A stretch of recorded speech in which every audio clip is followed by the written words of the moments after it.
Well, welcome back to Phoenix for the final time. We're going to go through all the finals of our open events over the course of the next 4 or 5 hours. We've got an awful lot of ball to round out our weekend. Summer Webb and Stephen Wyatt with you just to talk through a few bit of a preview of what we got coming up, Stephen. It's been a great weekend so far. We've obviously seen the shootout, which was fantastic, and we've seen the mixed pairs as well. Drama all the way through, great winners as well.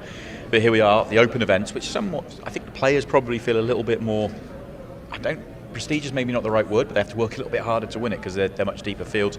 We're deep now at the back end of all the opens, and we're looking forward to seeing the finals. Yeah, there's a lot going on, obviously.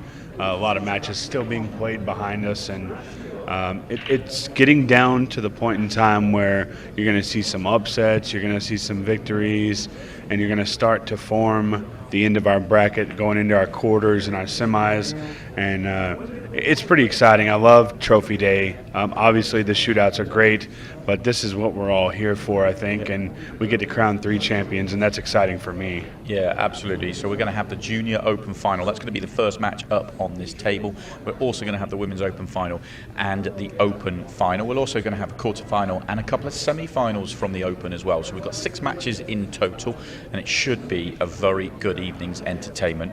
Now, we are starting off with a Junior Final, and we are waiting for a player, actually, and this has been a story of the weekend so far in terms of we've got a few players here playing in everything.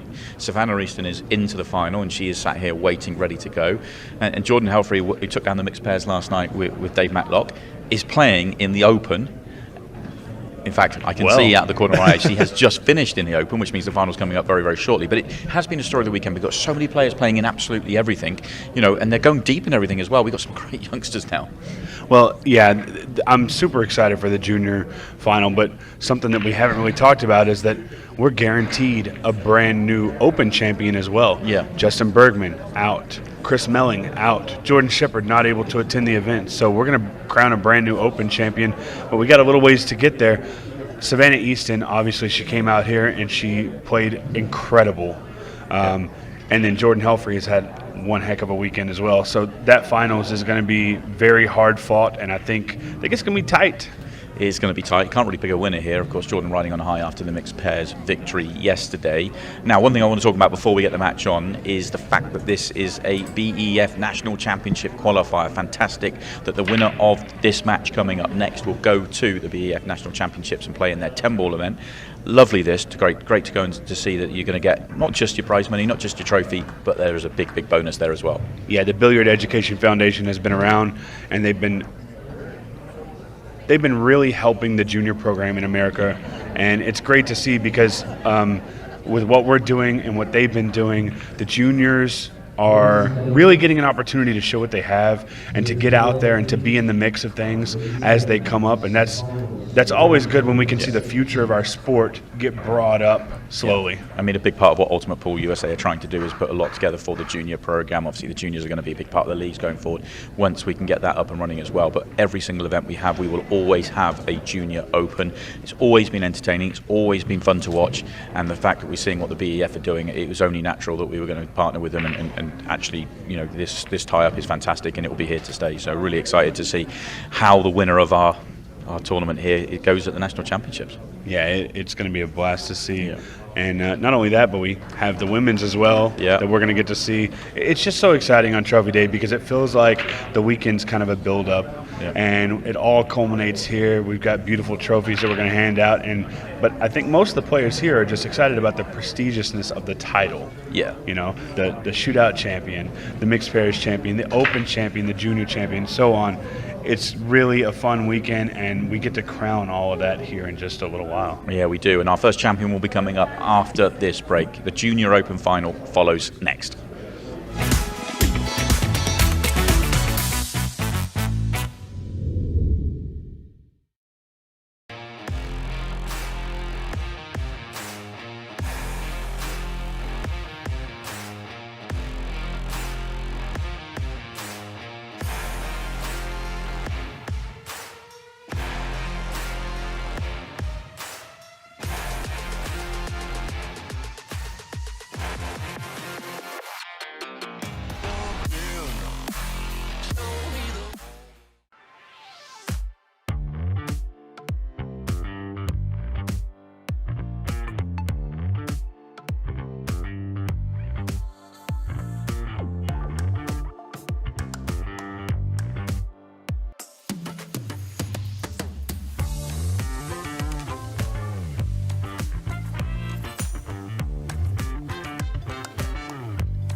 Well, welcome back to Arizona.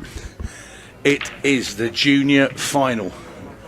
I'm Tony Holgate, and with me is Stephen Wyatt, and this is going to be a great game. Two fantastic young talents on this pool table. Absolutely brilliant. Both have been fantastic. I can't believe how good these two young girls are. Yeah, it's going to be super exciting. Savannah Easton, been around in the junior game for a while, and to see her out there and competing in her very first Ultimate Pool USA event, but also championship. This is for the title.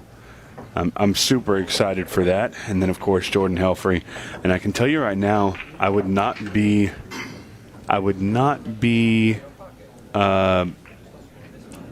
tongue-tied? Yeah, I would not be tongue-tied. I can definitely see this going down to the wire. Yeah, I can definitely see it going down to the wire with the match and the clock and the score line.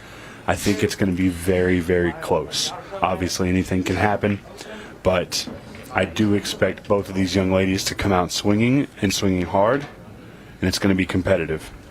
Well, an hour ago, I walked past at the bottom of the arena, and Savannah Easton was playing Craig Waddingham in the Open. And Craig Waddingham is a serial tournament winner over in the UK. And the game at the time, I think it was 4-3 or 5-3. And I'll tell you what, Craig's had to pull out some absolutely phenomenal finishes to get away from Savannah in the Open. And that tells you what level she's playing at. Because Craig, that's the best he's played all weekend as well. Yeah, she's something else. But, you know, it's the finals. Neither one of these ladies have been there. And, you know, what's funny is I think we can still see one and or both of these ladies in the ladies' finals. This is the junior finals. But it just goes to show you that the ladies are here to play no matter what division it is. Absolutely. Well, Jordan Helfrey's already lifted the mixed pairs title with her partner Dave Matlock, which we witnessed last night, that was a fantastic tournament as well, to be fair. Yeah, that was really, really fun.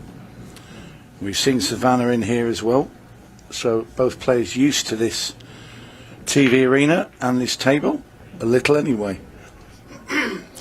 Yeah, and just to give you a little background, as Jordan tries to work out what to do here. When we look at our quarterfinal, Jordan Helfrey made it past Devon Garcia 5-1. Savannah Easton made it past Caden Herbach 5-2.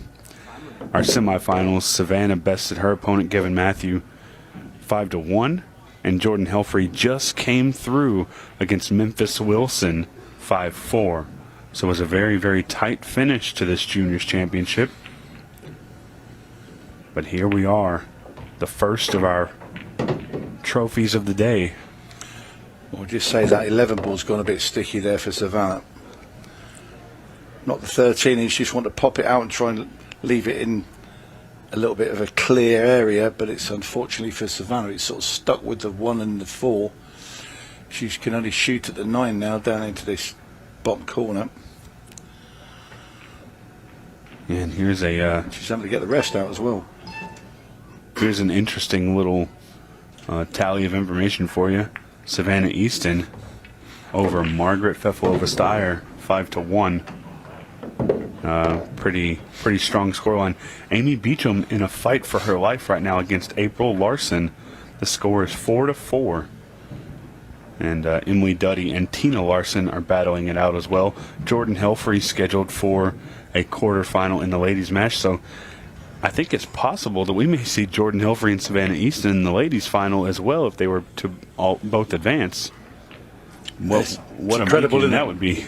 Absolutely incredible. Just say, well, thankfully they're out the main open, and they lasted a long time in that. Yeah, they both lasted quite a while in that. And I believe Jordan Helfrey had a very tough group for her open group play matches. So it's been a busy weekend for both these young ladies. Yeah, absolutely.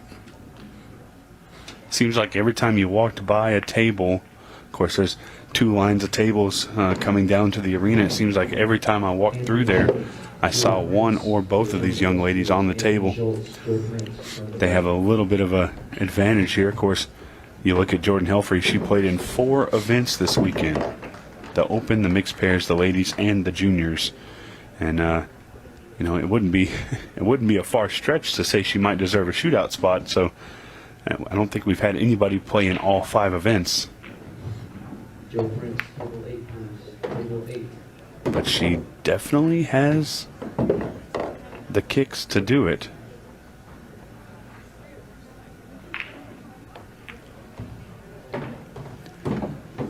And this is a good start.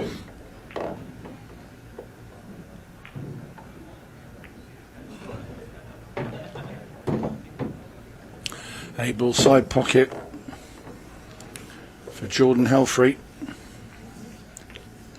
There's a dream start. Yeah, and I'll go ahead and mention it now just because I feel like it's deserved. Her dad, Paul, Jordan's dad, Paul, not able to be here, but I promise you, he's standing in front of the TV, standing, with his hands like this, and he's just sitting here watching, and he's staring, and he's probably jumping for joy with that rack to win. Yeah. Probably her biggest fan, and he's not able to be here, so he's going to watch at home.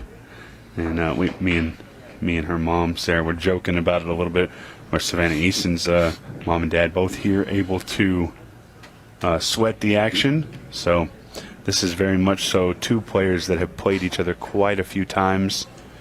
They've run into each other a lot, so they're pretty familiar with each other. But it's funny because as 2 players that are aged and well versed in the games, you don't see much movement in their game. They can play better or worse, but these 2 young ladies are still learning, so they may see each other 2 months apart and their games be totally different or totally advanced from where they were.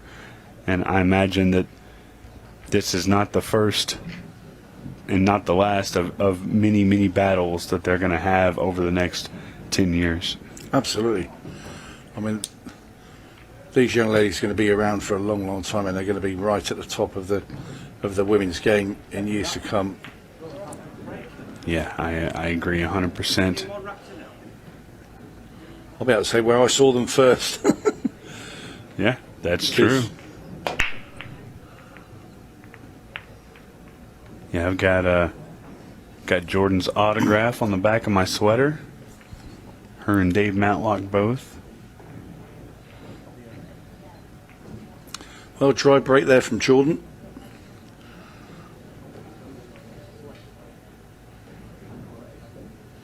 Savannah Easton, very quick player.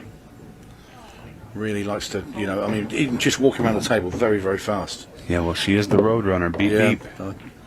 I get why as well. Blink and you'll miss her.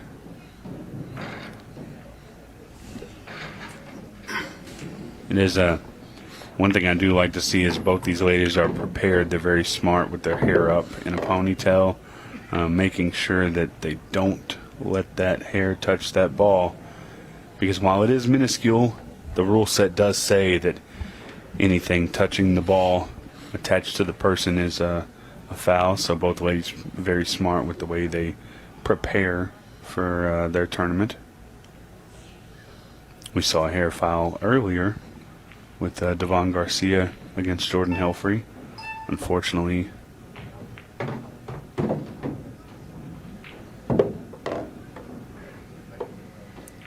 was that a hair foul? It was a hair we foul. We thought it was a hand that touched the ball. Yeah, no, I was actually sitting right behind the refs Wow. table, and it was a hair foul. Oh no. Well, that didn't hurt a whole lot. The 14-10 looks like it might actually be available. Yeah, that's gone into a combo. So the 12 ball is something that needs to be dealt with here by Jordan.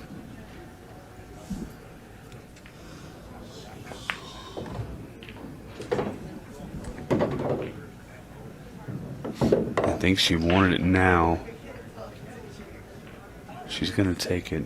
It's pretty straightforward. Here you go, and the 14 has ended up in the worst spot possible. Yeah, that's bad. That's That a bad spot. is not good. Because trying to be able to break this ball out, it's going to be very hard for Jordan.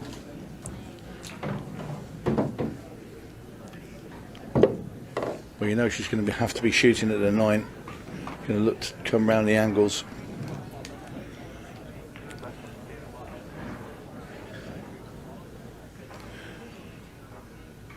We try and get the cue ball right behind the 14, but no. Maybe she thinks she can actually get it from the 11. It looks really tight. I don't think it does, but I thought for sure she was going to go 4 rails there. yeah. I mean, she could break it out here, but she has to play another left-hand spin on this.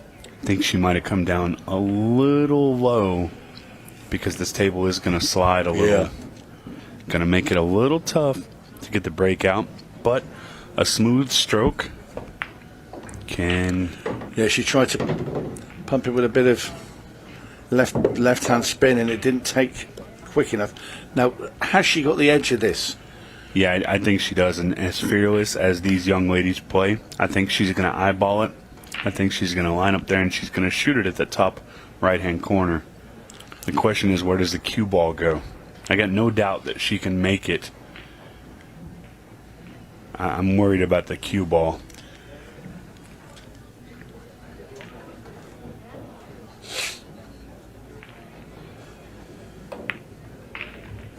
And exactly right.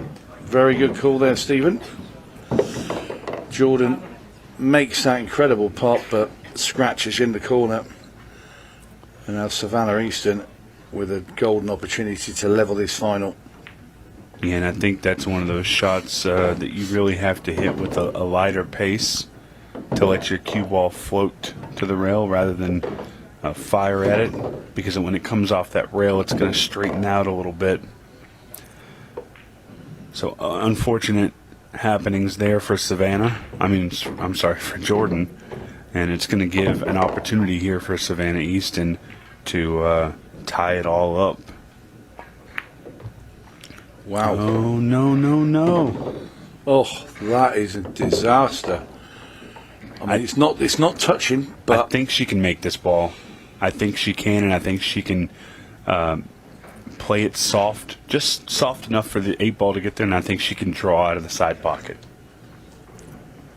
Because you're going to have to draw out of the side pocket. You cannot make this ball and scratch. It would be catastrophic. Look at that. that's a great shot. Wow. Maybe she did it on purpose for the crowd. Well, I think both these ladies are a showman now. Here's what I find interesting. This is a race to 6 with a 40-minute match clock. It is now 1-1. We have 10 minutes gone.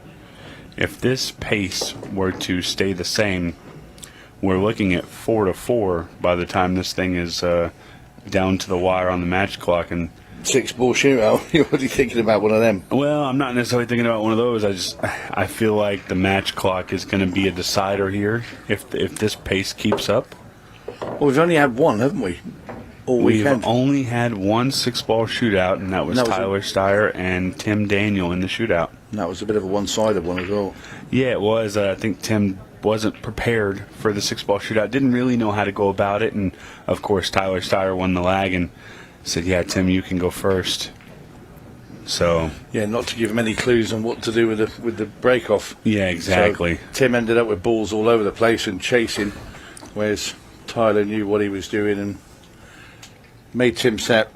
Not a great time, so he didn't have an awful lot to do, did Tyler? But yeah, we'd like to see, if we're going to see one, it'd be nice to see a really competitive one. Yeah, and I can tell you right now that Jordan Helfrey has practiced them, and I know Savannah practiced them up on the table up front. So both of them have at least tried one. Jordan's got more experience in them. Her and Dave Matlock had actually practiced the Scotch doubles 6-ball shootout. Never came into play for the pair as they took down that title. Could have a couple of times, though. Yeah, it's very close.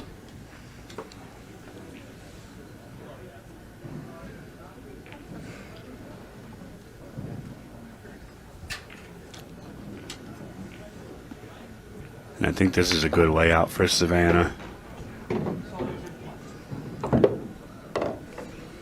She's got to be feeling pretty good after that first 8-ball. Yeah, absolutely.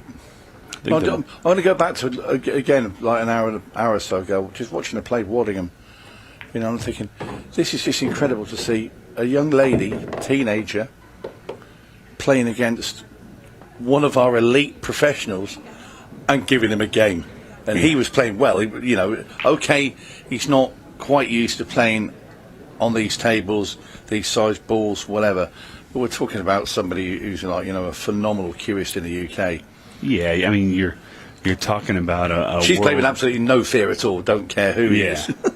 It's like playing a champion baseball player and they have to use a wiffle bat.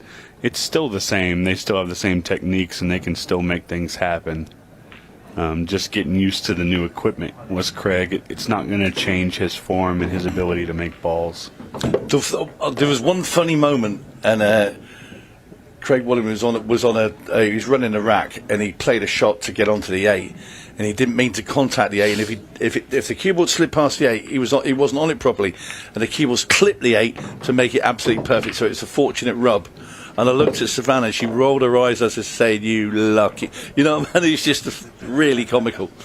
And That's I thought, phenomenal. yeah, he put his hand up in the air and apologised. Well, but yeah. But anyway. Oh, no. That's well overdone.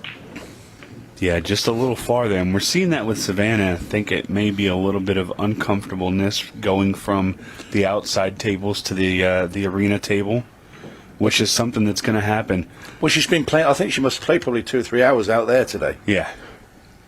So to get used to the TV table is definitely a big thing. She's got the right line here because the cue ball is going to squirt out.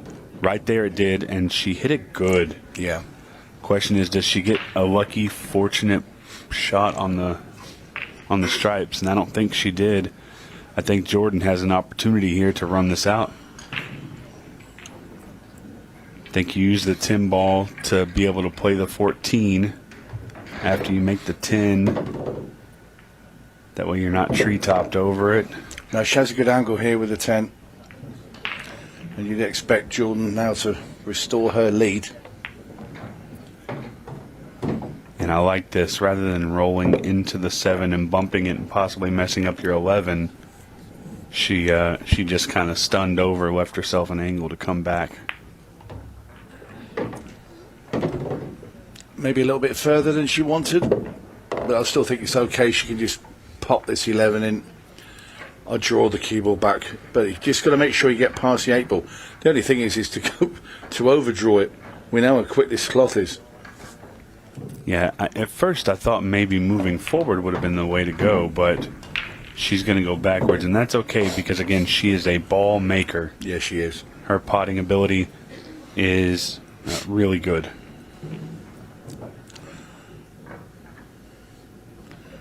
So Jordan Helfrey shooting at the 9.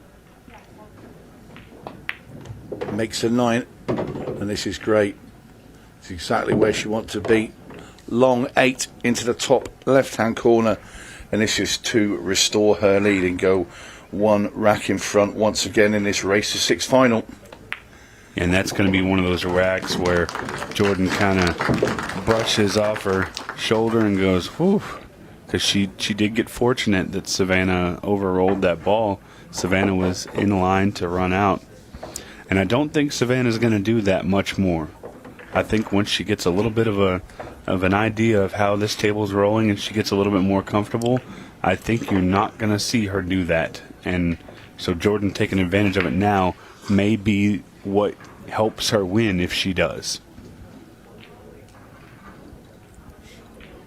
Savannah kind of talking to herself a little bit, maybe talking through that shot, saying, man, I can't believe I overrolled that. It was quite a distance as well. She went too far, but again, I'm going to put it down to playing so many hours on the outside arena and then coming straight into here, and just because when you've been playing for that long out there on those tables, it's muscle memory. Yeah. Yeah, you learn at what speed you have to move your arm forward to get what you want, and then when you get in here, it all changes. Well, Jourdain makes a ball off this rack, and we'll have first opportunity. It's not the easiest of racks, though. There's some problems everywhere. The 14, the 12, the 6, the 2. Solids for me. It has to be solids. Yeah, you like trying to get on the 7 to play the 2, which she just did. Yeah, because if you can just run into the 2, knock it onto the side rail, that then gives you the position to get onto the 6 and knock it in the bottom left-hand corner, then it's open. She actually... I don't mind this way, actually. She's going to play the 3 in the side. I don't mind this because then the 5 ball's your last ball. Yeah, this is smart. And at first glance, I expected this to be a 3 or 4 minute rack, but this might be a 1.5, 2 minute rack. Yeah, she just drops this in dead weight. She actually played it up top. I'm not sure I'm in love with this. No, nor me. I like to just dropped into the side pocket and just come down with a 2, knock the 6 into that corner, get on the 5, but she's got to play 5 now. She's going to play the 5, and I think she's going to go 2 rails. She might just come straight up. No, she's going to go 2. And she's come out a little fortunate here because it could have been bad. That could have gone wrong, yeah. I agree, but fortune favours the brave. Do you want to say, look at it like that? Fortune favours the bold. That is correct. I think she's going to run into the 14 here. Just got to watch what it does to the 8 ball. Uh-oh. Ooh. Now, we've seen this with both of them. They tend to run out, and they just get into a little bit of trouble on their last ball. In real trouble now. Even if you can kick it back into the other corner, you know, I think you're going to be hooked behind the 2 stripes. Well, and that's exactly what she did. She almost made that ball. And she would have been hooked. She would have had to kick at the 8 ball. Now, this isn't too terrible because Savannah can take the 9 ball now, but can she control the cue ball to be on the 14? It's either a stop shot or a draw shot. This is a big pressure ball. She played it so good. Yeah, that's great cueing. Great cueing by Savannah Easton. And I told you I thought it was going to be tight, and here we are at the 23-minute mark, almost halfway through this match as far as the match clock goes. Oh, wow. That's not one I expected her to miss. No, and now there's opportunity for Jourdain Helfrey to get a bit of daylight between her and Savannah Easton. And she's going to do it. And it's the 2 little mistakes from Savannah. The one, the overrun, and now the miss into the side pocket. Yeah, Jourdain's got to feel fortunate, especially this being her break, because Savannah could have stolen that rack from her. But instead, she's going to go up 3-1. Wow. And Savannah just needs to tighten up just a little bit. You know, obviously she's a great player, not taking anything away from her, but just not quite on par with her ability. I've seen her play lights out, and she's just a little off, but she has all the ability in the world. Yeah, she's disappointed, and she knows. I mean, how many balls has she made like that without batting an eyelid? Yeah, I mean, this weekend, and then to go and do it at one of probably the most important times of the weekend in the final, and you got to feel for her. She's very disappointed. Yeah, she but is. It's only 3-1. It's a race to 6. There's plenty of time on the clock. We're not down to the old 10 second, the 15 seconds a shot bit. Yeah. So there's no massive panic, but you feel that Savannah needs to get this rack. It's her break. It's her advantage. Is she needs to make a ball, maybe run the rack, and that'll make her feel a whole lot better.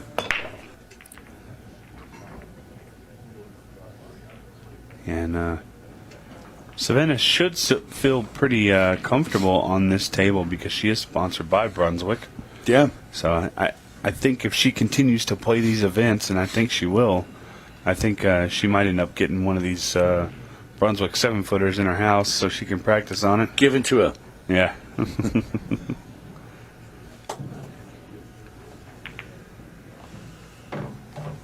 Jordan makes a combo. Gets onto the solids. This is a little messy too. This shot right here is super important. The 7 ball. The 5's the worst. Does the 7 pass on the right hand side? Yeah. Right hand corner. Excuse me. Yeah, it does. For me, it's the 5 ball. That's the real horrible position ball. Well, it does go past the 14. Oh, I tell you what. Yeah, it's going to be. Yeah, but that's going to have to go slow. Real slow. Yeah, I think the 4 ball plays pretty good position on it. But again, it is tight. I do see what you're saying there.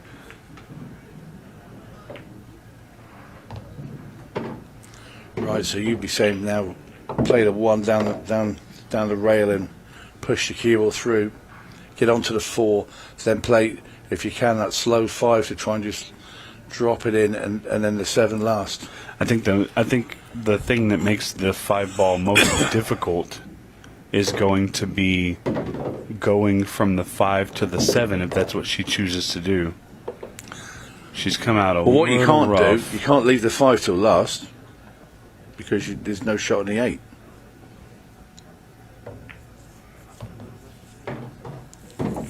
So has she come far enough? I don't think she has. Yeah, I don't know. That is super tight. I think she's running into the mud here. The old quicksand. I think she's going to be coming to a grinding halt in this, running this rack. I think maybe our eyes are playing tricks on us and this ball goes pretty cleanly. Yes, indeed. Wow.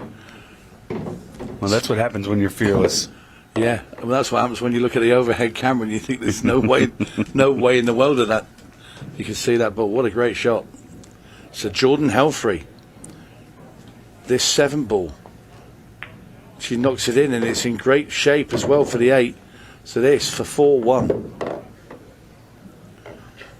And she's picked a pocket here. I mean, the way she's played this rack several times. I mean, it was a horrible looking rack, wasn't it, to start with? Oh, and right at the end, would you believe it, Jordan Helfrey. She can't believe it. Another unbelievable miss, similar to Savannah's shot in the side pocket, just overrolled it. And Savannah comes out, beep, beep.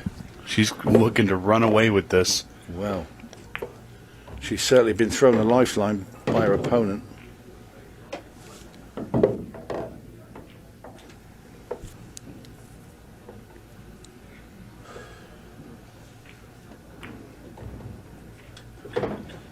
Yeah, and this is needed for Savannah, being that it is her break. You don't want to give up a game on your own break. I think it's important here just because of what we've seen in the past few games. She needs to maybe just slow down just a little and make sure that everything goes perfect. She looks in line to do it.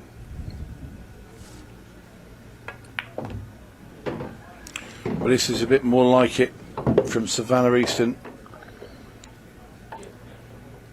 the road runner. And this looks good. And a lifeline has been thrown, and a lifeline has been taken back to within one rack of Jordan Helfrey. And Jordan must be devastated because she had a real chance there to go 3 in front. And this race is 6, 2 from home as well. And the expression has changed on Savannah Easton's face. It's gone from one of dismay to one of a little bit happier now, in a happy place. Yeah, she feels like she got one back, and she feels like the miss that she had earlier, she wasn't supposed to miss that, and she's kind of gotten one back. They're playing a little volleyball with these bad shots. I'll make a bad shot, you'll make a bad shot type of thing. And here we are, 18 minutes left, and the score line is just one game apart. Jordan Helfrey halfway there, Savannah Easton 2/3. Not far behind is Savannah, but the clock is definitely going to come into play. Makes a 3 ball. Now how are they sat this time?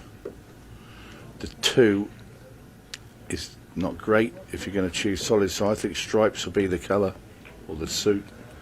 Yeah, the 11 ball does have a pocket. I think she could go straight. Plays a 15 now and brings the cue ball up between. Well, just rub into the 11 and push the 2 and the 8 apart, and then that will be the perfect split. Yeah, you want to do it with. Well, she's going to take the 12. Surprised? I actually. Oh no. Yeah, for me, it just had to play the other way. I didn't mind it But she only until got- she got on the 5. Got to play the 15 now. Well, again, fearless. She's going to get the breakout and shoot the 5. And she Oh, she makes came it off with the a little 9. kiss off the 9. Yeah, that's fortunate. But look how open it is now. Yeah, and it's kind of one of those things where as soon as she shot that, you heard the lock click. And the padlock is now open. The rack is completely unlocked. And all she's got to do is execute.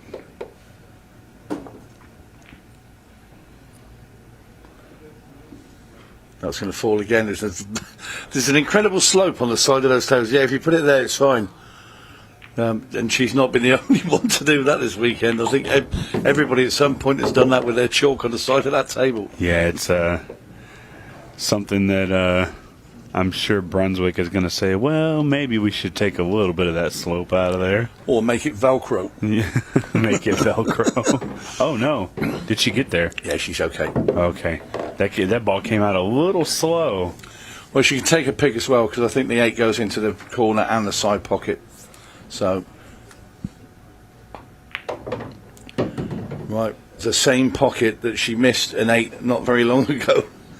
But it was a little bit trickier than this one. I think this is a lot straighter, so can't see it happening again, even though it just rubbed the near jaw this time. Well, she was that concerned about getting away from the far jaw that she came too far the other way, but this time it's gone in. Yeah, and there's a reason they called Jordan Helfrey dead shot. She is almost in dead stroke here this weekend.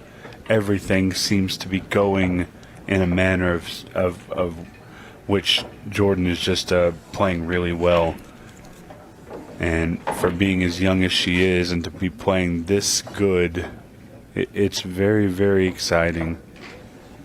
I know her mom is super excited. She's out there, and I guarantee you she's got her hands over her mouth. She might have her sunglasses on. And just watching her, and then, it's tough to be in these finals and to be a parent of a child playing in them. Yeah. I'm sure their stress level is through the roof. Absolutely. Miss Savannah Easton's mom is out there, and she might be doing the same thing.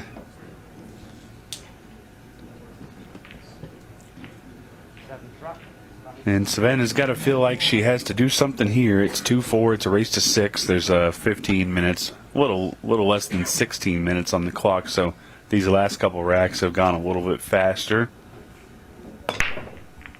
Big break, ball down. Watch out, cue ball.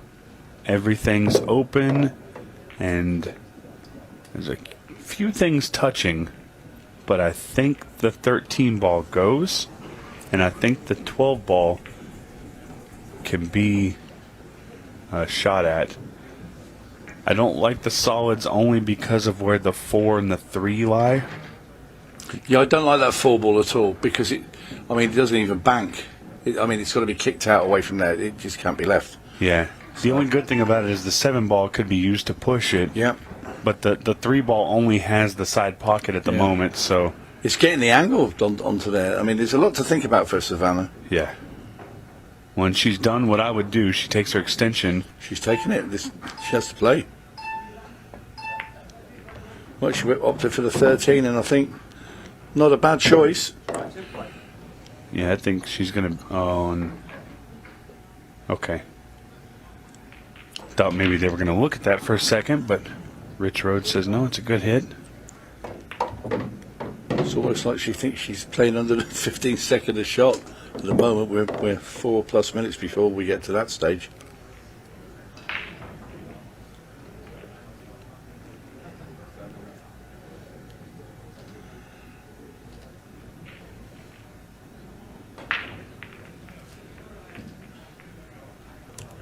Uh-oh. No.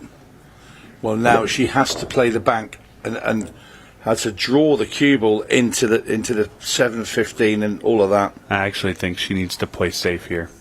I think she needs to bump her 12 out with the bank and leave the cue ball snug against the 8 ball. No, I don't think she's going to. I think she's all in. There's a poker terminology. She could do the same thing here. Shoot the 11 and get the shape for the safety. Getting ball in hand is never a bad thing. Savannah has no thought of safety here at all. You can tell just by, the mannerism, the way she's looking at the balls. She wants to finish the game off. And I get it. It's so understandable because... Well, she's 2 behind and she thinks she needs to quickly snatch a wrap back immediately. Yeah. To get within 1. But there's plenty of time. It's, 13 minutes is loads. But anyway, let's see how this unfolds. Yeah, as long as the 3 ball doesn't get broken out, whatever she tries here, I think it'll be okay. And now she's in trouble. Yeah. Because I feel like Jordan is very aware that she can play safe and possibly get ball in hand to deal with that 3 ball. I think you might see her play safe in the next 3 shots. I think she might play 5, leave Savannah at the top of the table. No, she's going. I think she likes the idea of taking care of some of these balls up top and then trying to play safe. It looks an aggressive play. Does a 7 ball pass to the corner pocket? I'm going to say yes. So if it does, they're all available. And I think Jordan's going the aggressive route. Plays a 7 now. Well, you got to know when to hold them and when to fold them, and I think she... Wasn't that Kenny Rogers? It was Kenny Rogers, and I think she's going to hold on to this one and try and go for it. Now it's all opened up, so you got to make something happen. She's going to try and bank this ball. Oh, nope. There it is. There comes the safety. And yeah. Not a bad time to do it, but that is a combo. It is a combo, and I think Savannah is If Savannah hits the right spot at that 15, she could get out here. And it looks as if she's lining this up pretty well. Just a touch of right-hand English. It's going to hook. Oh, no. Did she block the 4 ball pocket? She did, so now Jordan's got to go up top with the 4. Yeah, but she's got to draw down and then play the... you can take your pick here. I think she draws down and just plays the 3 next and then the 6 up in the top. Yeah, I think so. Because you can't hook yourself on the 8 by playing this way. Leaves yourself a little angle, plays the 6 up. Cue ball comes across the table. And that should be Jordan Helfrey on the hilt. She could even go high. And she has gone high. I like this. Yeah, the 6 is far enough away, where you can't scratch. Would I like to have a little bit of angle here, just to come out a bit. I don't want to be stuck on the rail playing the 8. Yeah, the good news is if she draws back here, I think she was just ever going to hit the point. She was never in fear of scratching. The only thing it can do is help you get shape on the 8 ball. Yeah, I just didn't want it to be, tight to the rail. But anyway, this 8 for 5-2. This 8 for Jordan Helfrey on the hill. And I can tell you this much, too. This is going to be the last game where we see a 30-second shot clock. So the pressure for Savannah Easton is about to ramp up. Now, if it wasn't ramped up enough, because she needs every frame. Now, every rack. We have seen a situation like this already this morning. Nick DeLeon, Chris Melling. It looked very, very slim. It was 5-0 Chris Melling. And Nick DeLeon won Hill. But there was a lot of time left in that. We're looking at Savannah Easton has effectively got 2.5 minutes a rack. That's true. It's going to be fair, she needs 3 racks, because then, to just force a six ball shootout. So, okay, so we can look at it slightly differently. We can say 3.5 minutes ish, 3:20, 3:20 a rack. But and that's feasible. But needs Jordan Helfrey to help her break try. Yeah, twice.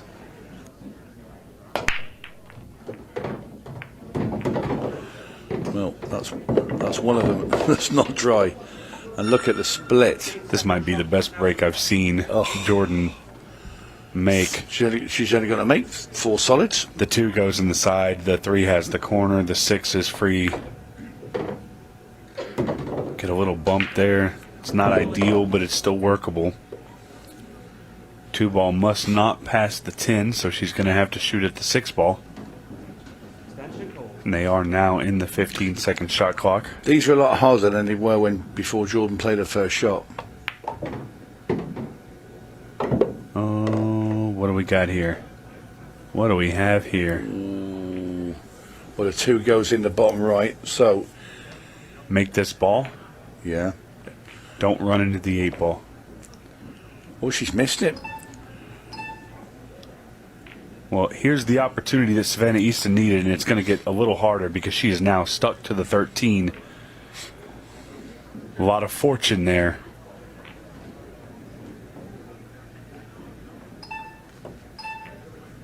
Smart shot. She can still, Jordan, she can still see the 3 ball.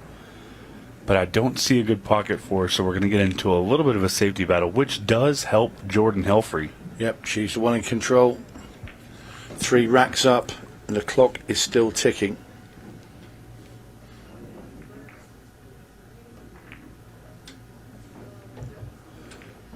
I didn't know that ball could go. Well, good. Thankfully, Savannah did. Yeah. Well, these are open, and I think you'll see Savannah Easton now also speed up a little bit, even though she's fast anyway. But just to be aware of the clock, I think she might just quicken the pace just a tad. Yeah, if she can win this rack and the clock is no less than 6 minutes, she's got a very good chance.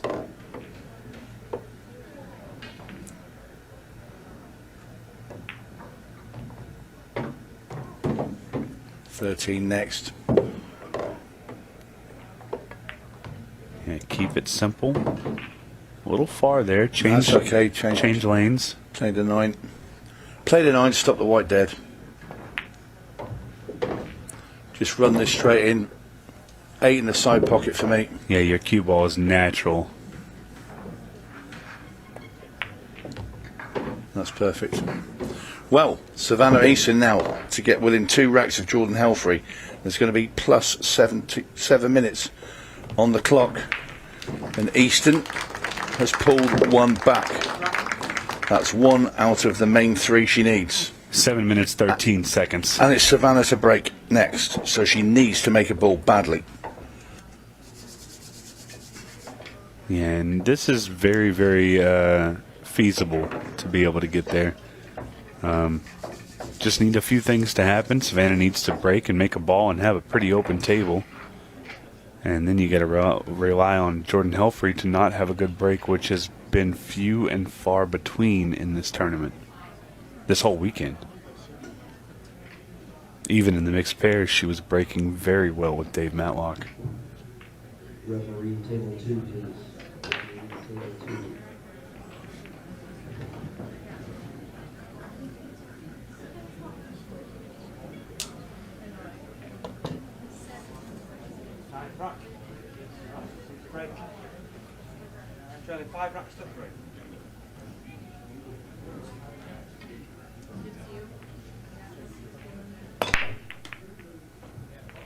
Oh, needs something to go down. And she does not get it. Jordan Helfrey comes to the table with an opportunity here. But does she have a stripe available? Because that's what I want to shoot at. It's a thin clip with a 14. It looks like she's going for the But then cut on the yeah, 13. she'd be knocking a 10 down behind the 4. That's a great shot. Wow. A big shot. Fearless. Yeah, the 14 was an easier shot, but you were pushing the 10 behind the 4, so that was why that one was refused. Combo Soft down. combo. Make them both. Oh. That's not good. No, because even if she didn't make them both, she still had no shot. Yeah, and it looks like she's going to be swerving at this 12 ball. And Savannah Easton was quickly to get back to the table, so She's aware. yeah. And the 3 ball does pass into the side pocket. These are all available. We're not going to see another sort of Chris Mellin. Trying to think who he played now. Nick Nick De Leon. DeLeon. That's right. Not going to see another one of those, are we? Well, I don't know. And the pace at which they're playing, we may not even get close to a 6-ball shootout, because I think if she wins this rack and they keep this pace up and she wins the next one, I think there'll still be 3 minutes left on the clock when we get to the final That's a game. big call to make. Yeah, I don't. I think at the 5-minute mark, if nothing bad happens, I think at the 5-minute mark, they're done with this rack. Savannah's quick.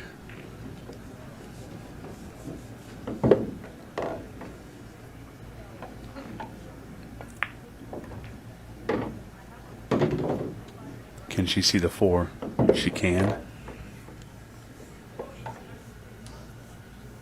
She's looking to go across the table for the one on the side. She's got there. She wants to get that cue off the rail a bit, which she has done. I may have been a little shy on my timing, but it's not too far out. It's miles out. Yeah, we're talking a whole 7 seconds. Less than that, 5. Oh, 5 seconds out. Well, very interesting now. 5-4 Jordan Helfrey. 4 minutes 55. Jordan to break. It's a race to 6 in this Junior Open Championship match. The final. Somebody's going to take home the title, a trophy, and a decent little payday. Indeed.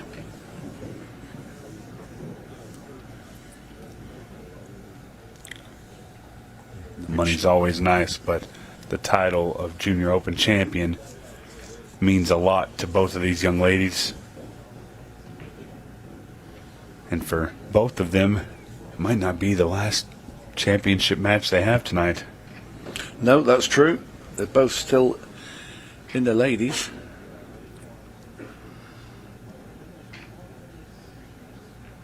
There's Richard Rhodes trying to get these balls as tight as possible as he racks them up.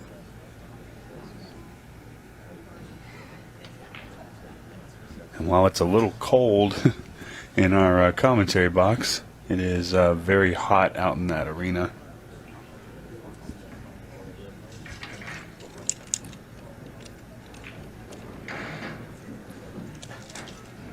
See if we can't get an update here on our Arizona Open. It looks like we are all the way into the quarterfinal. And in that quarterfinal, Tim Daniel playing Jovan Bustamante. It is 6-3 Jovan, Joe Prince over Anthony Schultz 7-0. Nick DeLeon playing Craig Waddingham. It's 0-0 there, and Tyler Steyer's Sam Henderson will start here in a little while.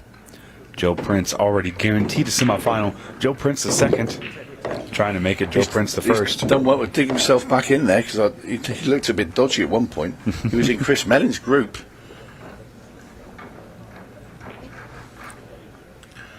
Well, Jordan Helfrey at the table.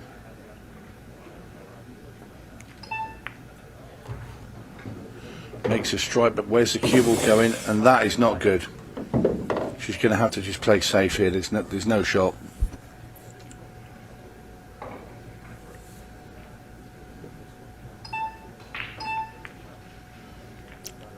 Well, she tried to make something happen she did. there. And what she's done is left Savannah Easton with a clear path to maybe leveling this match. While Savannah's running this out, just a little update. Amy Beecham did make it past April Larson 5-4. Wow. So Amy Beecham and Savannah Easton are guaranteed semifinal spots. Still waiting on Emily Duddy and Tina Larson. It's 4-4. It's Hill. And Jordan Helfrey, after this match, will still have to go play a ladies match. So if she does take down the trophy, she's not going to have much time to hold it up because she's just got to go try and win another one.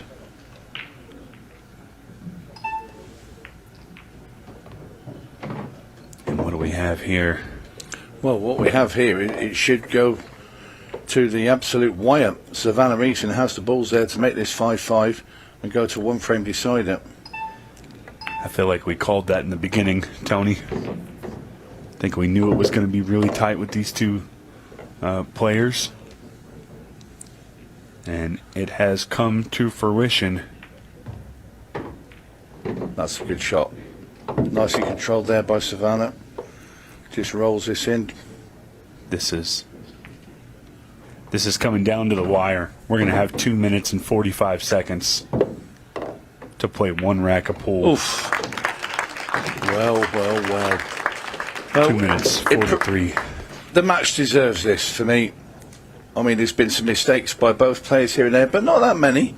But they've been punished when they have, but there's also been some great pool by these two young ladies, and they can be a credit to the game. And in many years to come, I think you're going to see both of these with their names on several titles. But this is fantastic now for the crowd out there and for every one of us watching this. I was about to say, put me in that crowd. I've stood up out of my chair. I'm leaned up against the wall because I know that this is about to get really, really intense. Possibility of a 6-ball shootout is definitely in play. These ladies have been breaking very well, so it's a little less likely, but it's definitely there depending on what the layout is. Yeah, she might looking quite threatening in here now, I must say. Your shadow sort of looms above me. I love this. I love the sportsmanship. It's Hill. Yeah. Savannah going over, shaking the hand of Jordan Helfrey, saying good luck. Well, nothing to choose between these two players. And how dicey does it get? Well, there's a combo, the 14-15. They both go. I think stripes are going to be the choice. Nice easy starter. 2 minutes 20. The 11 ball has one pocket it can go in. You need to have a good line on it. I think you also want to be kind of straight on that combination. I'll tell you another little scenario in this is while Savannah East is at the table, to try and be mindful that if she's going to miss one, she's going to use as much clock as you can, because if you miss, don't give Jordan the chance the time to run out. I don't know if she's going to miss, Tony. Well, she just needs to guide the cue ball away from this 4-ball and just make sure that she can have a full shot at the 11. She's just double checking, and she's used her extension this time as well. Very wise and very cool thinking there from Savannah Easton. Oh, that's good. That is really, really good. Well, she must be bubbling inside because she's got 3 balls here to win the title. They're all there for her.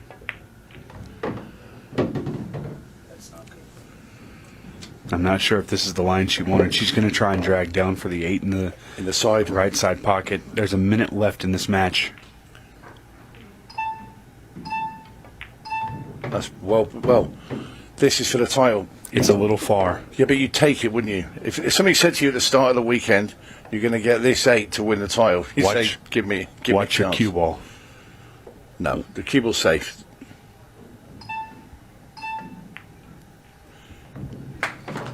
I'm watching the cue ball. She's done it. We both went silent. Well, Savannah East has done it. And what a fantastic final with these 2 young ladies. My heart is beating out of my chest right now. That was so stressful, but congratulations to Savannah Easton and Jordan Helfrey for such a hard-fought battle. This might be the match of the weekend, and we are going to get a word from our champion in just a moment. Don't go anywhere. We'll be right back.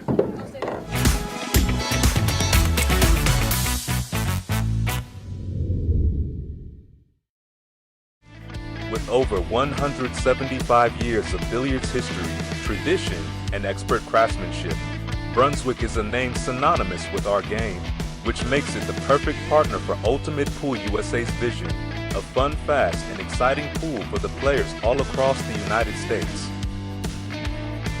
Brunswick, Ultimate Pool USA's official table partner.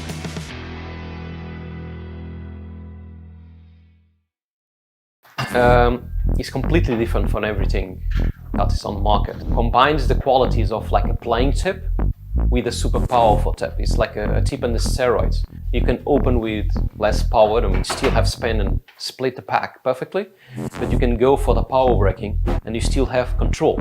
You just need to know how to do it.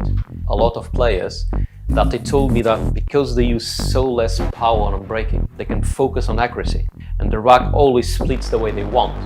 And because they are not using the power, they keep that accuracy and its reliability. I believe that when you're going to buy something, you need to believe on it and buy it perfectly. And on my side, what I believe is, if I'm going to offer you something, it needs to be better than I was expecting me for buying itself. The increases, it's fantastic, it's super good. And they are consistent, they still have. Well, welcome back down to the arena for the presentation of the Junior Open Final. What a treat that was to see 2 stars of the game really showcasing their level out here on the table. A brilliant final and 2 brilliant players, but there had to be a runner-up, so let's get a few words with a runner-up on this occasion. It's Jordan Helfrey. Jordan, hard luck. Another brilliant tournament for you and a really amazing final. Just didn't quite get the opportunity to go ahead and win it. Yeah, Savannah played amazing. I'm proud to be up here in the final, and she did great. Obviously, another great run. You've obviously already taken down the mix. You're runner-up here, and you're still going strong in the women's event as well. It's been a great weekend so far. Yeah, I've had a lot of fun, and I'm excited to do it next. Well, congratulations on another great tournament, and best of luck in the other tournaments still going on as well. Thank you. Brilliant performance from Jordan Helfrey. She still has plenty more pool to play, already taken down the mixed pairs, runner-up here and still in the Women's Open as well. But the same story for Savannah as well. She was a brilliant run through to this final and she walks away with the title. Let's get a few words before we hand out the trophy. Savannah, brilliant turnaround there, great comeback and a great title. Thank you very much. Jordan played great, but got lucky a little. I mean, how did you stay in there? I mean, it felt like the match was going to just get away from you. Jordan was in front the whole way, but you just managed to hang in there, stay in there, and you got your chance to win it with a couple of minutes to go. I've watched a lot of, pool, and then also, I've been down in a bunch of matches, and when I think it's impossible, somehow it happens. But yeah, Jordan played amazing. How much did you enjoy the format? Obviously, the match clock, a new dynamic for you. This is your first event with Ultimate Pool USA. Obviously, 30 seconds, 15 seconds as well. It's tough. It was really nerve-wracking. I really can't believe I came back, honestly, especially with, I think there was 10 minutes on the clock. So. And you're still going strong in the women's event as well. You could actually meet each other again in the semi-finals if you win your quarterfinal matchup. So more pool to come. Yeah.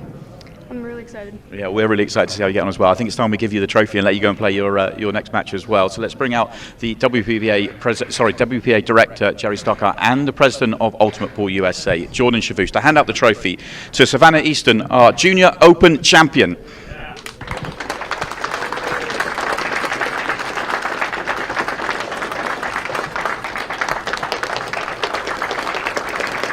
brilliant performance from Savannah. Two brilliant players.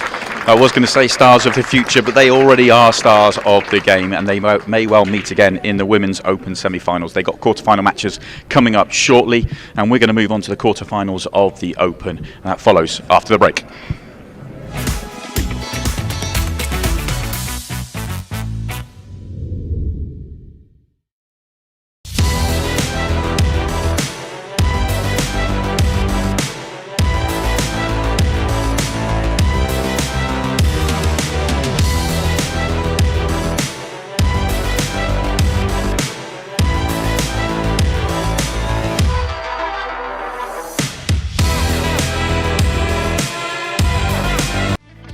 Over 175 years of billiards history, tradition, and expert craftsmanship, Brunswick is a name synonymous with our game, which makes it the perfect partner for Ultimate Pool USA's vision, a fun, fast, and exciting pool for the players all across the United States.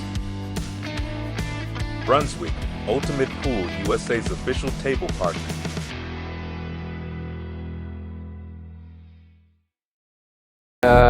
It's completely different from everything that is on the market. Combines the qualities of like a playing tip with a super powerful tip. It's like a tip on the steroids. You can open with less power and still have spin and split the pack perfectly, but you can go for the power breaking and you still have control. You just need to know how to do it. A lot of players that they told me that because they use so less power on breaking, they can focus on accuracy and the rack always splits the way they want. And because they are not using the power, they keep that accuracy and its reliability. I believe that when you're going to buy something, you need to believe on it and buy it perfectly.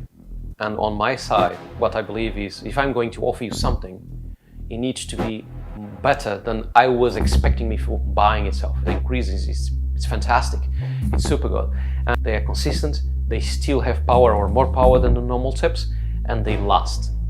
And that's what I want. It really feeds me on. When people say thanks and they like the product and they are happy, I feel joy to myself. It's not really just proud, it's just joy. I feel happy.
And we are back.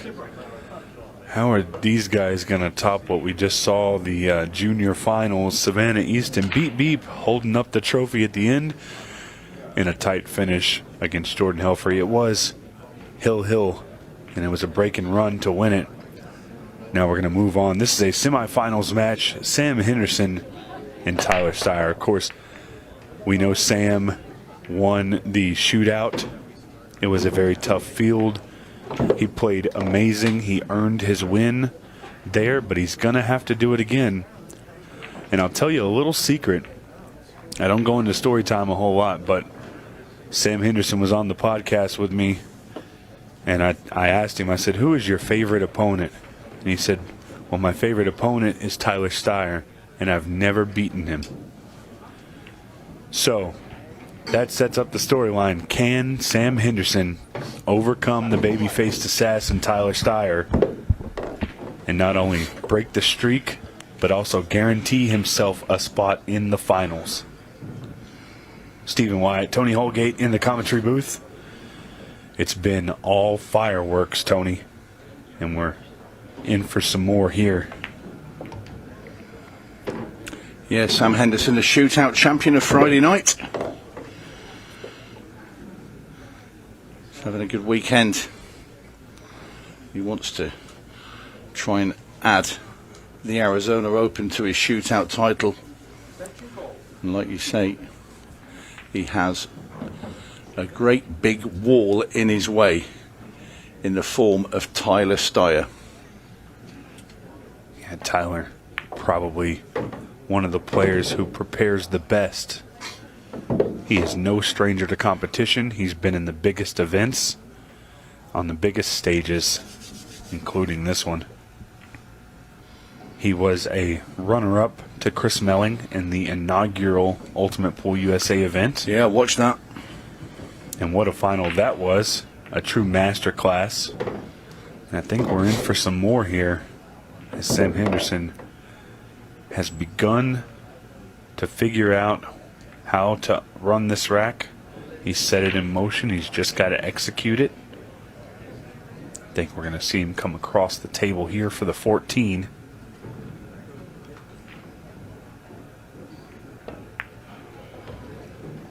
May have to change course here.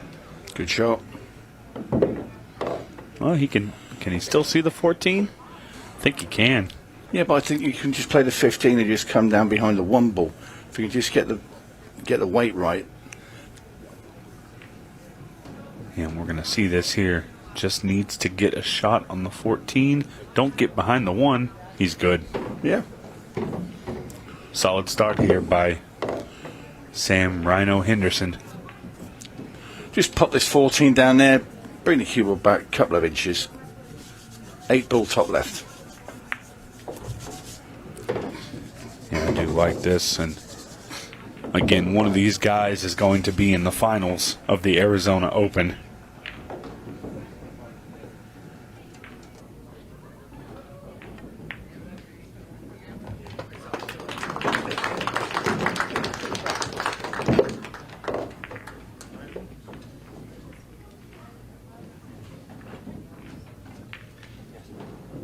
You know what? I've just been corrected. I apologize. Still one more stage to go. This is a quarterfinal matchup. We do have 2 players in the semis, and it's Jovan Bustamante taking on Joe Prince II. And we got a match going on between Nick DeLeon. He is trailing Craig Waddingham 4-0. Craig's coming into his own. He's getting used to these tables. It's going to be a danger. Yeah, so the winner of Craig and Nick is going to play the winner of Sam and Tyler.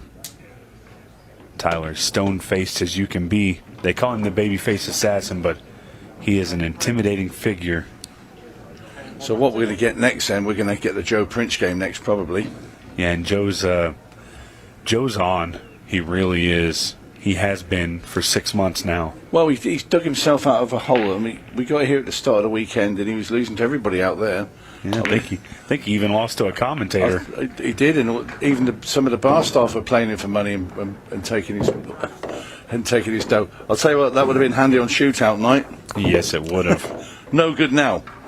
Yeah, and the 14-7-15 collection down there is in a nasty spot.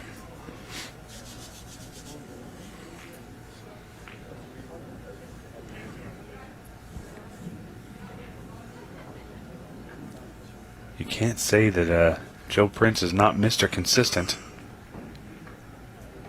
But again, he's going to have his hands full with one of these guys. If he gets there, he's got to get past Jovan Bustamante first. Or Nick DeLeon or Craig Waddingham. Star-studded final 8.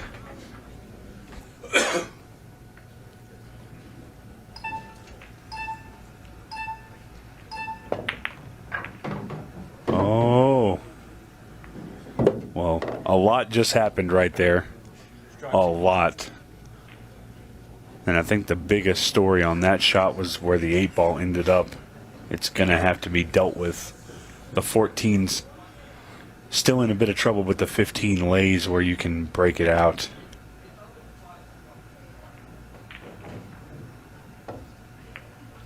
And a controlled shot there by Tyler. He's going to break the 14 out here in the next couple shots. Might be this one, might be the next one. I kind of like playing in the 13 and moving the 7-14. It moves your 14 out rather than into the 7. And that's what he's looking at.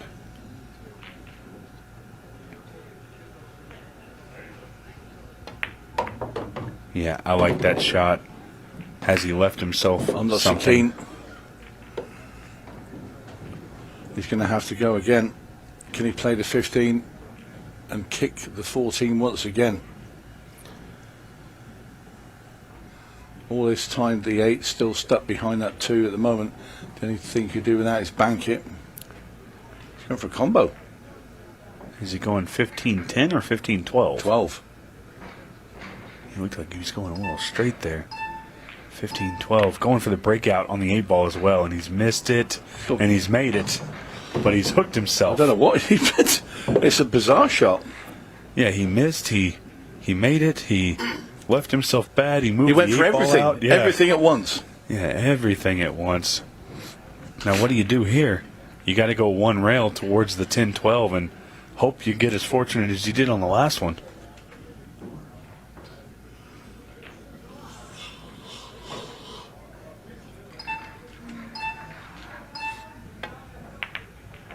Oh, and that's not fortunate. Henderson leaps out of his chair. First thing he wants to do. Will he play the combo up the rail there, or will he just play the 3 first? I like the combo. I like the 5 into the 3. So I think you can put, if you were to put the cue ball on the right touching the rail, that combo's not that difficult. 5 onto 3, but each to their own. Yeah, I think there's multiple ways you can go about this, really. I'm not sure I wanted to be all the way over there. No, nor me. I think that was because he was stretching across the table. I mean, he's got the 4. That's kind of why I like the combo. You don't have to stretch as much. Yeah, but you're looking straight down the line of it. You're looking down your cue. This 4 ball shouldn't cause him any problems. Come back, and then into the middle of the table. Choice of ball, probably get rid of the 2 now. The key is just to get a good shot on the 5. If you can get that, you're pretty much golden. Yeah, well, he's going to punch out here off the 2. Punch into the rail and come back out middle of the table. He only has to come by the spot, and then he can play the 1.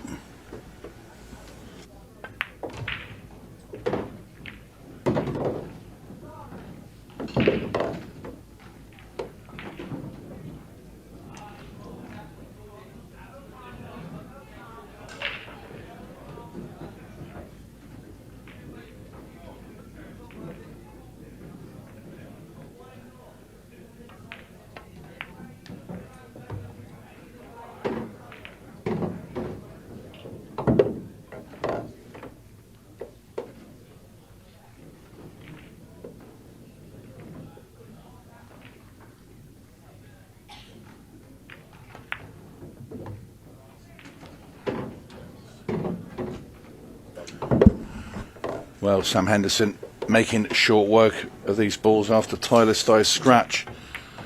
Down goes the 7 in the side pocket, and this simple 8. And this will be 2 racks to 0 for Henderson. Looking strong. Quite a bit of time has been eaten out of the clock. Nearly, well, 8.5 minutes. So it's race to 7.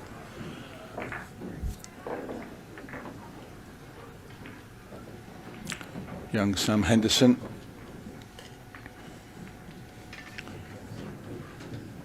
Did awfully well on Friday winning that shootout, and I think it's given him bags of confidence. Yeah. Just a little heads up on our second chance tournaments. Tara Connor took down the second chance ladies tournament. And here's a funny one for you. Jordan Helfrey, Savannah Easton, and Shane Petrick were all in the same group play stage. Obviously, we saw Savannah and Jordan in the finals. Shane Petrick won the second chance tournament. And so that whole group won the entire tournament. It's phenomenal to see.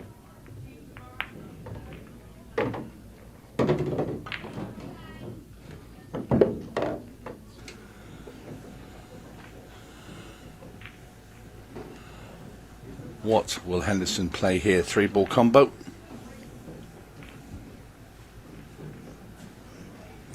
Trouble is with solids is the 7-ball stuck behind a 9. That's going to be awkward.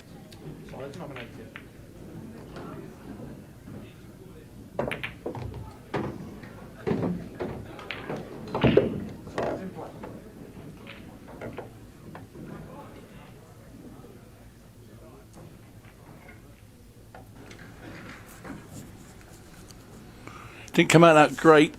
It's going to have to play a long 1-ball down into the bottom left-hand corner. But Stephen, he's still got to get that 7-ball out of there behind that 9. Yeah, the 7's in trouble. Yeah. And I think he's got an opportunity to take it. He actually could take it now. I like cutting the 4-ball. I know it's thin. No, it's the right shot. But I like cutting the 4-ball in and letting your cue ball bust that out. Just as long as it doesn't bust it and scratch in the corner. Could have played that a bit heavier. Yeah, I think now he's got to take the 7. I don't think you're going to get a better lay on this. No, you're right. Little shrug of the shoulders there from Sam Henderson. He's got to be feeling good, though. He's up 2-0. He's done another one, drop the chalk. Oh, I love that slow. If anybody would like to play some soda drinking games, every time somebody drops their chalk on the floor, yeah, it's funny. Great shot. I'll There's tell you a what. Look at this. That's perfect. He could just run this in and play the 3 down into the pocket where the 9 and the 13 is sat. To have the cue ball control that Sam Henderson has, I would sell my cues. No, I wouldn't. I like my cues. Well, I would sell your cues. do you think you get a lot for him? If I get Sam's ability, it's enough. The kid plays so good. And Tyler Steyer hasn't really had a great opportunity here at the table. Every time he's gotten up there, he's had something crazy to work around. Good shot. Sam, on the contrary, has really made things happen for himself and made some good shots to get in the situation that he's in. Looks very smooth. It just looks very, very confident. I think him winning that shootout on Friday has elevated him to another level at the moment. Yeah, he's got a chance to pull the double, which has never been done. It's the way he's got chest out. He's walking around the table. He's striding around. He's confident. Yeah. Yeah, got a good chance to get the double. Nobody has ever done that in Ultimate Pool USA. Have they not? Nobody's ever won the shootout and the open at the same time. We've seen Justin win the shootout, then the open. We've seen Tom Cousins in the final of both. But Jordan Shepherd won the shootout. Jordan Shepherd won the shootout in Kansas City and then the open in Colorado, but never at the same event. It's been a little while. So Darren Appleton, our first shootout winner. Chris Melling won the Open. Following that, Chris Melling won the Open in Kansas City. Jordan Shepherd won the shootout. The following event, we saw Justin Bergman hoist his first title in the Colorado shootout, and Jordan Shepherd won the Open. It seems like when somebody wins the shootout, they then win the Open afterwards. Right, so the next event along. Yeah, Justin Bergman wins So the Open. Get your money on Sam Henderson in Iowa. If he doesn't win it here. But should it be the one along? Well, maybe he's going to break the streak. Maybe he wins them all. Yeah. But Louisville Open, we saw Justin Bergman win the Open event. And our shootout winner was, of course, Tom Cousins.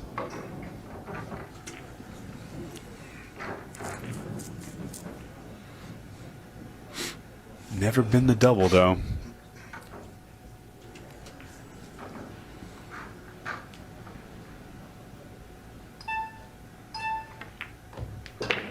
Ooh.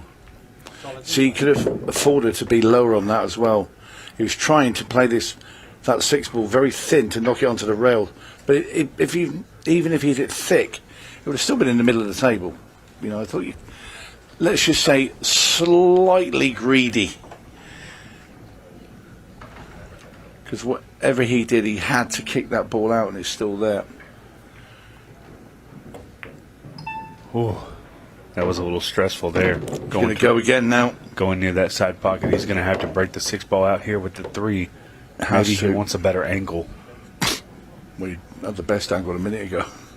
Yeah, you don't want to leave the 6-ball till last.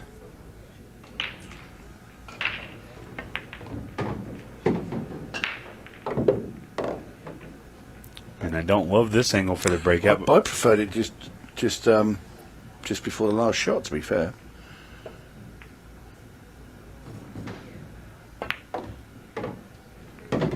Oh, what a shot. Got a very nice I'll tell little you kiss. What, good job he's on it. Right. He had to be on it as well. Not only that, look at the angle he's got. Just run this round the 2 cushions and back up for the 2 or the 1, depending how far he wants to go up the table. And that's going to be for the 1 ball. Tyler Steyer, we've not really seen much of him. It's been the Henderson show.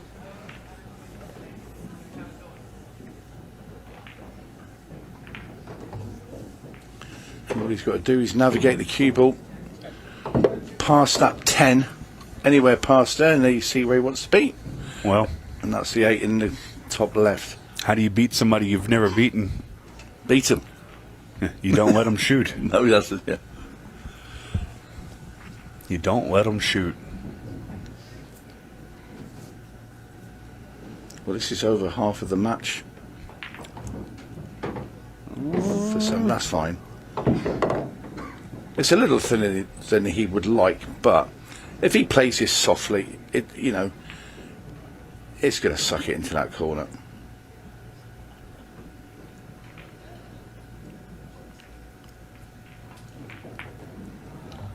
Well played, Sam Henderson, and that is now 4 to no reply. Yeah, not for lack of trying. Tyler just hasn't had an opportunity, and every time Sam gets to the table, it seems like he gets out. That beautiful breakout there kind of got the double kiss on the 14 to knock it all the way out of the way, and it just set him up perfectly. And Sam looks pretty stone-faced. I feel like he's singing karaoke right now. Maybe a little bit of I Believe I Can Fly. Not sure what he's singing, but he has his routine. Tyler's not singing anything at the moment. He is as focused as ever, just waiting on his opportunity to get to the table. And the crowd around the arena is very, very thick.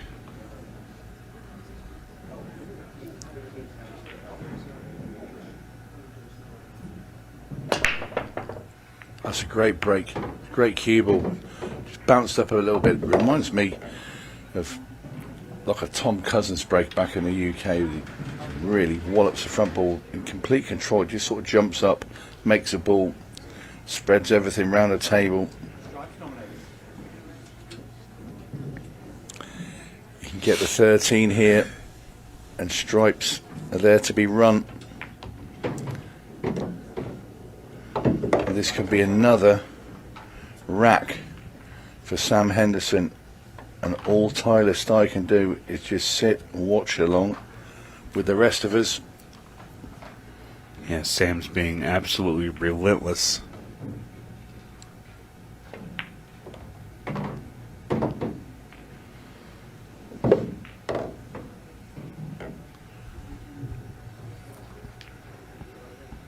He's probably going to have to come down here off this 10 and play 12-14 combo.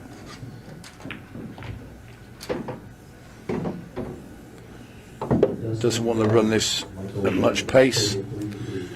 Even if the 12 was to pop up a bit high, he still will have a shot at the 9 into the side pocket.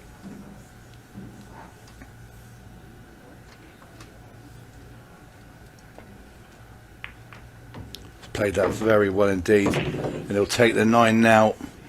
He's absolutely perfect on it. Just draw the cue ball back a little bit, just past the 8. And then he can take his pick where he wants to shoot the 8 ball. It goes everywhere except the top left, and you won't want to be shooting up there. So, just calling extension. I like that, taking his time. Well, no, he's just taking an extra 15 seconds off the clock. I wonder if he started being aware for later if 𝘼𝙧𝙖 was to come back at him. Well, you know, and I was going to mention something about that. There's 22 minutes left on this clock, and Sam is up 5-0, or he's going to be up 5-0 after this 8 ball. If Tyler were to start making a comeback, he would have to make it quickly. Look at this. He's going. I wondered if he might stay and wait another 10 or 15 seconds, but anyway, matter not. The 8 is down, and Sam Henderson now has 5 racks to no reply against 𝘼𝙧𝙖, the man he's never ever beaten. Wow. 2 away from a place in the semi-final.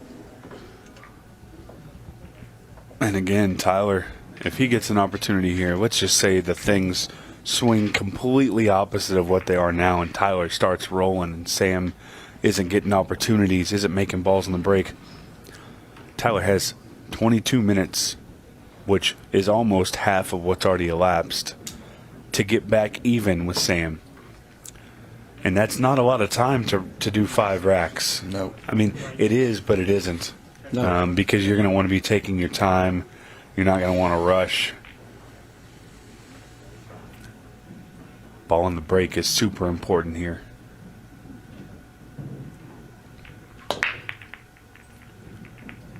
Can't go dry again. Well, the 8 ball. That's the second time he's made it. Yeah, and that still goes down. The question is, did he make another ball? That's what I'm looking for. I'm trying to count them on the toes because it would still count as a dry break, wouldn't it? It would. If he's only made the 8. If there's 15 balls on the table. I was trying to count them. Yeah. So the ruling here is, because the 8 ball spots, if you make the 8 ball and when you spot it, there's still 15 balls on the table, you technically didn't make anything. No. So it is the other person's shot, and Tyler's going to feel a little slighted there. Oh, well, if it was shootout night, he's made 2 of them. He's won 2 racks.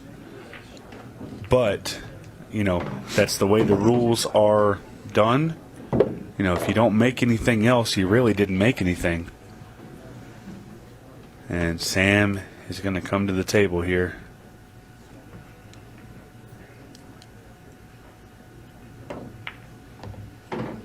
Nice stroke.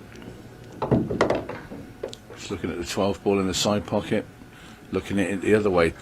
So he's not made his mind up completely here, Sam Henderson, where he's going to shoot the 13, but to which side pocket he wants to take the 12 is yet to be established. Did he come far enough? I think he's a bit short. I think he might have to come down for the 15. But his only saving grace, he comes down for 15. He still has a 9 available in the other side pocket and can still get back to that 12.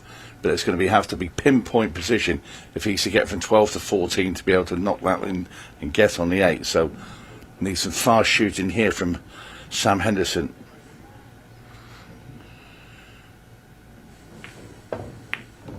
Oh, dead stopped it. That was a pretty shot. Yeah, and he had to, because he's got to run this through now. This is the key, this shot here, because if this goes wrong and he gets the wrong side of this 12 or too much angle, he cannot get proper position on the 14. And if you want to look, it doesn't bank into the corner or the side pocket. The 3 and the 6 are blocking both of those shots, so it's all the eggs in one basket. He did not get there. He's going to have to run to the 7 ball now. Need to do it very precisely at the same time, because you don't want to go too far. He's going to back it up. He's had to come back a bit. Now then, this is the one. Can he squeeze past the 4 ball and chop the 14 down into the bottom right? Not only that, he's got to bring the cue ball out, across to the left-hand side, and then back again to get on the 8. Oh, he's trying to hold. Oh, he has held. That is an incredible shot. That's just enough. It's going to be thin. I thought he would have had to go across twice. I think he does. I think as thin as he is, he's going to run into the 3 ball. And there is a big worry of a scratch there. I think he can dig it deep and miss it and pull the cue ball into the side rail. I really do. Like that. Wow. Great shot. Great finish. What a shot. Yeah, he just had enough to dig there. It was only just. But that is 6-0 for Sam Henderson. Tyler Steyer's got to be feeling a little sick, but Sam Henderson's got to feel like the entire room is on fire right now, because he is on fire. He's on the hill, leading 6-0. That rhymes as well. On the hill, leading 6-0. You impressed with that? I am. Doesn't take a lot to impress you, does it, No. Stephen? Let's be honest. No. Pretty simple guy. Well, noticed? No, I'm joking, buddy. No, it's been incredible from Sam Henderson. You know, playing somebody that, you know, when you've got a nemesis that you've never ever beaten, you know, and I've had one or two. Well, I have a lot of them. But no, it's the fact is to come out this good. Yeah, and again, it's just Tyler hasn't had the opportunity. No, so we he saw him take a crazy flyer earlier today. And look at this. Look at the balls again. 3. Yeah, balls in everywhere. The stripes are ripe. He's looking immediately at the 10 ball. Does the 15 pass if the 9 is gone? It doesn't really matter, because the 11 ball goes, which in case you can just play the 15 afterwards. I don't really like the solids because the opening shot is tougher.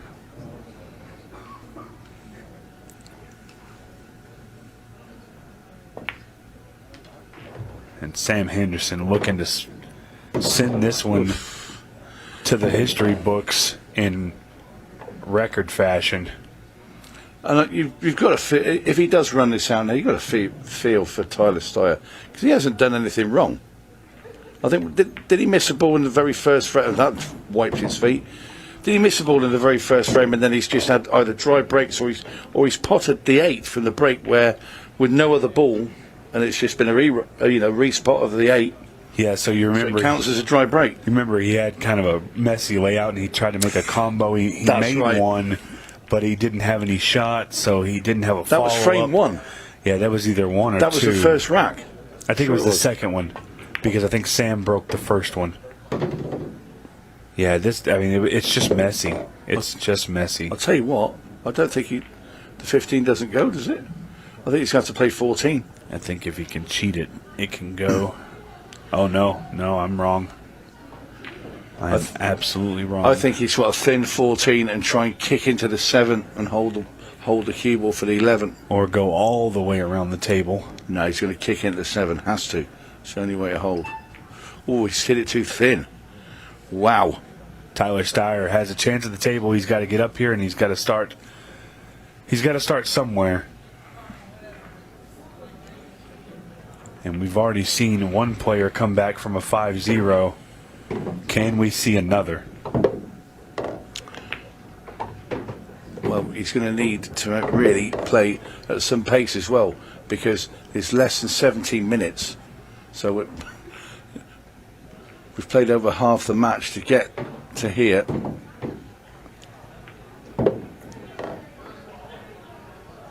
First thing for Tyler is to get one on the board.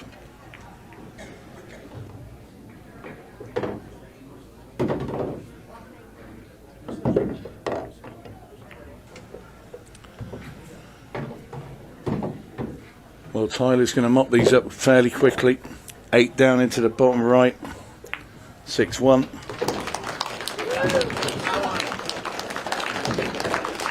Gets a big round of applause. That must be from his supporters. Yeah, it's a big win there. Well, Sam Henderson had that opportunity there. And I wonder if he just panicked a little bit. Just 3-4 balls from home, he saw the finish line.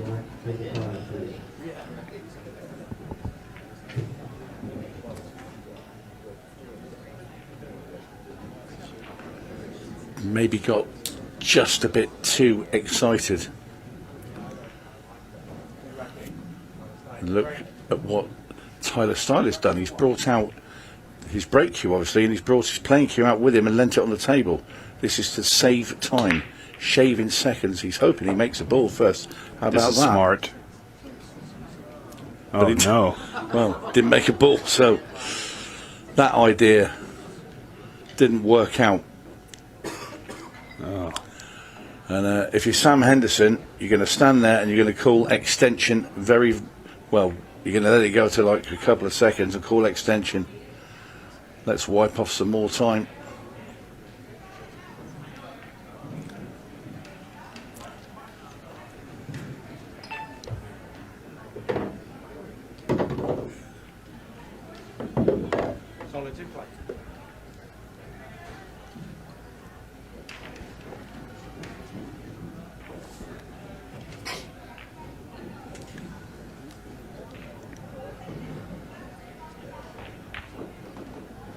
There's the chalk on the floor again.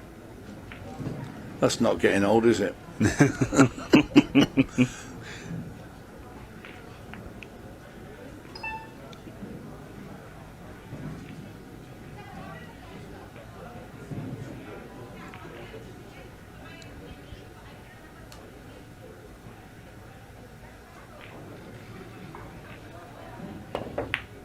Oof. How'd you like that? That was interesting. Yeah, he's not left himself anything at all, though. So Tyler. At what point? I mean, he's going to have to just throw his arm in here somewhere, because if you look at the clock, and there it goes. Oh, hello. We're seeing some incredible shots here. I mean, obviously, I don't think he meant that one.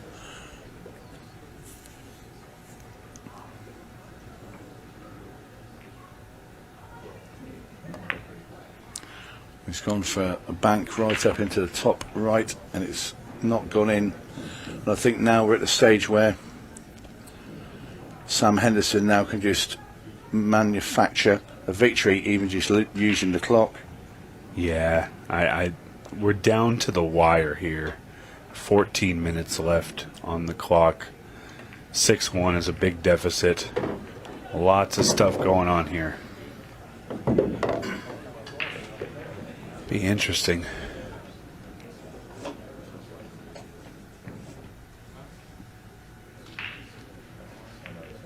Still not used that extension. I thought he might be aware of it. I think you'll see him use it a little bit further down. He doesn't want to use it when maybe he needs it for the actual match. No, but I think good once point. he gets to a point where he knows he's good, I think he'll call it.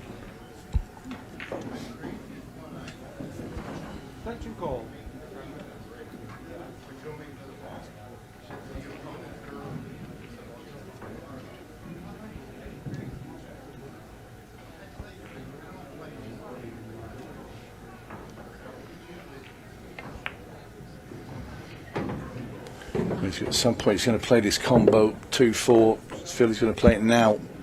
So you're playing this combo, it's all about the 2-ball. The combo's pretty simple. Should make the 4, he does, and he brings the 2 out with him, and that is good. This is the match staring Sam Henderson right in the face right now. 1 ball, top right corner, 2 to follow in the same pocket. And it's going to be a simple 8. And what a performance by Sam Henderson, Stephen. Yeah, this is a huge victory. Sam told me I've never beaten 𝘼𝙧𝙞𝙯𝙤. He is my favorite opponent. Well, Sam, let's check another one off the bucket list. Sam Henderson takes down the babyface assassin 𝘼𝙧𝙀𝙧 and moves in to the semifinals. We'll get a word with him in just a minute. Don't go anywhere. More Ultimate Pool USA on the way.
Well, welcome back down to the arena now with Sam Henderson, who's just got a very good victory. Sam, congratulations. Thank you. The great form continues. Yeah. The double's still on.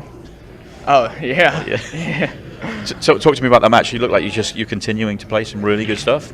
Yeah, I mean, I really think it just all came down to the break. He broke drive at least twice. I think 3 times, actually. One of the times the 8-ball fell, and I didn't know that, but apparently it's my shot after that. So if it's just the 8-ball, yeah. Yeah.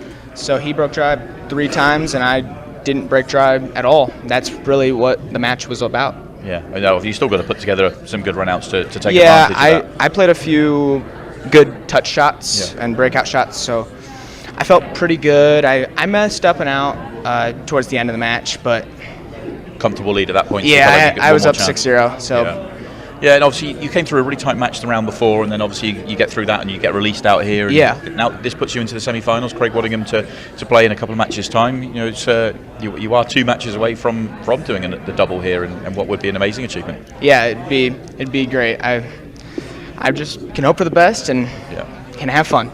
Now that you've got the first trophy, though, I mean, the confidence must be sky high, ready to do it again. Yeah, I feel great. Yeah. I feel comfortable down on every shot, and I'm ready to go. Well, that is very good to hear. Look forward to seeing when you come out here for the semi-finals in a couple of matches' time. And it is to the semi-finals we go. The first semi-final is up next.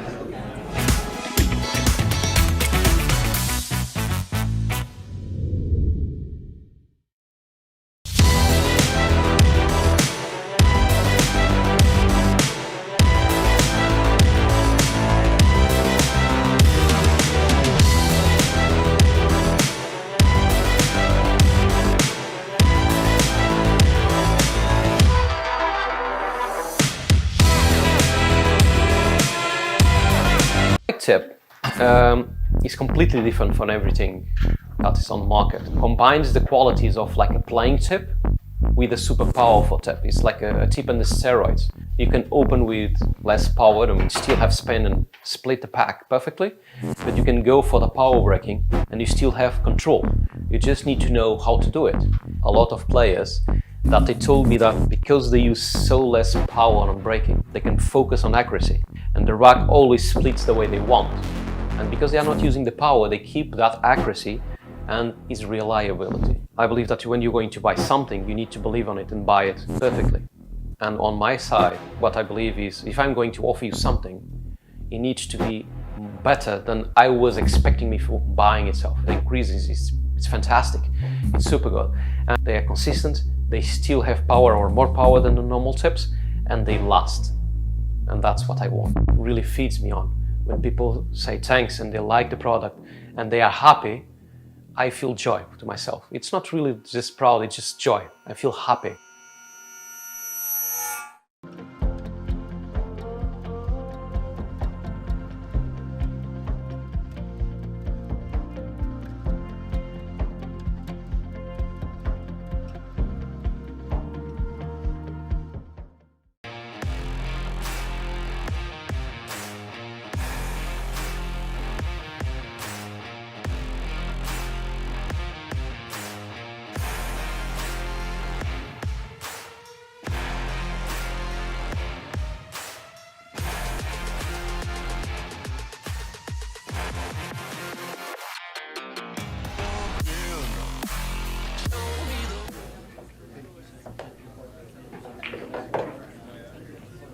Welcome back, everybody. We are on to the semi-finals, and we've got a good match up here. 𝘼𝙧𝙞𝙯𝙤 is in position. There he is, ready to get going. He's up against 𝘼𝙧𝙞 II, which we always say a little bit tongue-in-cheek, because he has made the runner-up spot 3 straight open events, which is an amazing achievement, coming over from England, which, when he started this run, it was not his main game. It now has become his main game. He focuses more on the American stuff than the English stuff, but he is an Ultimate Pool pro in England, so he chops and changes. But here he is in another semi-final and one match away from making another final. It's just an incredible run that 𝘼𝙧𝙞 is on, and he's going to get us underway here. It's race to 7 for a spot in the Arizona Open final.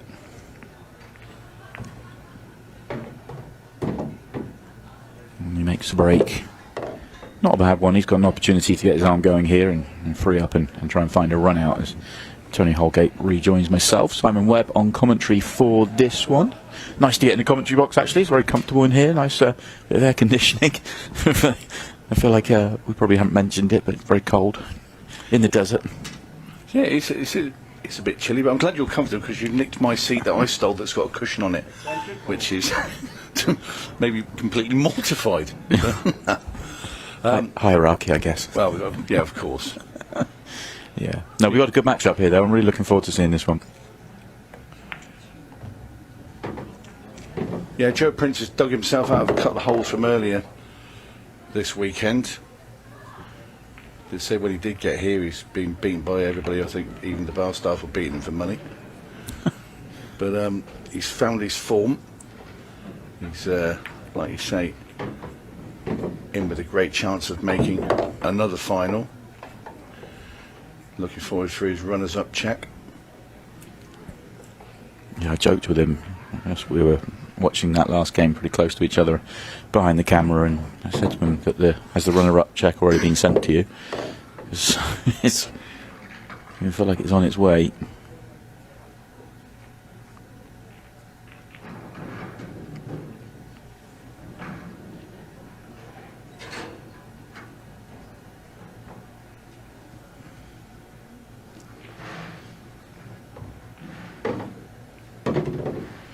He can certainly play this game, Joe. Adapted to it well when he first came over. Yeah, he's found a way to really have the break firing. That's been a big weapon for him over here. Does the 8 pass to the top left? It does indeed. That's no problem then, is it?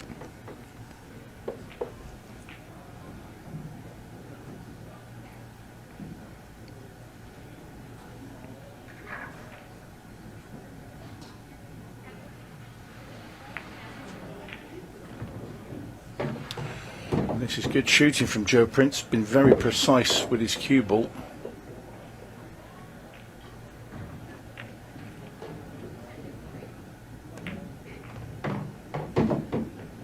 Right behind the 8. Has a nice clear sight of how to play this, so you know he's got just over half the pocket. It's going to be no problem, and down it goes. Yeah, very smooth start from the Englishman there. Good break, good route, very clinical, and he's off to a solid start here.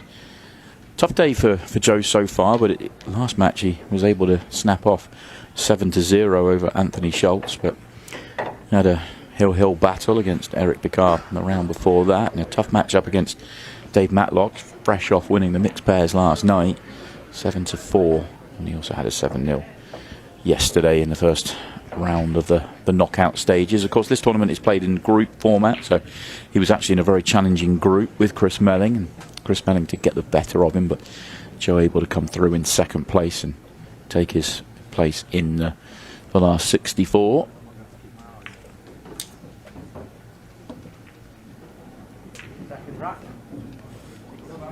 Jovan Bustamante also played Chris Melling this weekend, but he played him in the shootout in what was an incredibly high quality match. 7 racks were played and all of them were clearances from the break, with Jovan having 6 of them. Chris Melling did not make a mistake in the match and was punished. Also beat one of the big favourites for the tournament in Justin Birdman this morning. First match we saw actually on this TV table.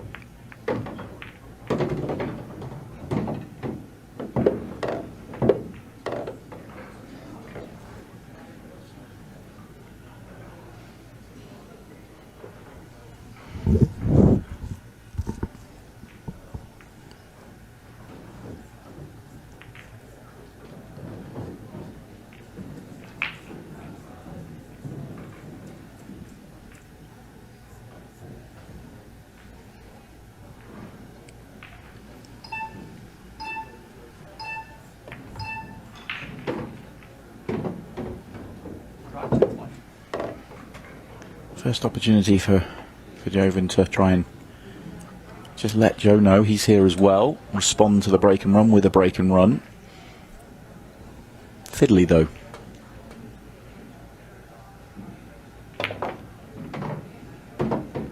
Yeah, I'm not keen on the 8. Yeah, interesting shot there. I'm not entirely sure where he was trying to get to. But the 8's the problem. Is there room to play it? Not much.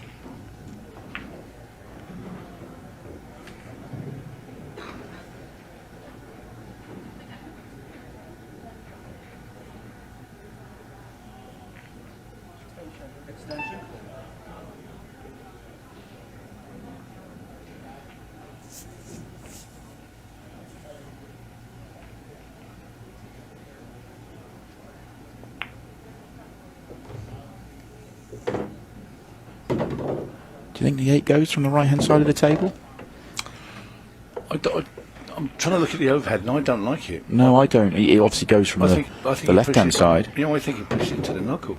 Yeah. But then they're fairly generous, but I can only think that he does think he can make that ball, because otherwise, why go? But then, well, he can play into it from here, but yeah, I do think he's loading up with left here.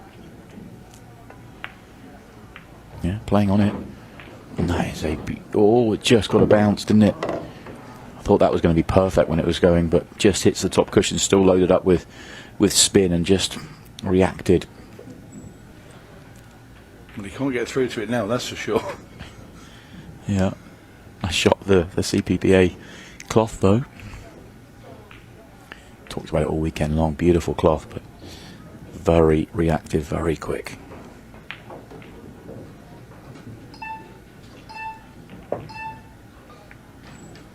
Not to be. First opportunity goes then for Bustamante.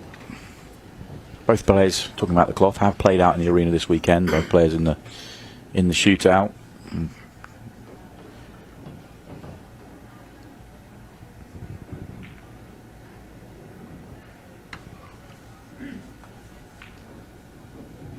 Yeah, decent shot there from Joe. Even if Bustamante can kick this 8-ball, I mean, where can it really find a pocket? I don't think it can, because the only one would you say would be, well, he's scratched anyway. Would have been where the 1-ball is, down in this bottom right, if he could have kicked into the side rail. Anyway, ball in hand now for Joe Prince, with a pretty straightforward layout.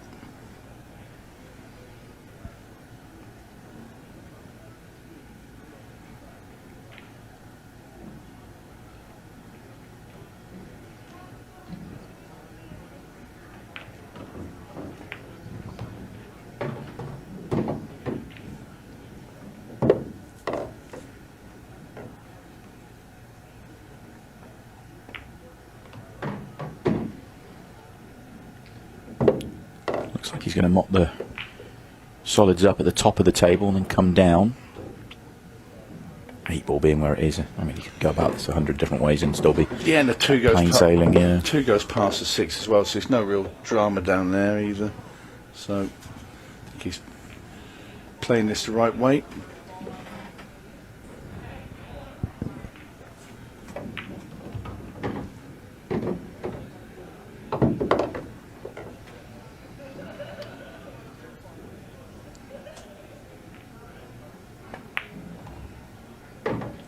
That'll do him. And this for 2-0.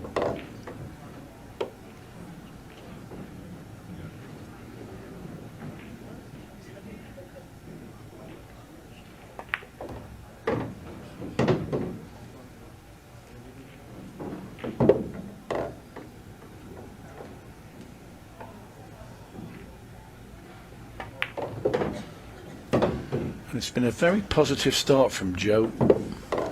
Very solid cueing, all of it business-like. yeah, very efficient, isn't it? Down goes the 8, 2 racks to 0.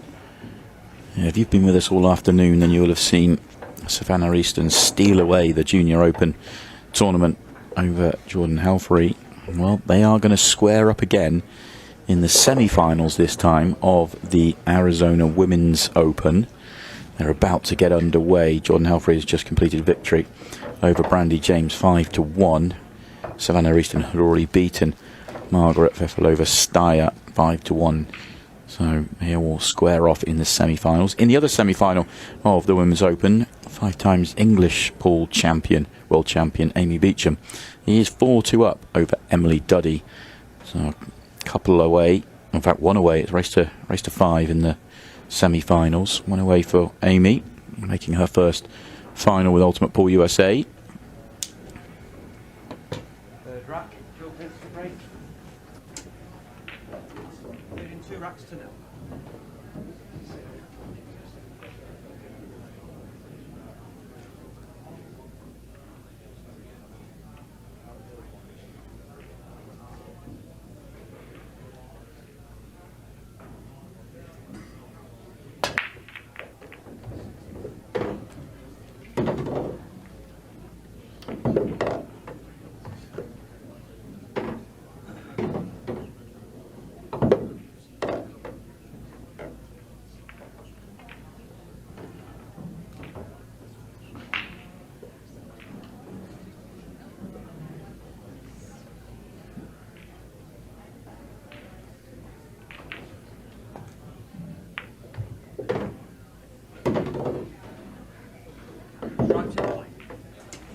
Joe's in again.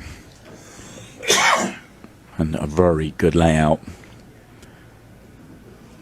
Hard to see where he's going to go wrong here.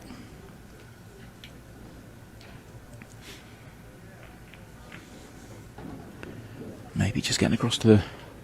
I mean, it's all completely wide open, really. It's just pattern play. Keep it simple. He shouldn't have an issue here. But go slightly awkward in a shot's time. It can do.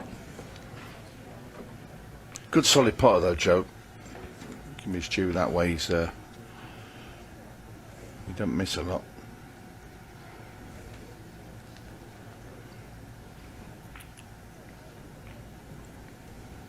Certainly got plenty of bottle.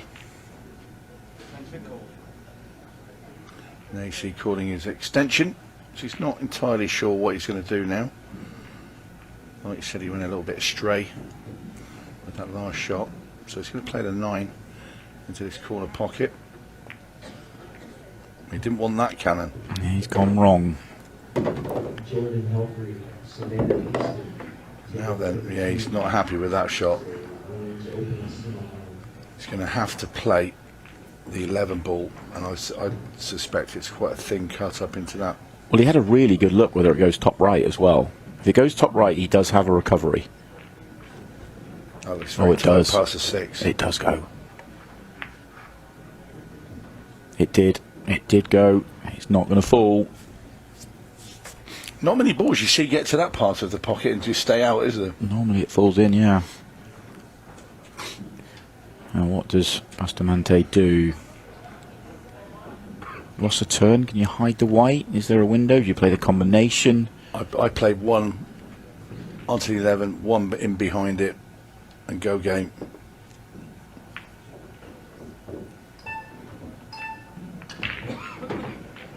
No, Bustamante's gone just straight, lost a turn, no attempt to make both. And he's left him a clip on it. There we go. Well, yeah. He makes that and gets on to 15. Well, Bustamante will be thinking, why didn't I go? Yeah, well, I thought if you're easy. I thought if you're going to play the shot he played, why not try and target the 6 and get behind the 6? Because that's quite a big target for a player of his level. Yeah, but it was easy to play, the 1 on to bring. Yeah. I mean, as good as it gets. Yeah. That is nowhere near. Yeah.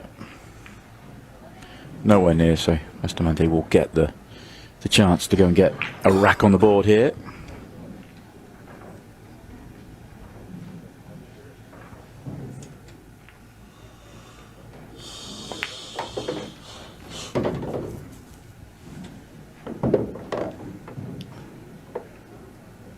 These are pretty straightforward.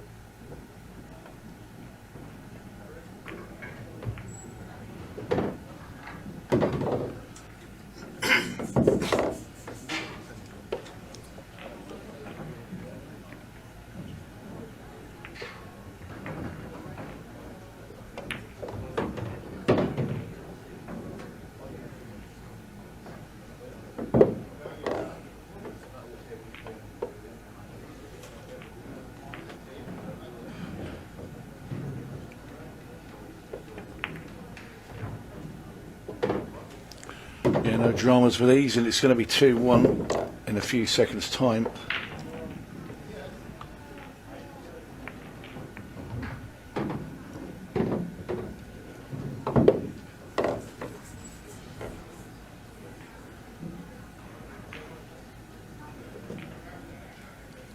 Well, being played at breakneck speed.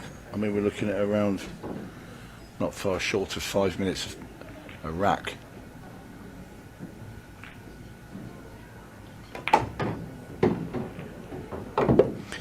Minutes to start the game, wasn't it? And I feel that's fairly generous, the pace they can play at. Just got to monitor it as we see Govan complete the rack and get on the board. Only takes 1 or 2 tricky layouts, and all of a sudden the clock can start to disappear. But decent amount of time for a race to 7 for players of a very high level, of which these two of course are. Following this match we will see the other semi-final. Craig Waddingham and Sam Henderson, who's looking to do the double, which is, well, would be some achievement. Huge victory for Sam in the last round, beating Tyler Steyr 7-1. Craig Waddingham actually a very big victory as well, 7-0 over Nick DeLeon.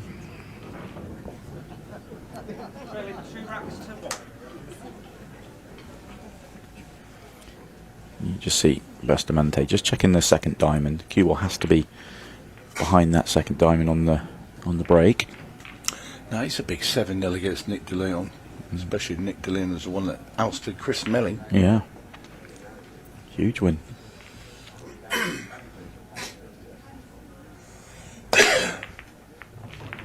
Good break. break. He really is hitting that break well. And I know this cue ball's still going, so we've got a little bit of side on it. But I mean, huge power. Look at it still go. My word, that lasted a long time. He's not happy with the outcome though. This is, well, it's actually a good layout. It's just the first shot's difficult.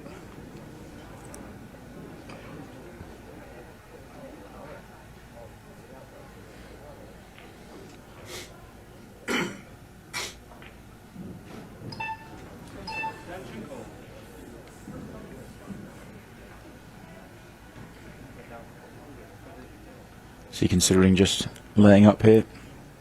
Brush off the 4? Or is he taking the 4 on? Does the 4 pass? I think he looks like he wants to take something on, because just in his mannerisms, ways at the table. The 4 did pass. He was probably hoping to do something with the 5 whilst playing that shot. Yeah, well, the 5 certainly doesn't pass a 10. So he's going to need to do something with that.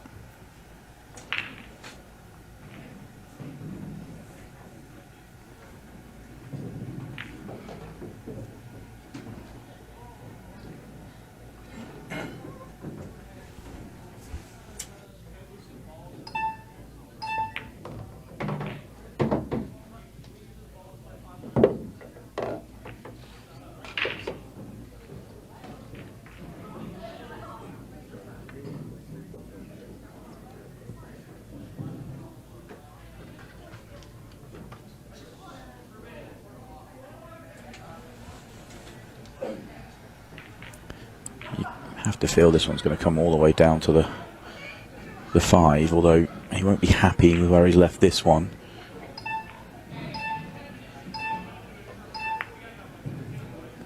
That's a great shot. Really is a good shot.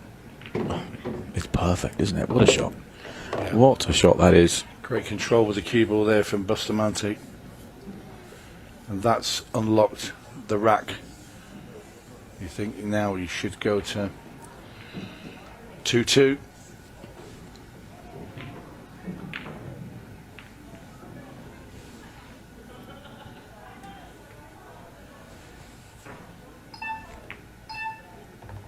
Gonna play the 1 next.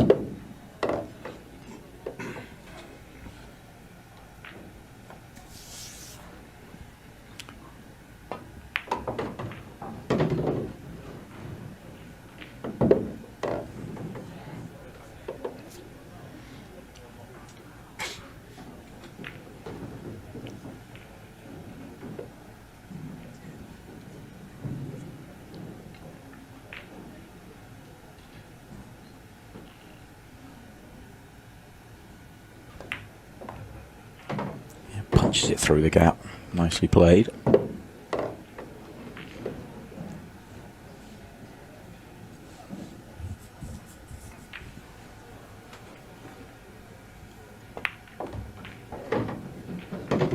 Just precise control all the way through this rack by Jovan Bustamante. And in goes the 8. And we are level. We're 2-2.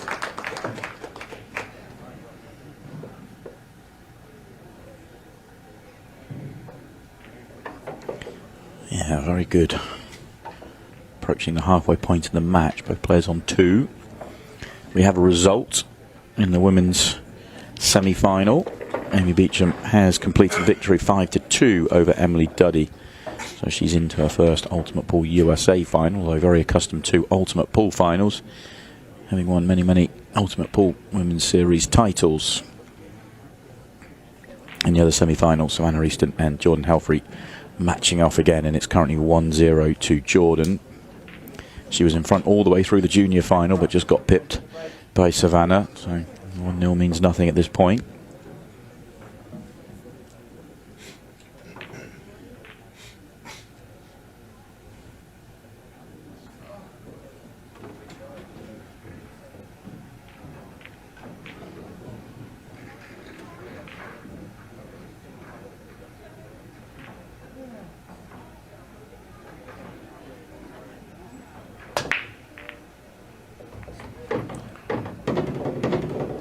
Decent break there for Joe. Continues, doesn't it? But It's messy. Very messy. Very messy indeed. Just wonder, 14 first shot, fire into the issues and see where the table lays after that. The 9 at the top does pass top left, so that shot's available.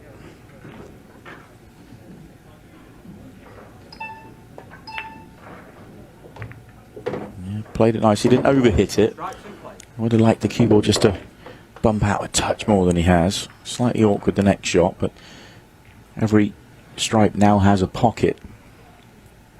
Yes, you have to go up for the 15. Might be able to play on the 9 here. Yeah, hits it on the narrow side. If he hits centre pocket, he goes past the 9 and he's taking it to the top left, but he still has a shot. He'll take it down into the bottom right. Come back round the back of the angles and he should be able to get the cue ball onto the 10.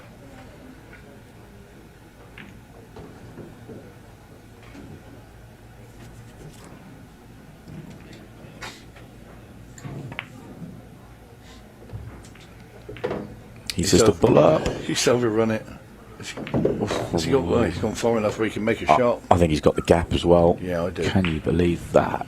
Yeah. I mean, it's one thing to go past the 8 ball, but he's got the gap as well to the one over the pocket. That is a touch. Considering he was playing to be about 4 ball widths away to the left to play the 10 into the corner. He's played that short. But he has the angle. He can just pop this 13 up into the top left-hand corner and just guide the cue ball to the right-hand side and just be able to have the 10 in the side pocket. And the 8 is ready and available and willing to be potted. And Joe Prince is going to restore his lead.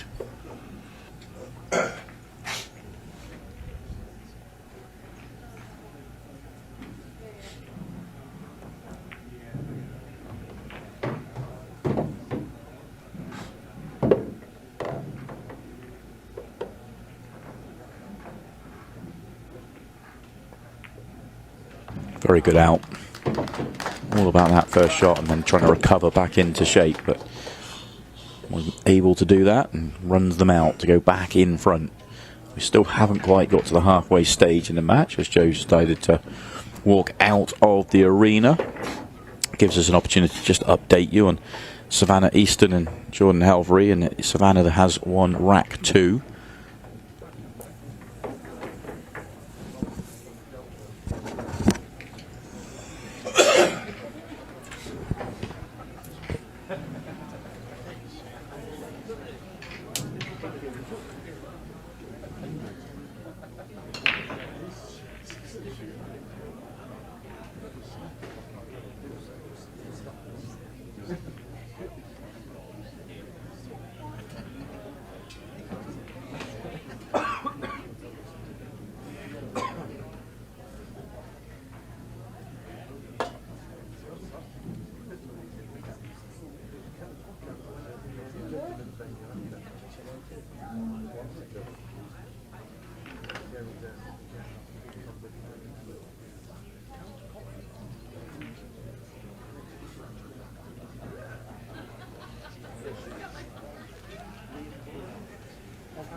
While Joe is out of the arena, gives us an opportunity just to have a look at the match. There is the semi-final that we were talking about. Jordan Helfrey is currently at the table, 1-1 with 𝘼𝙧𝙯𝙀.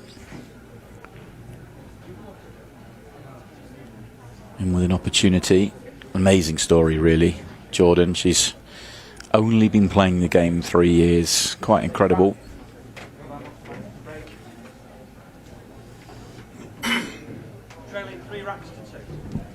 And already an incredible player, not just an incredible rising talent, already a talent, already, I mean, in the semi-final of the women's event here that's been stacked. Some great players in this event. You know, she's, well, 1-1, a chance to make it through to the final, already won the mixed pairs and final of the junior.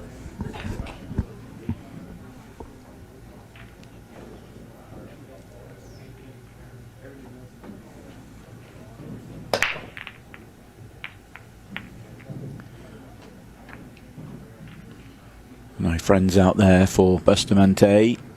Opportunity to go back 2 in front for Joe Prince, although is this a tricky layout? He's having a look. Is there a gap to play the 3 off the rail and open up the pocket? Not that you need it, but make it, and then the solids become a really good option. Well, I think that's where he's heading. You just hold for the 4 here. You don't really need to do too much here. You don't need the pocket. You just might use it to make it. Yeah, that's nicely played. And now it's pick your route. They are there.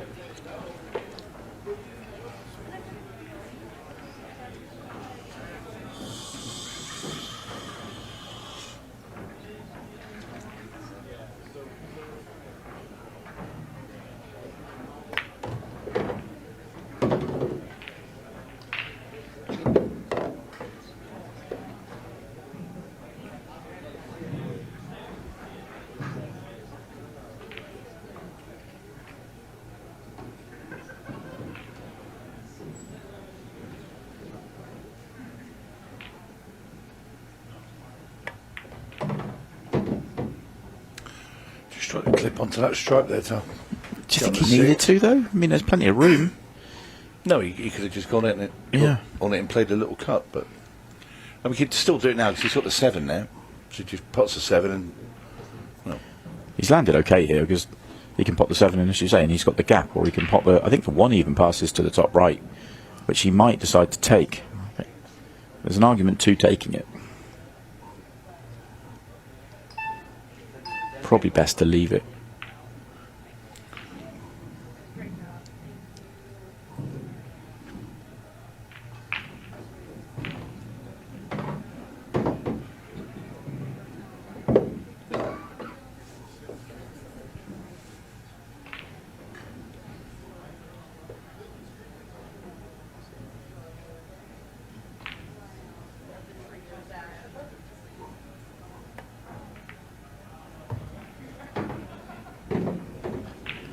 Well, going to play the 1-5 combo.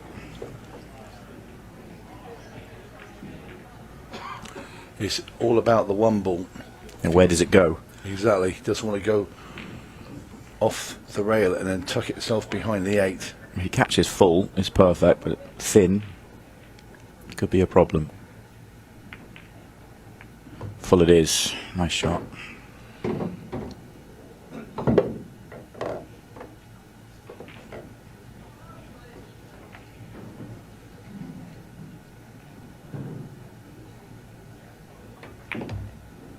It's been another good out from Joe Prince. Surgically removed. Yeah. Two frames in a row. And back 2 in front as well.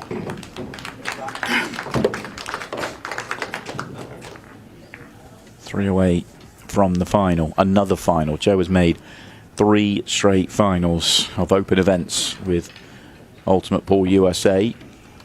Quite an incredible run that he's on right now. Yet to taste victory, but 3 straight finals is incredible.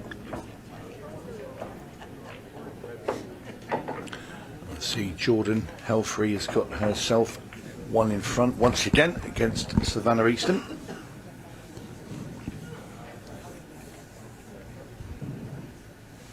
You get the sense there's a few really talented youngsters coming through, but you just get the sense that Savannah and Jordan will have plenty of good battles over the years.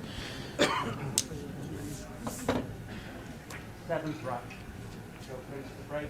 Leading 4 racks to 2.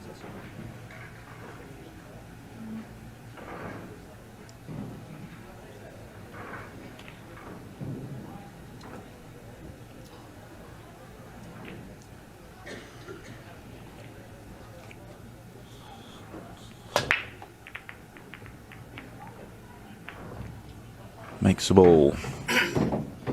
And immediately you look at stripes, but then 14 looks a bit dodgy. Yeah, and the opener looks a little bit awkward as well. Thin clip, cue ball would be running loose. You can play the combo down the Oh, bottom. if he's got the gap to the combo, it's okay. Stripes don't look... Well, solids don't look great, do they? But the stripes have work.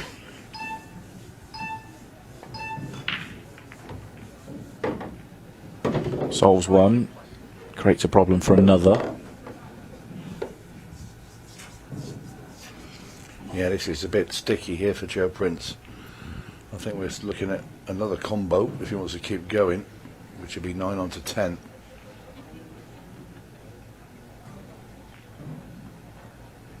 I'm looking at all options, seeing where we could go. I mean, we started looking at bank shots up with the 14. Trying to look for ways to solve that problem, because that is the major one. Well, to be fair, he can play his combo now, and he needs to try and kick that 13 out, or the 1 away from the 13. He's gone for the latter, because now it's freed the pocket up. But Next shot looks tricky.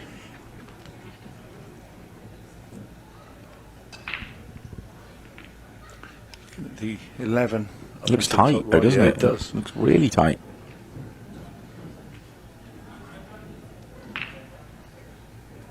Suspension call.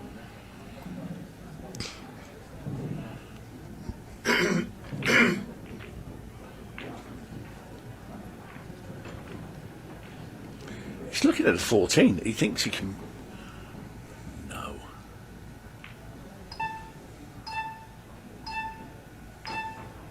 He's only got the 14. Well, Yeah, there wasn't much room for that. no. He was trying to make it off the solid, but that wasn't much space. That was a bit of a desperate attempt, and what he has done is open up all the solids for Bustamante. And you wouldn't expect this man to miss from here. So Joe Prince is going to watch Bustamante run this rack and bring it back to win 1 again.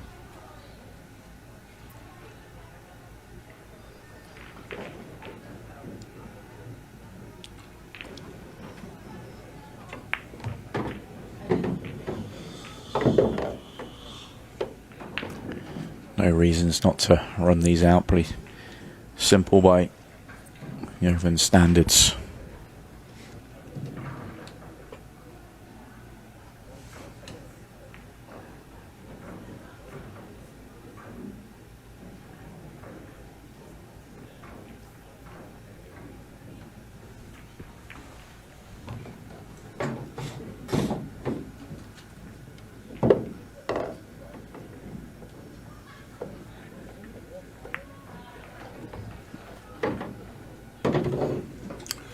That's pretty good. He's in good shape. 2 in the side. 7 down in the bottom right. And 8 is pretty straightforward up into the top left. And this is 4-3. We go on. 13 minutes going to be left on the clock. Just under. Yeah, it's been quite a slow pace, isn't it? Although there's not been any scrappy frames or awkward frames. It's a plod. Both players are really using their shot clock and kind of really making sure of these finishes. Yeah, it is. Slowed the match down just a touch. 4-4 both. 4-3 both players. Oh, Joe needs 3. It's a Joe leisurely needs 4. stroll Yeah. rather than the plod, because they've been very good finishes. But like you say, they've used most of their allotted time for each shot, and that's why it's sort of eating into the match clock so much. I'll tell you what, those young girls are firing though. It was 2-1 a second ago. It's now 3-2 Jordan Helfrey. She got herself 3-1 up, and Savannah's just won the last rack to go back to 3-2. Amy Beecham still waiting in the final. We'll see that in a couple of matches' time. Next up for us, it will be the second semi-final of the Open. Sam Henderson and Craig Waddingham waiting in the wings, and then it will be the Women's Open final before our final match of the weekend, which will be the Open final. This time Bustamante makes a ball, and he has an opportunity to tie the scores up. Pattern of the match, Joe keeps winning 2 and going 2 in front. Bustamante pulls him back. Can he do that again here? Incredibly, in the Open, Sam Henderson is the lone man flying the Stars and Stripes flag. He is indeed. USA. Yeah, and there's some really good players in. Some USA domination as well in all the other tournaments. You know, the shootouts and yes, and also the junior. Yeah, so far. Also in the second chance events.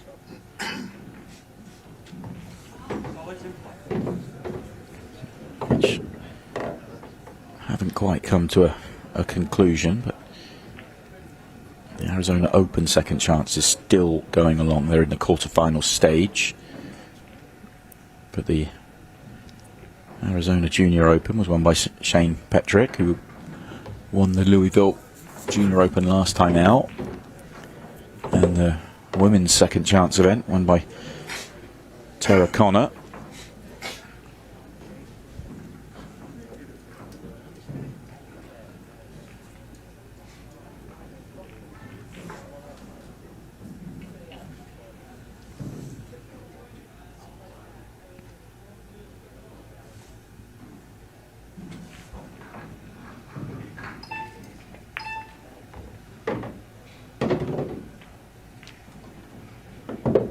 No good. No. He's coming to a grinding halt here on his attempt to run this rack. What he's got to do is not leave Joe Prince too much here. Unless he's going to go for something extravagant. Which he isn't. So he's opted for a safety, but how safe is it? Well, we're going to find out after this shot, because clearly that Joe Prince could pot the 14 in the bottom right.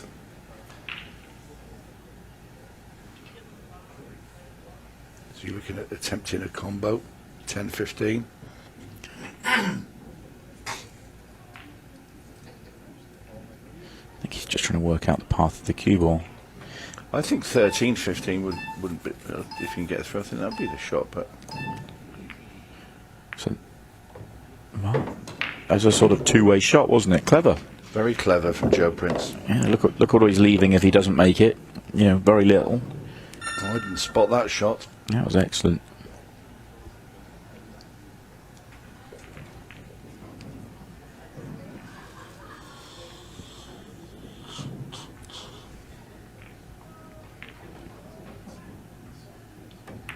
Second shot clock now in play.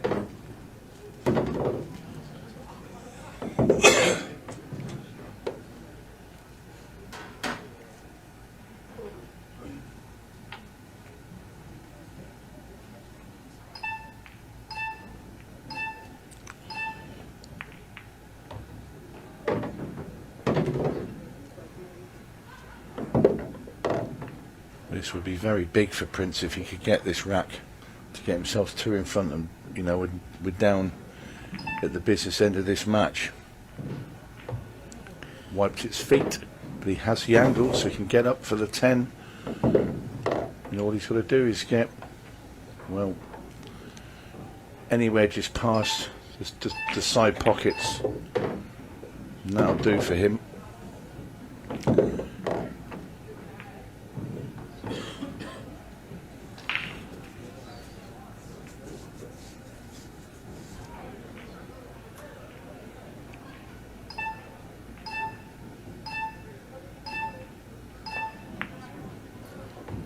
This has been a very good run out, hasn't it? Joe's played this very well. Prince there using his extension. He's now going to try and eat into the clock early. But then he's going to go down and play when he could probably play with each another 10 seconds, but he's not going to bother. It just feels a little bit uncomfortable, doesn't it, when you're doing it? I think he just took it because instead of having to have the 15 seconds, actually, rather than eat into the clock, just gave himself the luxury of playing it when he wanted. Yeah, maybe. I mean, you don't have two in front with 8 to play. You're not really thinking clock. I would just suggest natural pace. I just think it's not far enough in front. If it was to go 3 racks in front, I could see the argument. But, you know, the ability to run out off the off the break in, say, 2 minutes at natural 15 seconds shot pace. You know, if Bustamante gets the next 2 chances and runs them out, there's still 4 minutes left. You know, it's too far out to run the clock down, and who knows, he might need that time on the clock if Bustamante gets the next 2 or 3 chances. Yeah, we saw that Sam Henderson game against 𝘼𝙧𝙞𝙯𝙤𝙣, and he was started to be aware of the clock with about 14, 15 minutes because he was so far ahead and thought, well, how many... He's worked out in his head, what's the average sort of time that somebody can win a frame against me? Now, it's took me over half the match to get to where I am. Yeah. Now I'm going to start using extensions and just make it really hard for my opponent. And Tyler was aware as well, because he was doing everything he could when he was at the table quickly. Yeah, with the 2 Qs. With the 2 Qs as well. Freeze Q on the break Q on the floor. And then he went dry as well when he did it. I suppose you can do that when you've got a good Q sponsorship deal. break your Q, get another one sent out. To be fair, the arena carpet it's fine. Really soft. You couldn't do any damage to it, that's for sure. Well, things are starting to go in the direction of Joe Prince at the moment. Yeah, tricky layout. First shot could open up at the top of the table. No, he didn't get it. Trying to move the 10 there. He was indeed. He sort of squeaked it into that rail a bit too soon, and then he's missed kicking it the 10 away from the 7. So, Joe Prince. Well, he's attempted the pot there, made it, but... Is he thinking a 3-ball combo up to the top right? It, yeah. I feel like the shot's on. Well, I don't think there's any damage playing it, even if you didn't get it. Beautiful. Oh, lovely shot from Joe.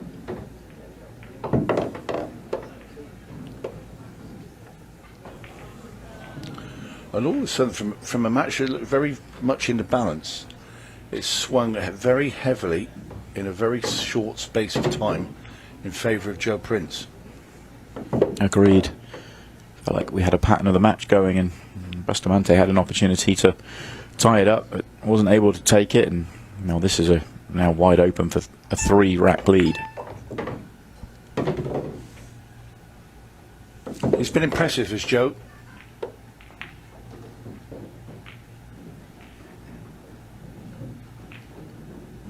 Ever since he was in the commentary box with me, and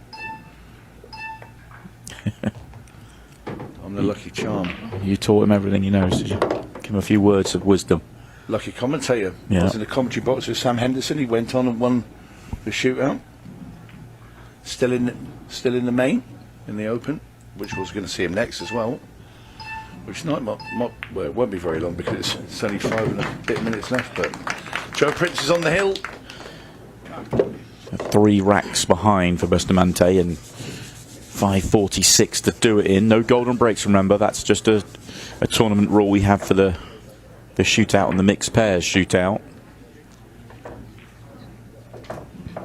Joe will be feeling pretty comfortable. You feel at 5:46 and 3 racks in front that worst case scenario, if everything went wrong here, you're in a 6-ball shootout. Hard to see how Jovan can run 4 straight in 5:46. It's possible, of course, but very, very difficult. But if Joe gets to touch the table at all in any of the next 3 racks, you feel like that's it. You know, even if he doesn't run it out, he'll kill so much time. It would really hurt Jovan.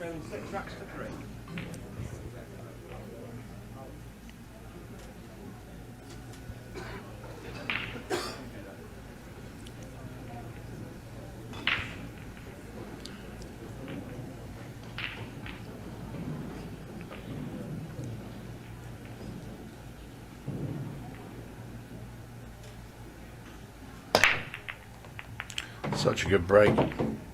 Oh, cue ball. Scratch. Oh my God. Joe knew he got himself prepared. He saw it coming across the table.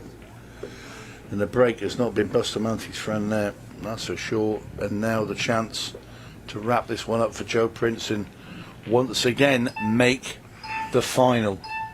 Just incredible. I mean, watching that replay of the break was tough to watch as well. That was so tough one to take. I mean, it's a tall order to get back into it, but that really just kills it, doesn't it? This is a wide open layout that shouldn't be too taxing for Joe. One into the corner, and in it goes.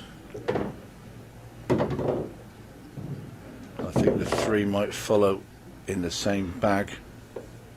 That'll come down here, and then it depends on what he fancies. We'll probably go down for the 7, I would have thought.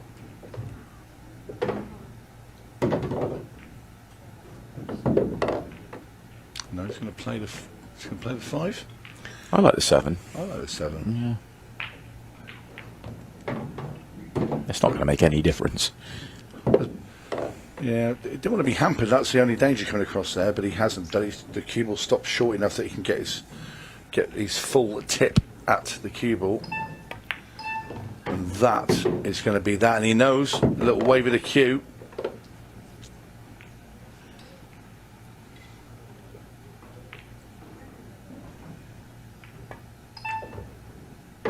Just amazing. Just been very, very solid. He's played in 4 open events here with Ultimate Pool USA, and he is going to make 4 straight finals. Just an incredible performance from Joe Prince, just the way he comes through the field, and he's back into another final. Just incredible performance, and he will take some stopping in the final, but he knows the one big hurdle that he struggled with in the past has been the final. Will it be 4th time lucky? We will find out. He's in the final, and he will play either Sam Henderson or Craig Waddingham, who are up next in their semi-final.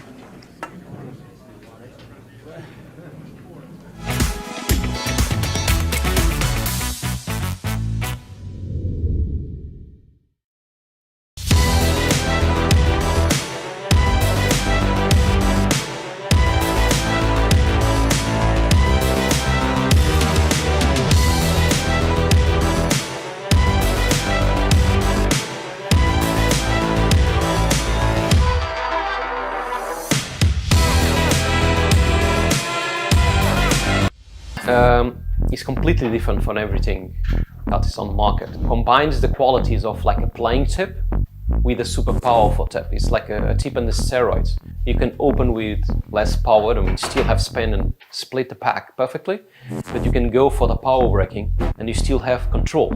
You just need to know how to do it. A lot of players that they told me that because they use so less power on breaking, they can focus on accuracy, and the rack always splits the way they want. And because they are not using the power, they keep that accuracy and its reliability. I believe that when you're going to buy something, you need to believe on it and buy it perfectly. And on my side, what I believe is, if I'm going to offer you something, it needs to be better than I was expecting before buying itself. The increases it's fantastic, it's super good. And they are consistent, they still have power or more power than the normal tips, and they last. And that's what I want. It really feeds me on. When people say thanks and they like the product and they are happy, I feel joy to myself. It's not really just proud, it's just joy. I feel happy. Oh, welcome back to the arena. We have our first finalist in the Arizona Open, and it is Joe Prince II. And Joe, we always say that a little bit tongue-in-cheek because it is now 4 straight finals you've made. And, you know, obviously runner-up in the last 3, but, I mean, can you, I know you wanted a lot more from those tournaments, but can you look at that and go, what an amazing achievement?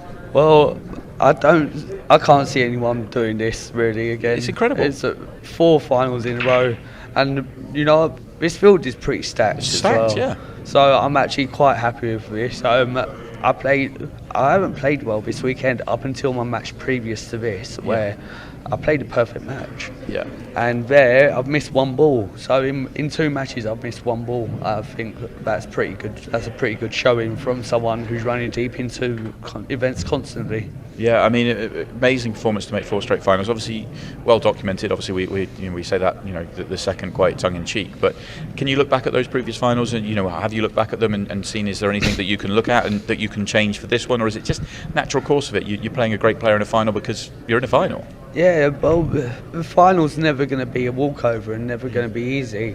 I've lost every final by the same scoreline so far. Yeah. If I do lose this 8-5, I can't even say what will be going through my head. No, you can't. But it's I'm just happy to be here. Yeah, again, just showcasing that I am actually one of the top players around and I'm able to do it consistently. Yeah, you really are. I mean, you're really showcasing what you can do over here, and brilliant performances and some really clever pool out there. It looked like, obviously the patterns don't always go perfectly, and you've always got those clever little recovery shots to kind of keep getting out. It was great to watch. Yeah, that's just a bit of knowledge from a very vastly misspent youth, I guess. Well, that's a fair comment, I guess, yeah, but congratulations. We look forward to seeing you in the final, and you've got Craig Waddingham or Sam Henderson who have been going well this weekend as well. So tough match coming up, but I'm sure you're going to give them a real good run. Yeah, hopefully. Yeah, we'll find out, Gillis. And we will find out which one of those two players will come through to play Joe in that final. They're up next after the break.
And welcome back to Ultimate Pool USA's Arizona Open. We are now in our second semifinal. For the fourth time in a row, one of these players will be playing Joe Prince in the finals. What a story that is. But I think that there's another story here. Sam Henderson having an amazing tournament.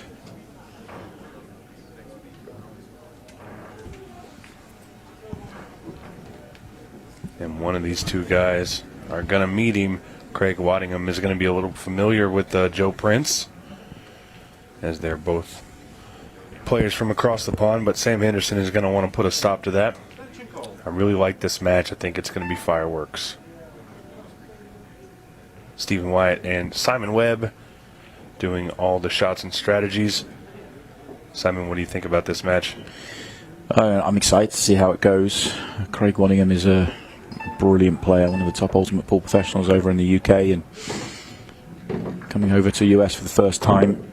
Told a few players, a few people on the team, and watch out for Craig. He can really play, and obviously didn't have the best of starts in the shootout or the mixed pairs, but sort of found his feet over the last 2 days, really getting into it, and now he's playing really well. I had a brief word with him an hour or two ago once he made the semi-finals, and how you're starting to really get a feel for it. He feels a lot more comfortable with the cue ball all of a sudden, and comfortable Craig Waddingham with the cue ball. Watch out, but Sam is playing as well as we have seen him here with Ultimate Pool USA, and already been the shootout champion, and here he is in the semi-finals here. It could be a double for Sam. It's real funny. We have a history of the winner of the shootout tends to win the Open at the next event. Yeah. It's happened 3 times now. But Sam said he's going to break that one. He wants to win the double. Well, no one has won the double, have they? I mean, Sophia's done the double, a different double, but the shootout open double has not been done yet. Yeah, this is huge for Sam, and he's starting off very, very good here. Able to unlock the rack and set himself up. He's going to go a little far. See him throw his hands up there, but I think he's going to be fine.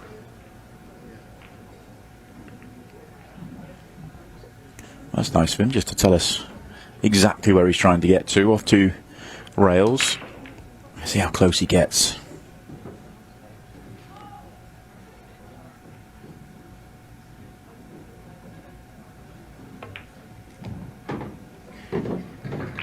Is it a little hard? He's on the line that he talked about. He's just a little bit closer to the rail than he was looking for. Just pulls up in time. He needs to count his lucky stars on that one, but he's going to be okay. Just needs to take his time. And like we've said so many times this weekend, Sam Henderson off to a 1-0 start. Held his serve. Let's see what Craig can do with his. Is Craig still using the Chinese 8-ball cue? He is still using the Chinese 8-ball cue, I believe. I can't quite. Yeah, no, he is. Just looking at it from where he is, and yeah, it's probably the only player in the field that is playing with this. But I guess it's one of those things. It's what he's used to, yeah. And it's less of a change coming over. And yes, it is, a bigger tip than he would be playing, the majority of his pool, but it's not massively different, and obviously it's a very similar, everything else. So it makes sense. Yeah, and I think that's what it comes down to, is if he's comfortable with it, why change? I think the only thing you can say, I'd say for Craig, is that he really likes a very hard tip, and this cue has an incredibly hard tip on it, and he might be struggling with it a little bit, or he was struggling with that a little bit earlier on in the weekend. As he told me, he was starting to get to grips with it. So, well, needs a ball down. There it is.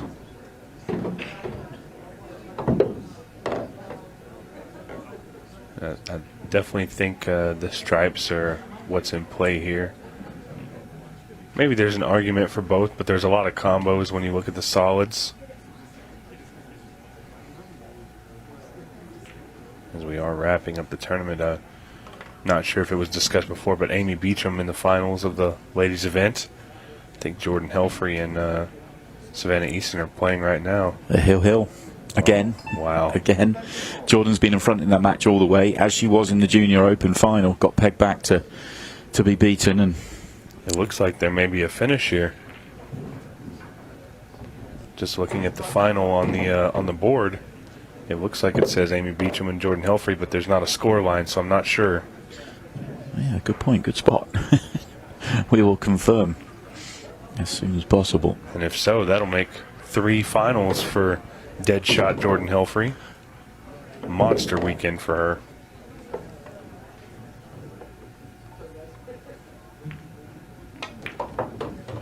Well, back to this one. Craig's walked his way through very nicely so far.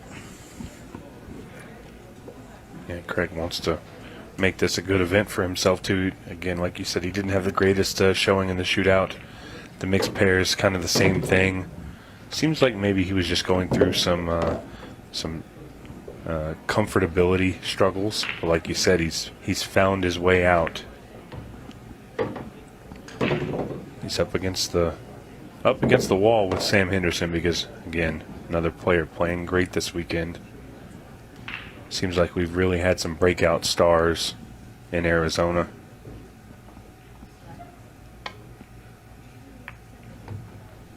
And already with the announcement of the Iowa Open, multiple entries in that event already.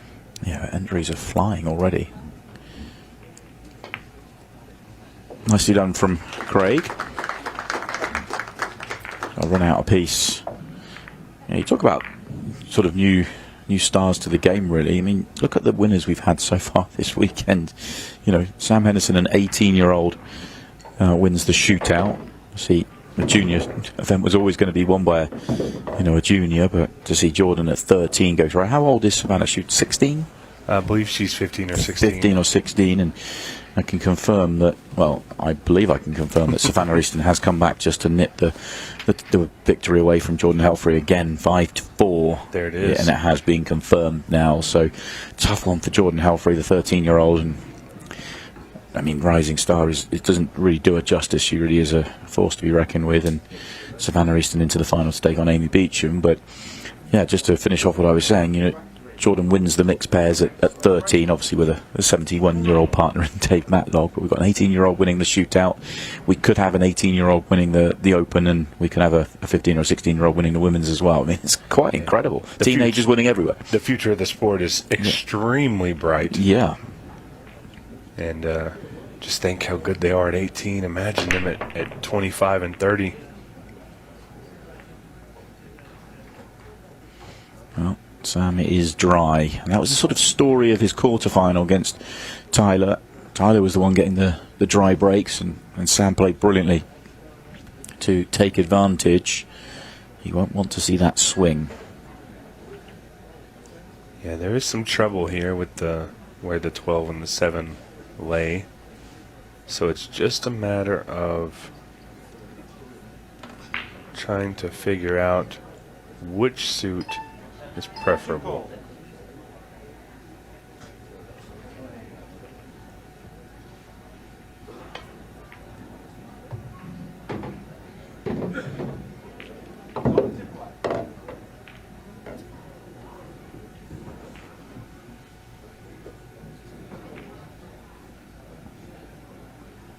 Yeah, I don't know what I like here. Craig likes the solids. He's played well to get on the 4 ball. Yeah, was he playing to get on the 6? I think so, 6 or 7. You can see the back end here. You know, he's the 3 highest up the table connect beautifully. So can he get on the 7 off this one? And essentially, I'm assuming there is plenty of room here. If he can go 7-2-5, he's out. I'm not sure that 7 ball goes. It's so tight and it's slightly in front of the 12. Was he playing the back off the 9? Maybe. Yeah, he is. Does he get it? Yeah. Wow. And now, I mean, he's out here. It's just dot to dot. What do you call it? Tic-tac-toe. Tic-tac-toe. Yeah. And that's a pretty confident shot there for Craig, knowing that he's going to bank it. He knows the pocket's big because the other ball is there, but you still have to hit it good. Still have to hit it good. And he's hit it well. Craig Waddingham done something that not too many people have done, and that's get up a game on Sam Henderson. It is 2-1 in this race to 7. Talk a little bit more about the Iowa Open that was announced. I'm not familiar with the pool hall that it's in. It's going to be the rack. It's beautiful. It's one of the best pool halls I've seen. It's been only been around a few months, and it is incredible. It's yeah. I mean, we're going to be very, very spoiled when we go there. That sounds like a cool. Off the top of my head, I believe there's something like 43 7-footers, a dozen 9-footers. Space galore, you know, it's huge. Oh, wow. And the arena setup we'll have there is going to be very special. And yeah, it's really good. And we'll be news about a leak from Des Moines as well coming out very, very soon. It is a very, very exciting tournament. I'm looking forward to that. Yeah, it seems like everywhere we go, the leagues are just exploding. They really are as well. It's so exciting. We've got so many to announce. And we're just, I mean, really, honestly, when you look at it, we're done with this event. We've got about 5-6 months until we get to our grand finals. It's not that far away. And somebody's going to be walking away with an awful lot of money. Awful lot of money. And whoever they beat is still going to be walking away with an awful lot of money. Yeah, that's true. I mean, we pay big and pay deep. If there was, I don't believe that's the reason to play Ultimate Pool League, by the way. I think the format is so much fun. If I had a choice of what to play for my weekly night out playing pool, it would be 100% Ultimate Pool League because the format's so much fun. But if it's the money you're after, we got you covered. I mean, what's better than fun and money? Yeah, we'll take it. Well, and you look at this, and Craig is really, really coming out strong. You're 100% right. he has become very comfortable.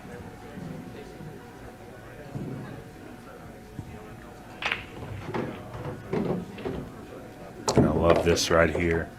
The touch shot on that to just get the drawback. It looked simple, but it requires quite a bit of finesse to get the angle that he needs to get.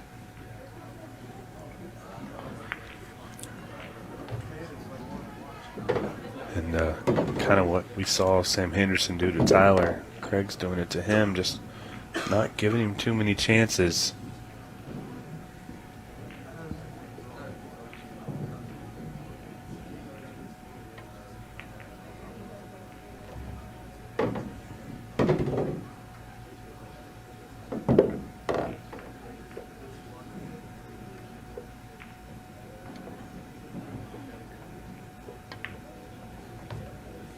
I think the biggest thing for me is Craig looks extremely comfortable, way more comfortable than he did in the shootout. Yeah, he really does, doesn't he? I mean, Yeah. He always does. He's so laid back. He's such a good character, and he is blessed with a perfect temperament out there for me. He really is. He never looks flustered. He never gets frustrated, and he deals with the tough side of the sport in terms of you can't always win tournaments. He deals with those losses as well as anybody I've ever seen. He just dusts himself down. Is okay. On to the next tournament. Yeah, this is pretty wild to see. And I talked to Craig a couple weeks before the event. I don't know who reached out to who, but we just talked a little bit about the events and how things were going and all that. And he was pretty excited to come over here, and it's nice to see that it's paying off a little bit. A lot of the players coming over from the UK spend a lot of money to get here, so to not get deep in the money, it's got to be a little painful for them. I think their travel costs are a little higher than most Americans, but I think at Craig's level, you're getting it all comped anyway. You're getting it all covered, aren't you? Somebody else is probably covering all that, but yeah, you make a good point.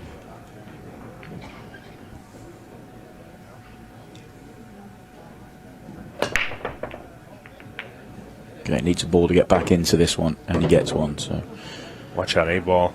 Don't stick on that 3. Yeah, look at the top of the table. That's a mess, isn't it? Oh, that's pretty horrible. Both sides at the top of the table are nasty. I don't think you should even take an aggressive play here. I really like just playing safe.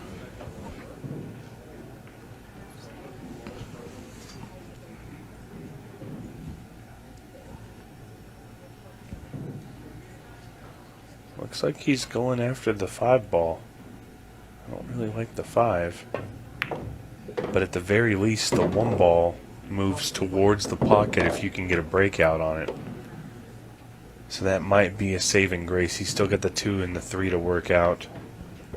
I don't know if the 2 passes the 3. It's really tight. I think it does, but you've got to then deal with the 3, haven't you? So you need the perfect angle.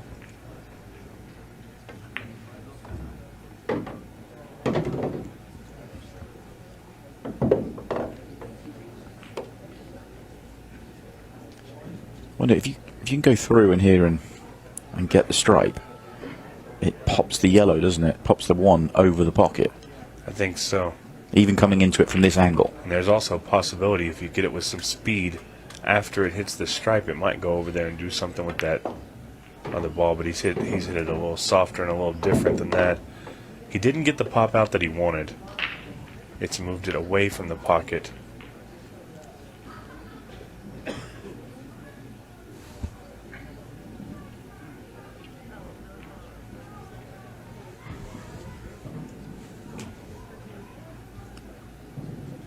Sam's going to attack here. But it just barely slides by.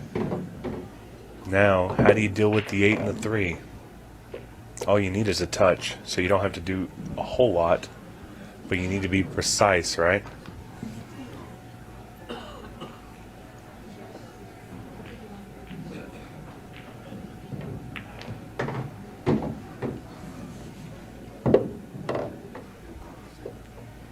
Okay, I see it here. Just going to go 1 rail across. He needs to stay straight because he needs to come into the 8-ball, not the 3-ball. He needs to clip the 8.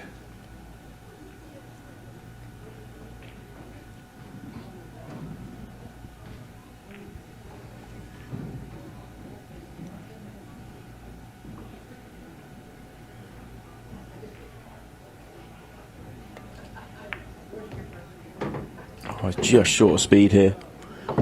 If that had an extra turn of speed, it would have been perfect.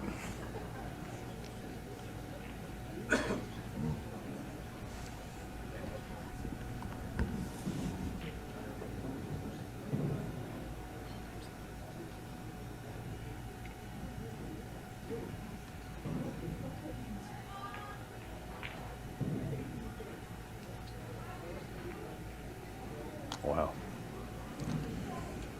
And that is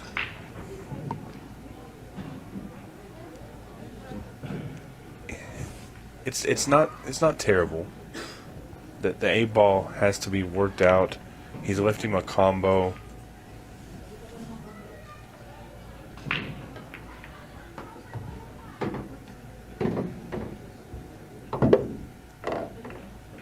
I know whatever happens when Craig gets to this breakout shot, it's a pretty touchy shot. You have to hit it good because there's a lot of things that can go bad.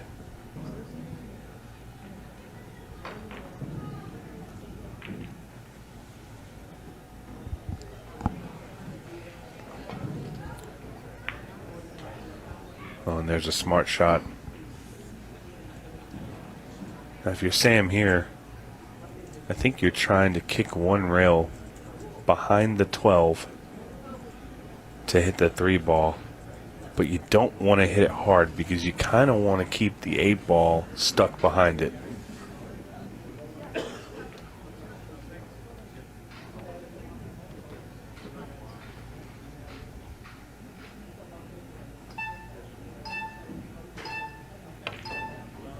And he hit it with more speed. He's going to bust the 8-ball out.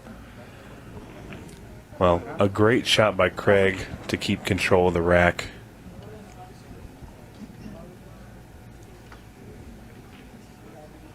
And now, just a matter of finding the pattern that he likes and getting through it to the 8-ball. I think the 8-ball goes off the 3 into that corner, but if he wanted to get a better shape on it, it does go in the top right.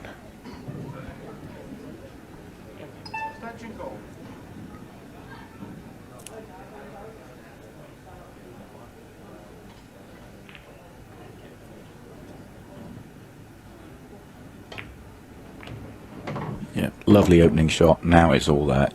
Yeah, no reason now. It's no heroics, isn't it? It's just simple. Just a little bump. All you need to do.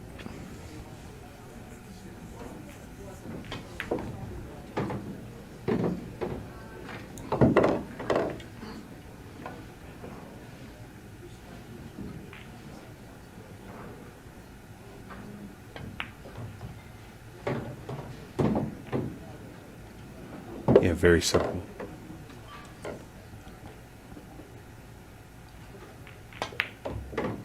I mean, he's literally doing what Sam Henderson has done to everybody else. He's kept it extremely simple and simply outplayed everybody. Just got slightly awkward on that one, but he's dealt with it well. A little bit further left or right would have been better, but just pace controlled it and did well. And yeah, it's clean, clinical pull. Craig Waddingham flawless so far. Yeah, this is not something that Sam's been used to all weekend. He's won most of his matches pretty well. Huge victory over Tyler Steyer. I think we'll see Sam really tighten up when he gets back to the table. I think he knows he got a little loose on that rack and got into some situations that he could have done differently. So he's going to have to fade Craig's break, which has been working pretty well. And you can see there on Sam's face just a little grimace, frustration. You can't get going. Want some opportunities. Yeah, the last one was an opportunity, but it was a tough layout. Can't be too hard on yourself with that one. No. Sam's pretty good about taking it out of his mind.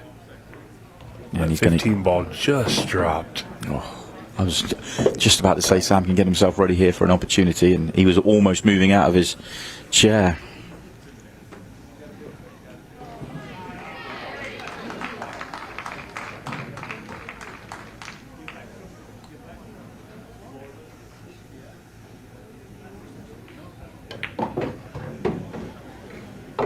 And this layout was so much better than the one that Sam had to take on in the previous rack. Yeah, it makes it tough, right? Your opponent breaks and he barely gets a ball down. But I mean, the question for me is, from Sam's perspective, is taking on the run out in the previous rack the right thing to do? I mean, it was such a tough layout. For me, he was odds against throughout. Yeah, I mean, we talked about him maybe playing safe earlier on. And, you could argue that he should have done that and whatnot, but the way Craig's playing, if he didn't absolutely stick him, Craig could have made something happen and we'd still have the same outcome. It's such a touchy idea to think about the what-ifs, because you never really know. That's what's great about the game of pool, is you can't think in the future, right? You can only look at the ball ahead of you, or the shot ahead of you, or the game ahead of you. You definitely can't live in the past on anything.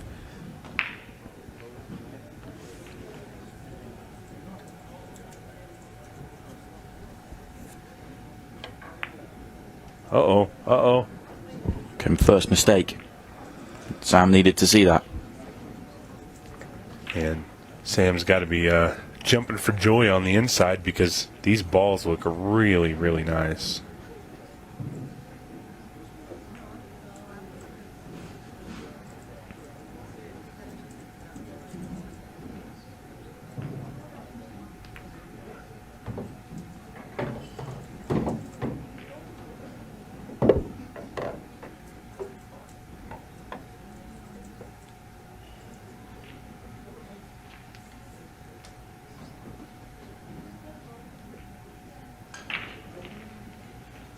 This shot right here is going to set up the rest of the run.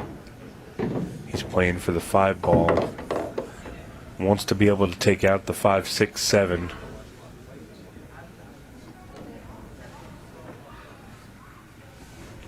Just got to be careful of the 1 ball. Yeah, this is good. Now he'll just be able to go to the bottom rail, come out behind the 7. Everything is here.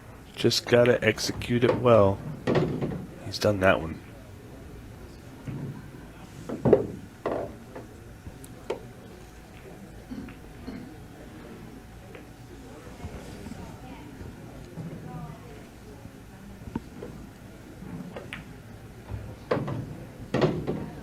I like this play. I like playing for the 3 ball.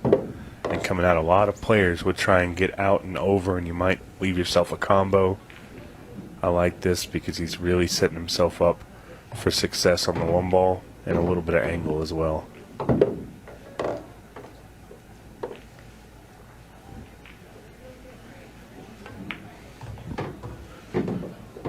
The question is, if he's able to sink this 8 ball, at what point is the time going to come into question? I don't think he should worry right now. See, it's 4-2. We're only at the halfway point in the match. We're 30 seconds over the halfway point in the match. I don't think this is any time to think clock. Yeah, you know, if you're in Sam's position, you'd rather not have a drawn-out rack, but it's only a 2-rack game right now. Yeah. Sam has the next break as well, so you know he's in a good spot here. You know, if he can make the next, good break, get a run out. It's a 1-frame game. He's fine. The comparison was when he was up so high on Tyler. You saw it, I think it was 6-1, and there was 16 minutes left. You saw Tyler come to the table with his break cue, lean his playing cue against the table, break, throw his break cue down and grab. Unfortunately, he didn't make anything, but he was very well aware of the clock and was getting ready to go. I think maybe the spread is just not that big to have to worry about it. Yeah, it probably wasn't. And he didn't. He had enough time not to take his cue up there. There's a little bit of playing to the crowd in terms of, I think, a little bit with Sam as well. All in really good spirits. But no.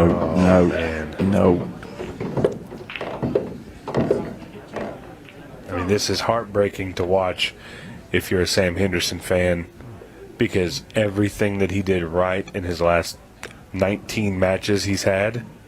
It's just not going that same way here. And it's not that he's really done anything wrong to deserve it.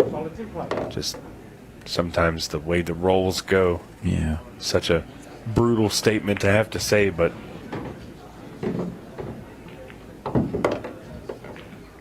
meanwhile, Craig Waddingham has made the trip over here and says, you know what, I'm coming to win this. No matter who wins this match, they're going to have to go through, once again, Joe Prince II. Yeah. It's just an unbelievable story.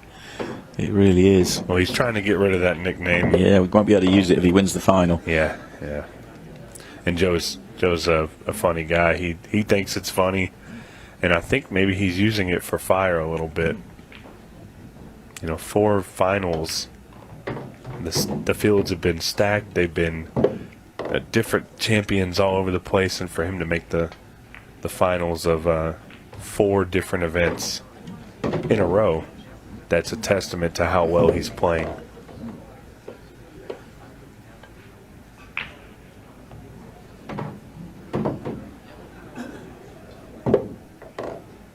Craig is not taking any prisoners.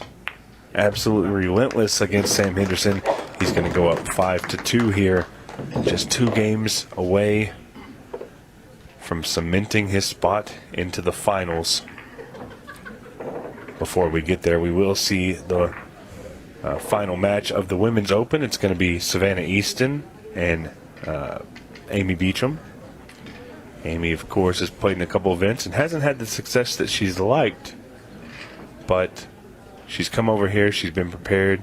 She was actually a late entry into this event. She didn't know. She was. So Amy's come over a few times now, and I was expecting her in a couple of the early events, maybe not the first one, but to maybe make a final or win an event. She's 5 times champion of the world in English pool.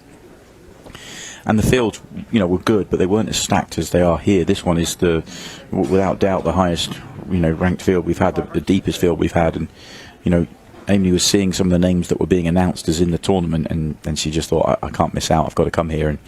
And then, obviously, she puts together a great run through to the final. Yeah, she beat out 𝘼𝙧𝙚𝙬 to make that final. Uh-oh. A little bit of a change of course here.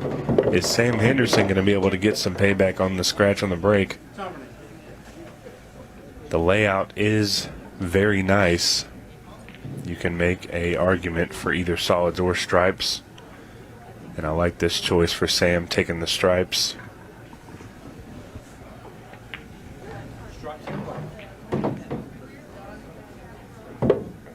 Sam wants to make sure that nobody's counting him out yet.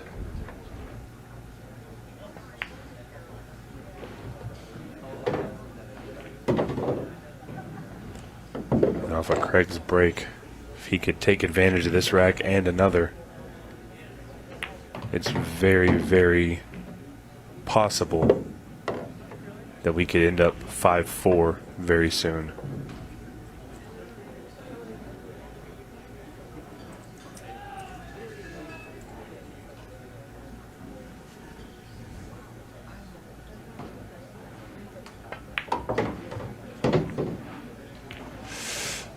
Tricky. Yeah, he didn't want to bump that 8-ball like that. Just these tiny little things that keep happening. Now he's going to have to hold this cue ball pretty well. And he has. The 8-ball does go in the bottom left, so it's just a matter of getting your cue ball back up table. And he's tree-topped over a ball, too. It's not going to make it as easy. He did that really well. Yeah, done well.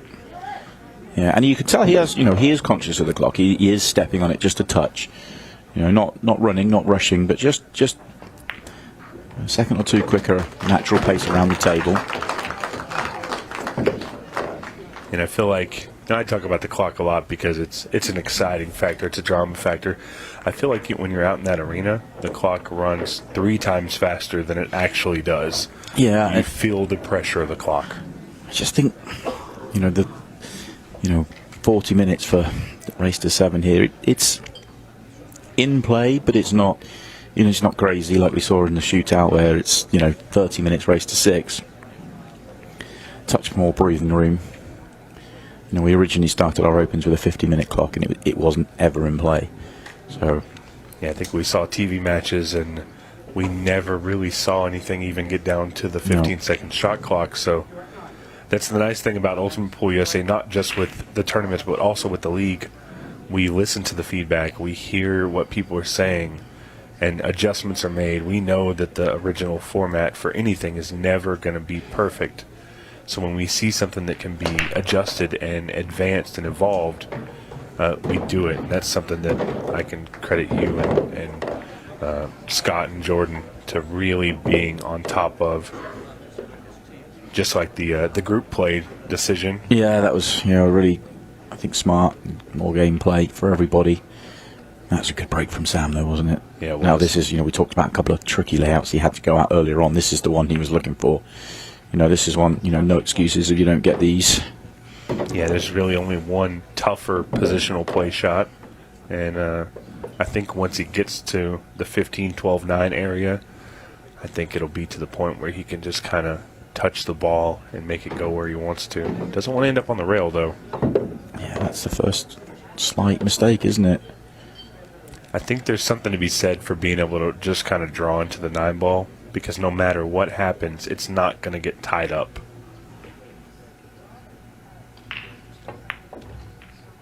Oh, unless you hit the gap. And, well, does the 9 pass? I mean, that gap he just hit's incredible. No, it does go, so he's fine. Just when he obviously wasn't, but I don't think he was playing that gap. But any touch on the 9, any touch on the 8, good things were going to happen. It was just a smart choice, and obviously the fact that the 9 went was perfect, really. Yeah, I can't believe he hit the gap, I mean, like, honestly. The gap, it was a ball's width, and it floated through, but a very quick run out from Sam Henderson, and back within 1 rack of Craig Waddingham. This match has turned. It really has. Well, I tell you what, the crowd out here, we're away from the crowd, but you can feel the claps and the excitement in the room. Right, and of course Sam is going to get more support than Craig is, and more support than Joe is if he was to make it through to the final. He's got some good support with him, Sam, and he's obviously a very liked player anyway, but he's got, you know, plenty of his family here this weekend. His mum, Tracy, is a league op in Quad Cities for the Ultimate Pool League. If you are watching this and you want to get involved and you live in that area, then reach out to Tracy. And find her through the Ultimate Pool Facebook group for Quad Cities. She's doing a great job up there trying to get the league off the ground.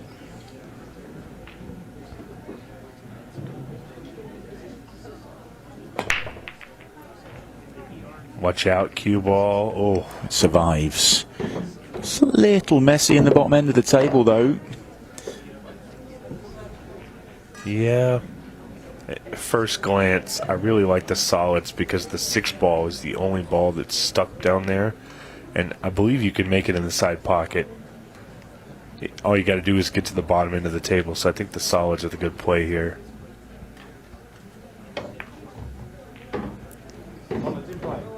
Kind of ended up a little funny on this.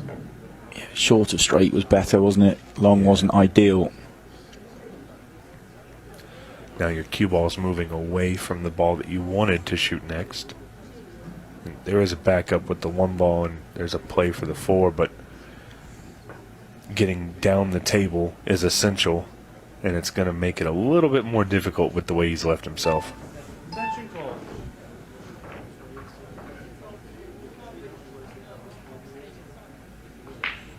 I tell you, the level of play we've seen all weekend is phenomenal, but I feel like every match we've seen other than...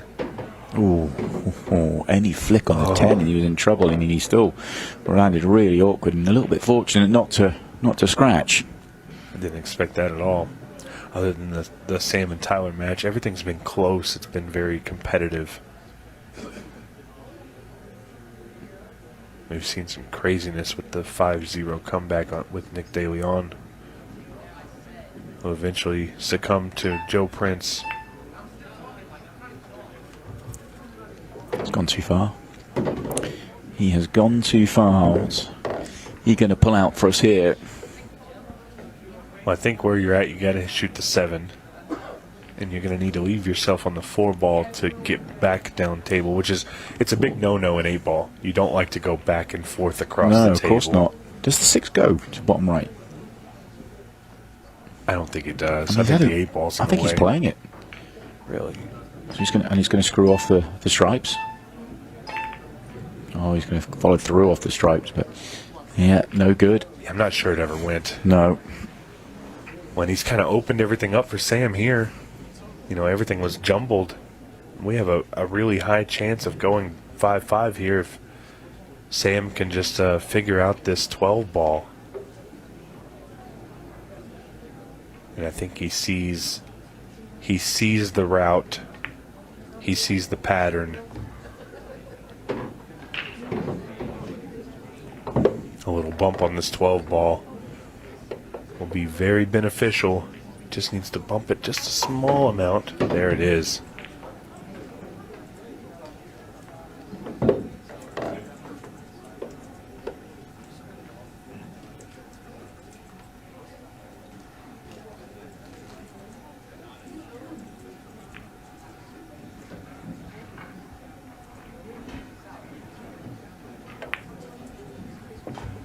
Did he get a bump there? Oh no. This is absolutely brutal.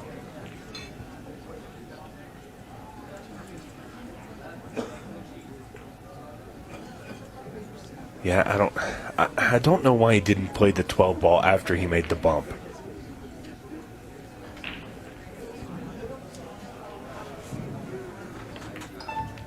Because now he's got a lot of work to do with this 14 and the 12. Does the 14 go in the side pocket? It's a slim shot, but I don't even know if it makes it to the side pocket.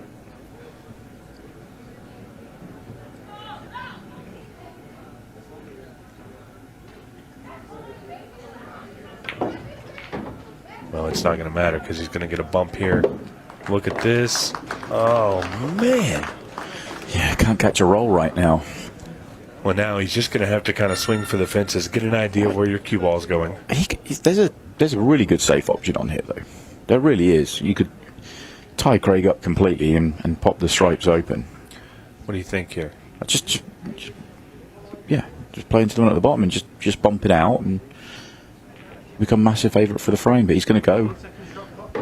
That's come out great. That's a great shot from hampered queuing, from being sort of semi-tree topped, and yeah, that was brilliant. Yeah, fortune favors the bold here, and Sam Henderson building up all of the courage to shoot that shot. I wouldn't have wanted to shoot it the way he was. And here we go, 5-5. We're under the 10-minute mark, so it's a race to 2 with a 15-second shot clock. There's pretty much no thought of a 6-ball shootout at the current time, but it would take a slow frame, wouldn't it? Yeah, but the extra pressure of the 15-second shot clock. The one thing I can say is, while Craig, does this all the time, Sam's been in the situation enough that I think he feels pretty comfortable with it. I don't think there's any advantage to Craig having experienced this kind of situation more. It's just going to come down to the chances here. Sam having two breaks could be an advantage if his break delivers. It's been hot and cold in the match, been good all weekend though. Yeah, this is the most important break of the day for Sam Henderson. If he can manage to make a ball and control the cue ball, he's at least giving himself a fighting chance. He's seen some really nasty layouts, and he's always worked himself out of them. So he just needs the opportunity.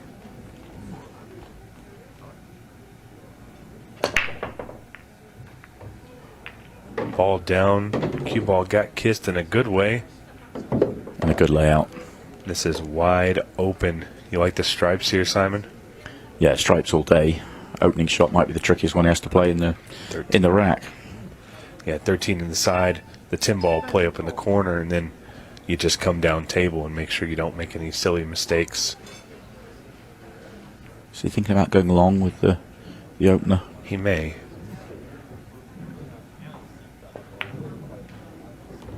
just a slightly more comfortable pot, I guess.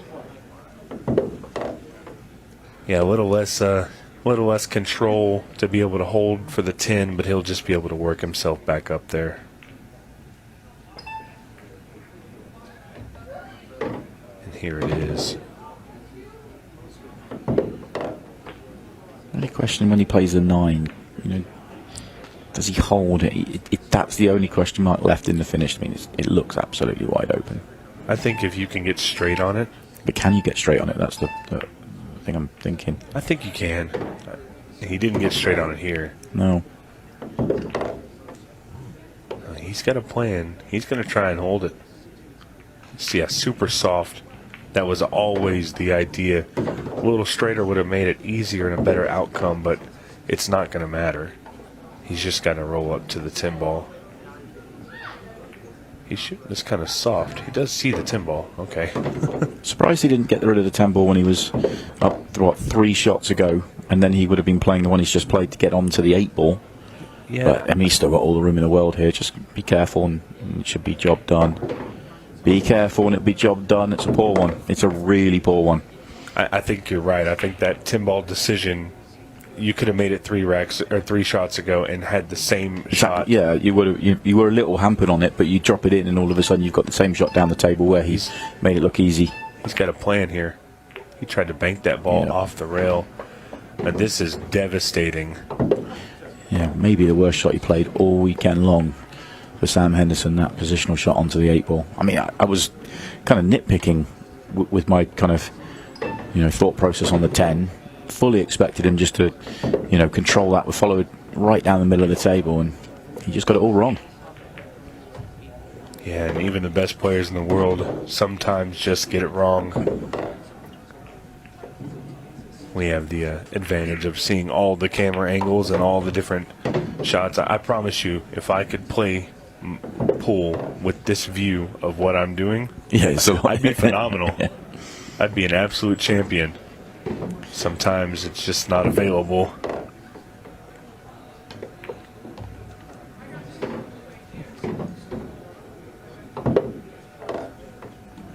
And we're going to get it around the 6-minute mark with Craig Waddingham going up 1 game ahead and on the hill right at the 6-minute mark.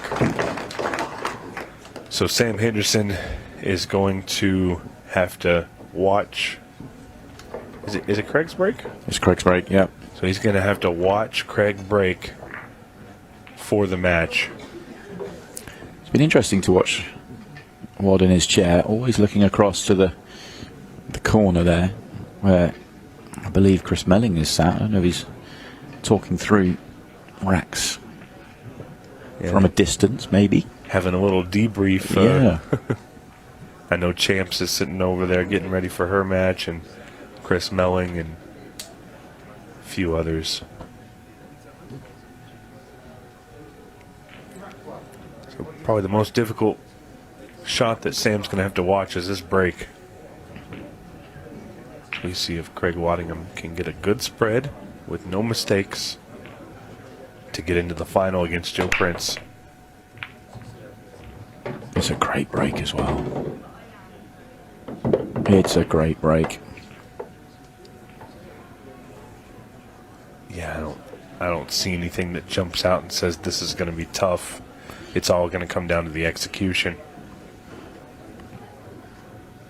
2 solids in the bottom end of the table. How tricky are they? That's the only question mark. 1 positional shot gets you on them.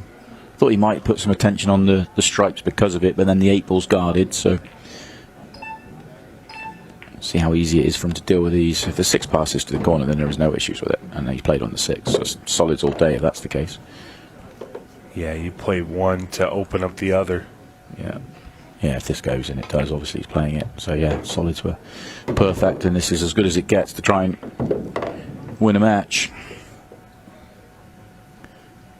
Did he slightly overdo that one though? Sure, he was playing on the 3. Yeah, I think he was, and so now he's got to change up his pattern a little bit.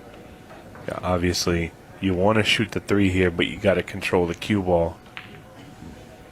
No chance of over-rolling because if you do, it could spell disaster. And I think he's overdone it. Yeah, he's going to have to play half a shot here. And the shot's not difficult. It's just what's going to come afterwards. It's going away from your next ball. He doesn't want to be on the rail. That makes things worse. I was assuming he'd go 5 to the side to try and get onto the 1. He's going to go to the 1 to get on the 5. I suppose you can, if you're only drawing it back a few rolls and then you come down the table, that makes a lot more sense than the 5 first. I understand that now he's here. Oh, he had enough angle to come across. That makes a lot of sense. That's excellent. Yeah, and this is solved the half a problem he had, and this he's back in perfect position. And the simple 8 ball. He now knows he's in the final. It was a great match. 2 great players. Sam Henderson's had a brilliant weekend. The shootout champion comes up just short here in the Open. He misses out on the final by 7 racks to 5. But Craig Waddingham, in his first Ultimate Pool USA event, marches on. He's into the final. We're going to hear from him next, and then we're going to move on. 2 more matches still to come. We have got the Arizona Women's Open final up next, and then we will have our final match of the weekend, which will be Joe Prince and Craig Waddingham in the Arizona Open final. Stay with us, plenty more on the way.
With over 175 years of billiards history, tradition, and expert craftsmanship, Brunswick is a name synonymous with our game, which makes it the perfect partner for Ultimate Pool USA's vision, a fun, fast, and exciting pool for the players all across the United States.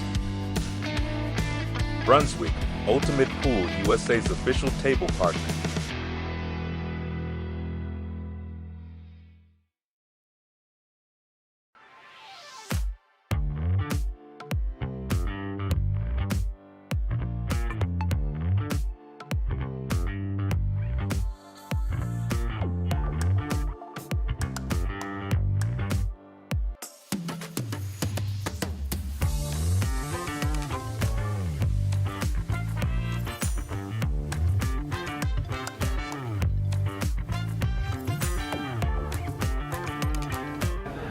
Well, welcome back out to the arena now with Craig Waddingham, who is into his first final here with Ultimate Pool USA. And Craig, a really, really high quality match. That one enjoyable to watch, enjoyable to be a part of, I guess, now that you're on the right end of it. Yeah, at the start it was. Sam's a great player, obviously. He won the first event, so I knew I had to play really good. And luckily the breaks went my way, and got there in the end. It just felt like a match that you're going to kind of cruise along to, and maybe someone's going to come up just short, but it just seemed to turn, and all of a sudden it was 5-5 and you're bang under it. Yeah, you don't make many mistakes, so I knew I had to be the best I can play, and luckily the balls went my way. We saw you in the shootout, you weren't at your best in the shootout. Is it a case that the longer this weekend's gone on, the more comfortable you've got with every match you've played at here? yeah, you get the white ball in the end, and this table's so fast, and it takes you a good few frames to get used to white ball, but I got there in the end, so just happy. And Aidan obviously wanted me to give me a shout out, so I'm sharing a room with Aidan, and if I didn't give him one, he'd get Monk on, I think. So. As long as he's not wanting to share the prize money, I guess. No.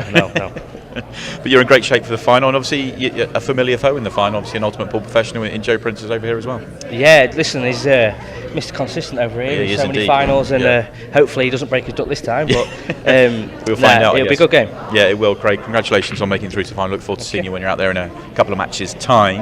And we have got 2 more matches left to come here from Phoenix, from Dozer's Grill, and it is the 2 finals, the Women's Open Final, and then we have the Open Final. So stay with us. After the break, it will be the Women's Open Final.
With over 175 years of billiards history, tradition, and expert craftsmanship, Brunswick is a name synonymous with our game, which makes it the perfect partner for Ultimate Pool USA's vision, a fun, fast, and exciting pool for the players all across the United States. Brunswick, Ultimate Pool USA's official table partner.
Well, welcome back to Arizona.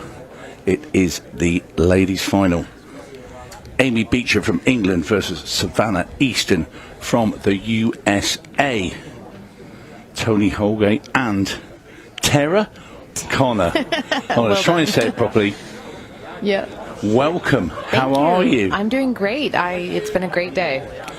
Hands up, who won the second chance tournament today? Well, the women's second chance, that would Yes. be me. So, So you can put your hand up then. Oh, here we go. There it my is. hand, yes. Yeah, it was, I felt like I played pretty poorly. Here we go. Amy got the lag. Yep. Until today. I'm sorry. I'm saying. No. I played really, really poorly for the beginning first few days, and then I finally today felt like I found my stroke. So it was good. That's very good. Awesome. Congratulations. Thank you so much. Right, so it's Amy Beecham, Savannah Easton, race 2. It's a race It to is 6, yeah, race to 6. I was about to say 7 because obviously all the other men's, games have been. yeah. So I've just been watching so many races to 7. I've got. Yeah, Craig Waddingham, who was my doubles partner, just defeated Sam Henderson. He did a great, he played amazing. Both of them played amazing. Sam was actually down 3 racks and came back to win. I was loving this. Was just made for such a great tournament. Yeah, it was a great match. Well, Amy would be disappointed with that attempt at the combo. So young Savannah Easton.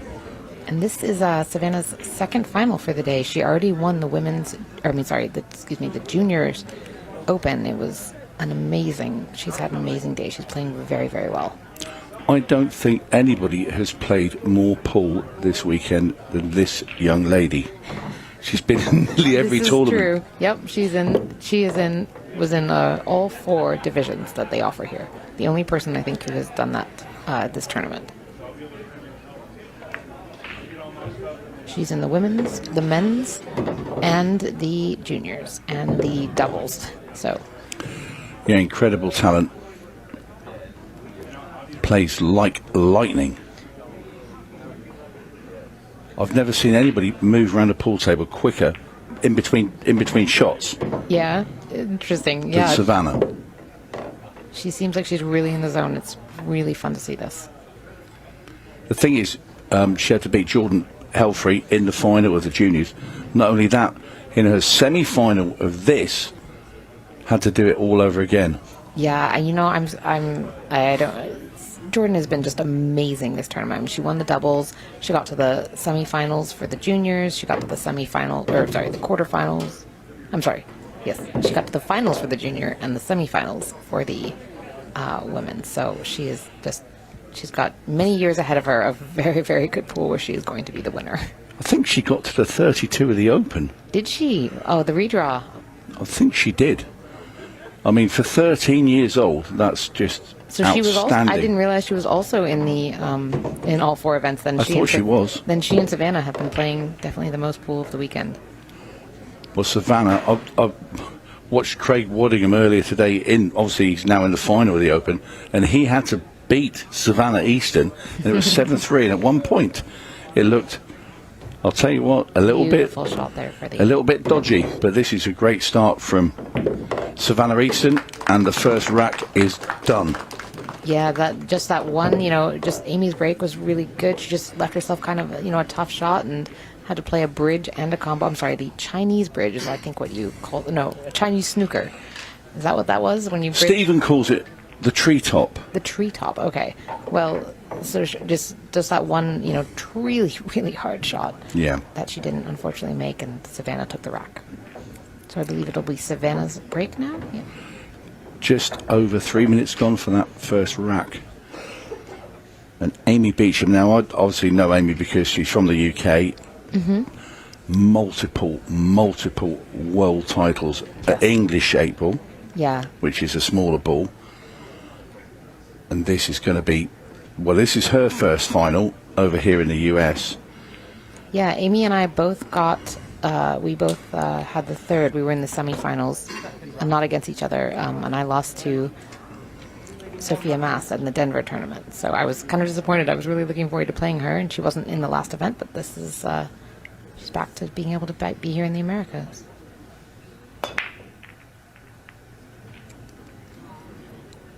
Made the 11 and the 9. Lovely. Now look at this funny shape they have now on this in the triangle of balls down here. It's almost like a drill. Yeah. Set it up. Yeah, it is, isn't it? Yeah.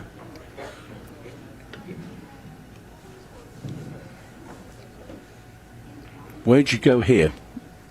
Obviously, Savannah now, she's lining up to play stripes, but Yeah, I definitely like stripes because of that 15 ball. I think that kind of controls a bit in this area. the 8 ball up there, I think it slides past the 5 Yeah. and goes into that top corner. So Yeah. the work to be done here is with the 12 ball. She may have preferred to slide back slightly on that just because she could have had a breakout shot if she wanted to get underneath the 12. It's definitely not an easy rack.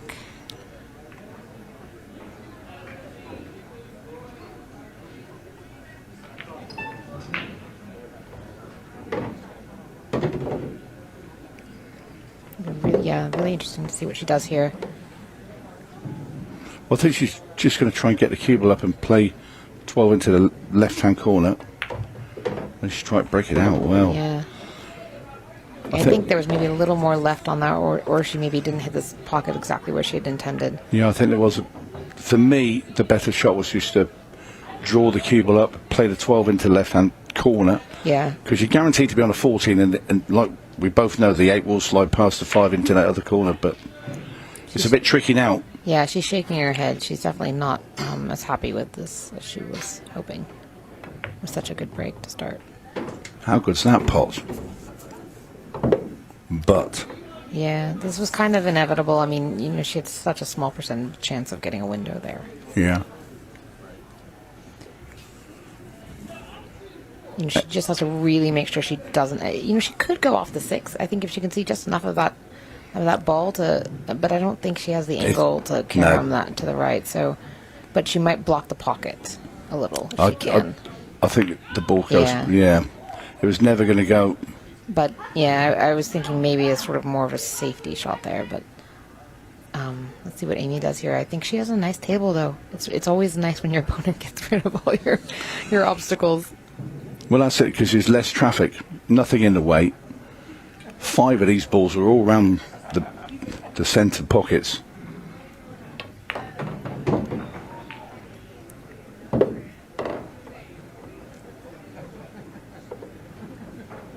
You know, I haven't gotten to see Amy play much. I have been, like I said, in the tournament with her, but we never actually drew each other, and I've not watched a lot of her shot. She seems to have kind of a really powerful, you know, favoring the sort of powerful shots as opposed to sort of the quieter. Would you agree with that? Absolutely, yeah. Also, I've seen Amy play loads, and Amy will prefer to hit a ball and the ball know it's been hit rather than just roll it softly. She likes to let her stroke out. Yeah. That's. I mean, certainly, it's a really nice feeling. I understand why she does that. Yeah, she's what you call an aggressive player. Yeah. You know, if it's half a safety or half go game, she'll go to try and run out the game. She'll go for it. Yeah, absolutely.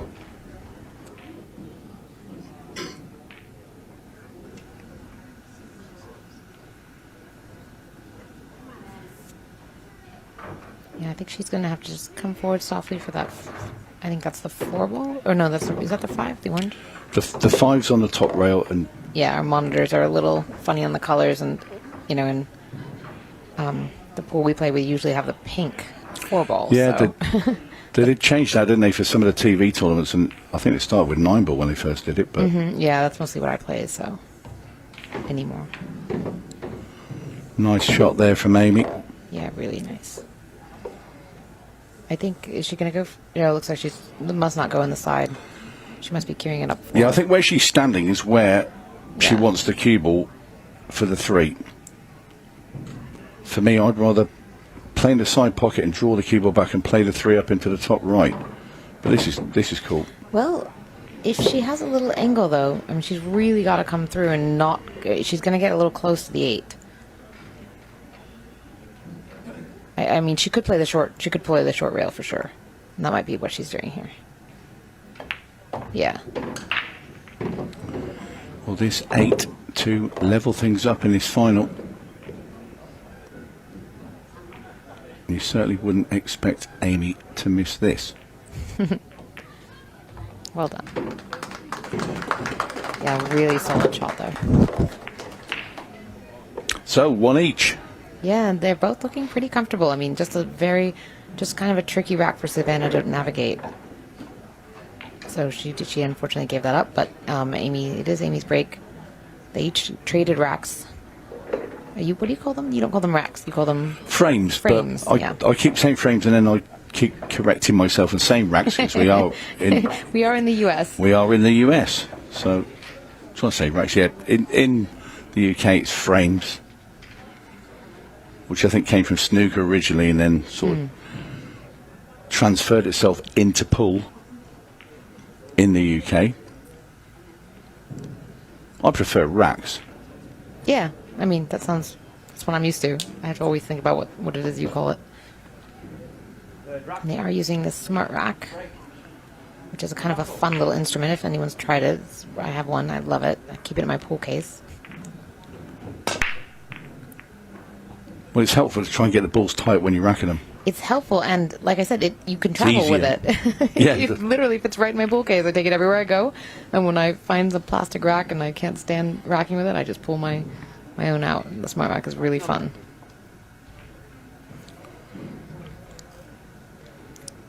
Well, an awkward cue ball there. It is, but she has that ball in the pocket. I mean, I think Savannah's got such a steady stroke.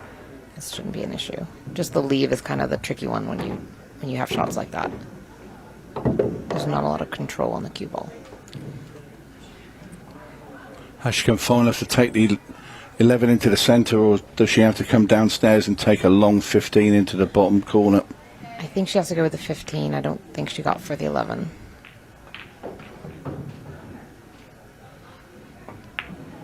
Another clean pot there from Savannah. Beautifully done. She left herself really nicely to get that. I can't remember what number that is. That's the 14. Oh, the 14. I play with a different set of balls, so this is... and I always play 9 balls. They start at a number like 38 up to 62. No, different colors. Oh, okay. And I don't play 8 ball very much anymore, so I don't usually see the stripes other than the 9. But this event it's so fun. I mean, yep, calling her extension there. Good thinking. To really take her time and kind of analyze this rack. Yeah, she's not 100% sure yet which route she's taking, so the wise thing to do. 5 seconds coming up, and yep, there it is. She went for the breakout. That's pretty good.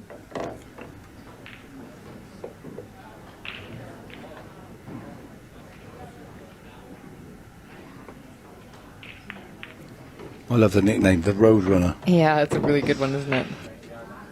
And I can see why. I mean, look how fast she's going around the table there.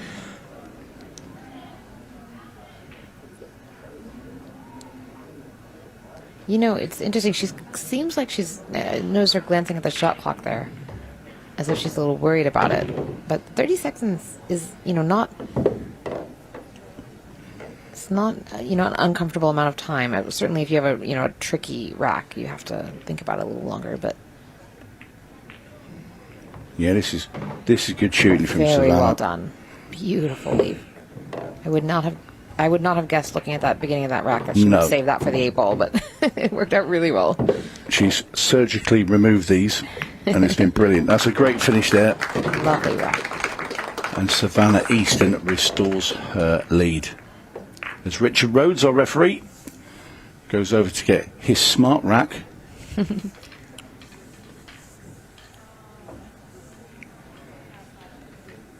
Yeah, it really has been a great weekend of pool. Starting with a shootout on Friday. Sam Henderson got over the line winning that.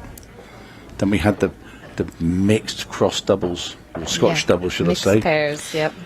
That was a lot of fun. I was kind of hoping to play a little better. I definitely didn't have a rhythm the first couple days, and it's this table plays so quickly. You think you've hit something so softly, and suddenly you're on the other end.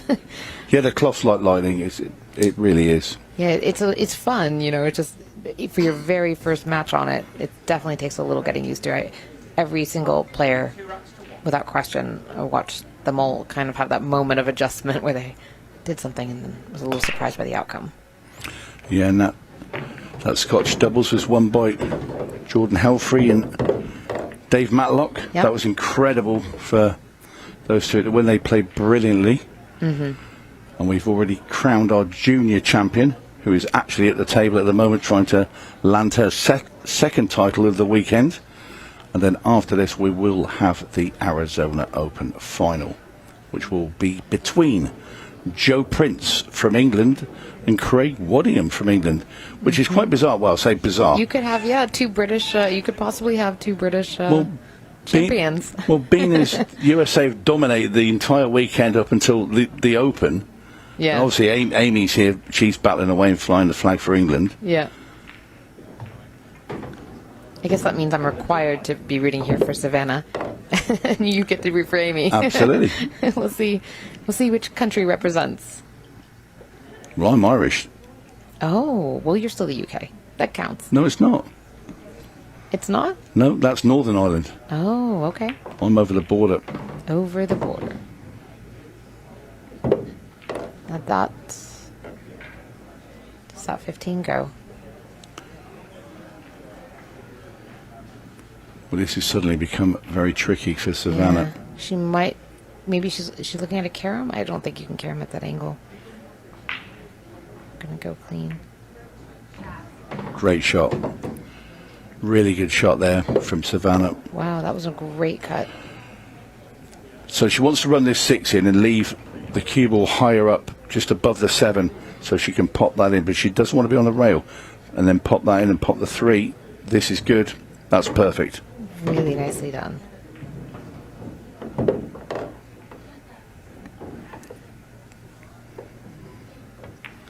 Starting to make this arena her own.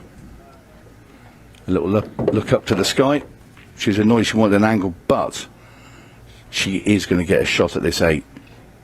Whether it goes, I like the centre, the side pocket, because you've got a big pocket there. Yeah, The 12 helps it. Lots of help.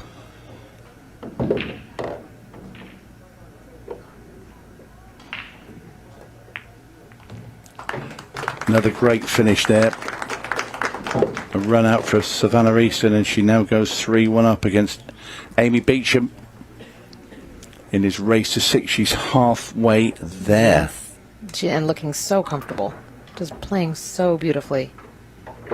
And it's interesting that last draw shot there for I can't remember the ball before the 8. That was an incredibly difficult shot to get a leave on, because of how slick this cloth is. It's so easy to overrun that and hook yourself. And she's played it beautifully. Like I say, with this arena table, you think you've played exactly the right shot, especially if you come out from the other tables. Yeah. And we were saying earlier, because it's like muscle memory. Mm-hmm. You've got used to playing a certain shot a certain way in a certain pace, but then you can add 2 more rolls on that in this arena. Easily. Yeah, I definitely had a few times on this table where I thought coming off the rail it was going to bounce a certain way, and it bounced very differently than I had expected. It both the speed is a little different, hitting the rail, the angles are a little different, everything. But it's a really nice pool hall. This has been a lot of fun tournament. Yeah, it's been great. Amy really, really needs to make a ball. Yep. And she has. But again, kind of losing the cue ball though. Again, the cue ball's over in the same spot as well. Yeah.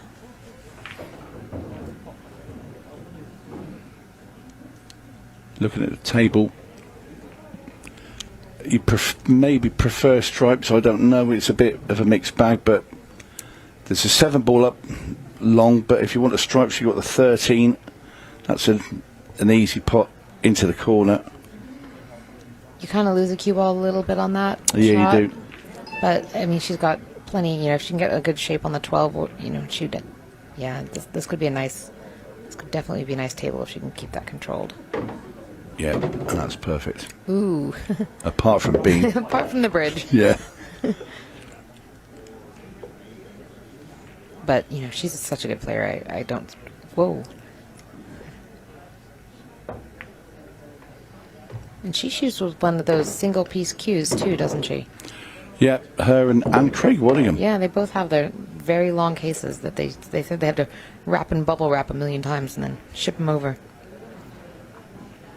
Yeah, it's the Chris Melling used to have those. Well, he has them mostly for when he plays in the UK. But when he plays the American, he plays obviously with a two-piece, so he can put it in a suitcase. No bubble wrap, straight in a suitcase. Yeah. Wraps his clothes around it so it keeps it safe. Yeah, I remember investing in the case that would. Oh, I thought she may have actually undercut that, but she did a good job. That's not good news for Amy, and you can see. Yeah. The way she's sort of looking at the table, not happy. Yeah. Can't even get enough side or English on to get this 14 out off the 10. She's gonna try a safety here. She's gonna hit the 10, I think, on the right side and try and come and lock up behind the 1. Would you like to do that on this table? No. Could easily scratch. Not a chance, but it's not my shot, so. She just Lost chose a turn. to make it. Yeah. But I think Savannah can. Well, she can definitely see the 5 and she can see the 7, so she can take her pick. I don't know that she can see the 7, but it doesn't really matter. The 5 is wide open. Well, she can see the 7 now. There we are. And the way that this young lady is playing, you wouldn't expect her to miss. Yeah, that was a really just unfortunate roll for Amy. She really kind of needed that rack. This is a girl in a hurry. She's aware of her shot clock. Well, it's 30 seconds at the moment. She's taken about an average of 7, I think. Yeah. It is, roughly. I agree.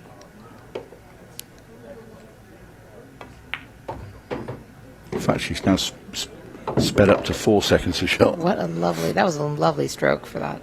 To draw it back just a few inches that was not as easy as it looked on this cloth. She seems to have really figured out exactly how she has to hit here. Absolute quality from Savannah 𝘼𝙧𝙞. She might set a record. If she gets to 6 here, she might set a record for the fastest match. Incredible stuff. I know her parents are out there watching as well and supporting. Yeah, they're amazing. They're at almost every single event I think that I've seen her at. It's quite cool because they went out in the arena when she won the junior and they had a picture took as well with Savannah and the trophy. It's awesome. Could be another one coming. Yes, definitely. I mean, anything can happen. It's certainly, there's a momentum change, that can happen. We've seen it happen. Chris Melling was 5-0 up earlier today against Nick De Leon and got pegged back and ousted out of the tournament. Wow, I did not see that. I think I was playing when that happened. Yeah, you wouldn't have thought it either. And he missed a couple of chances, a couple of dry breaks, and Nick, from absolutely nowhere, suddenly played the match of his life. Incredible. That's fantastic. Good for him.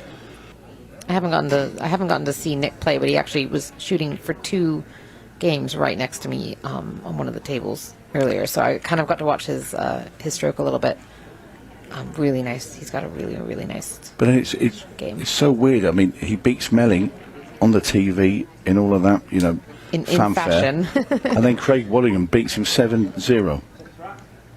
Craig's playing really well. Yeah. I mean, he definitely. But it's weird how you just don't think that can happen, do you? It's also Sunday night, and we've been playing all weekend. This has been, this is a lot.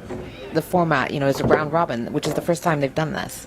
What a beautiful break. And immediately you look at stripes and then you look at the 11 ball, but then you look at the 11 ball and you also look at the 8 ball because the 2's in the way of it going down into the bottom right, the 1's in the way of it going up the other line. So then you're thinking she might have maybe solids aren't so bad. Yeah, well, do you kick it out? Do you play for a bank? But then if you're going to kick it out, you've got to kick the 11 out as well. So I feel like the stripes have a lot of room, or they're so spread nicely around the table that she can really use the. Oh, but she is going for the solid. That was a tough shot. Definitely, and this is a really big push chance. Push the 8 as well. Yeah, now solids are definitely looking to be the one. It was a brave shot to take on as your opening ball. And certainly Amy's going to want solids. Yeah, but she's got that combo. That's not an easy. Nicely done. Very nicely done.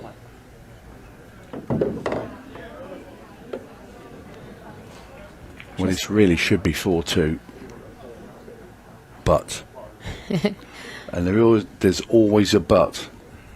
what's going through your mind when you're a few sort of racks behind. It's a final. Yeah. Pressure, all of that. Your mind can start playing tricks on you.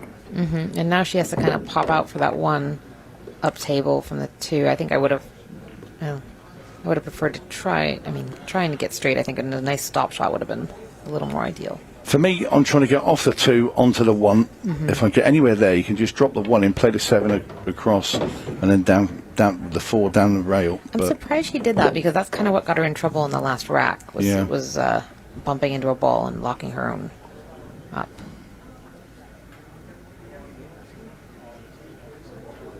But as you said, that's definitely her preference of play, is to sort of power through it. Nice gentle roll with the 1. Yeah, she wasn't wanting to. She was wanting to leave the 4 for last, but I think you gotta go ahead and just take your medicine on this one. No, I think she can just really softly roll that 1 up there and still hold. Yeah. But it's soft. To me, that seems almost just a little risky, though. Why even flirt with hooking behind the 9 when you have the 4 so easy, and all she has to do, if she gets nice and straight on it, then she can just draw back slightly for the 8. Well, she's listened to you. Don't take my advice. To be fair, that's not a bad call. Yeah, I mean, she's got to put the right English on it to kind of pull it, and these rails are tricky to really grab. They don't grab well. So she's got to really make sure, or she can 3 rail around, which is, and you said we've seen her liking this powerful shot, so, top left. I like the draw shot coming towards the 9, but you've got to come past it. Wow, I did not expect that. A punch shot.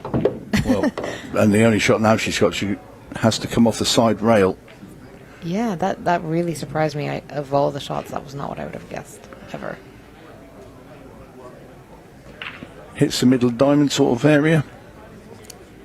Yeah. Oh, before it. Oh, yeah, she hit too high. Yeah, I think it was nearer the middle diamond there to make that, and now it's not even blocked the pocket, so the 14 does go past the 8, and Savannah Easton has a fantastic chance to get on the hill. Yeah, just take your time, play her game. She's got this. Well, she's not going to take her time. Well, I think the only reason she missed that shot was she kind of, it was a tricky shot, and she kind of rushed it. Yeah. To give up the turn. Going up now for the 13. That's the correct Beautiful way. leave, yeah. Nice. She's got angle, and she'll come right back for that 9 in the side.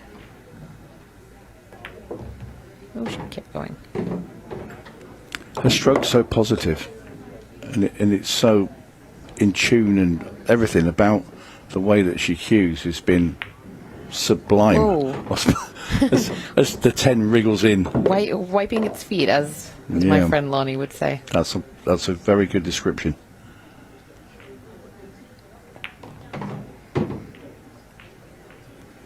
She'd have liked to come a little bit further. Yeah, she definitely was trying to... Take the 14 now.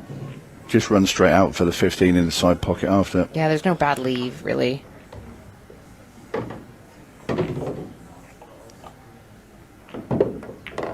And this is Savannah Easton heading for the hill. This would be the Savannah Easton show. It has been today. She's owned that arena. Yeah, and this is her first time, I think, doing an ultimate pool event. Really? Yeah, I don't think she's ever I bet it won't be her last. Yeah. I'm guessing we're going to see her in Iowa. The next event has just been announced. It is Des Moines, April, Easter weekend. I'm not exactly sure on the dates, but I believe it's like the 18th. Yep, it is the 18th. Oh, is it? Good. 18th through to the 20th. Yeah, which, I'm from Iowa, so this is basically my home event. Yeah, you were saying earlier, 2 hours away, aren't you, from the venue? Mm-hmm. Yeah, cool. Yeah, and I haven't been there. It's a brand new venue, the rack. I'm so excited. Yeah, it's going to be a great event. Yeah, I was trying to warn everyone. I said, Iowa in April, the weather could be anything. You can have it. I hear this. It changes rapidly, doesn't it? In April, it does. In April, you could have snow on the ground, or you could be in 80 degrees. Wow. Usually it's somewhere in between. As in, I think most typically we would say we probably run in about the 50s in April, but cold rain showers are common. Well, Amy has broken dry, and it's young Savannah Easton now at the table. Not an easy rack. That the 3 in the left definitely, I mean, the 3 balls on the left corner definitely make it slightly more challenging. One frame away from the ladies' title to add to her junior title. Do you think she can draw in? I mean, she can spin it right in there and try and break that out? Yeah, for me, I take the 11 into the side pocket, try and kick that 10 ball out first shot. Would you come behind it, though, or would you try and draw right? Yeah, that's what I was thinking, trying to get it, pop out it towards the center. At this stage, I think just any old way to get it out. I don't know. I felt like that one ball was going to be problematic if she had hit straight into it. She did it really well. Yeah, the 10 is available into the top right-hand corner. Yeah, she's gotten her problems taken care of right away. And the balls are there for this young lady to land 2 titles in one day. That's some going. Yeah, you know, that's normally Sophia's. Yes, Sophia's been the master. Well, the master. Yeah, this is I'm not sure. I didn't get to watch her play today. Normally, I love watching Sophia play, so I'm sad that I didn't really get to see anything. But maybe just wasn't feeling it today as much as she usually does.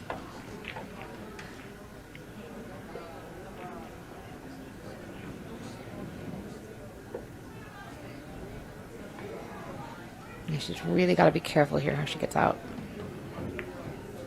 Perfect.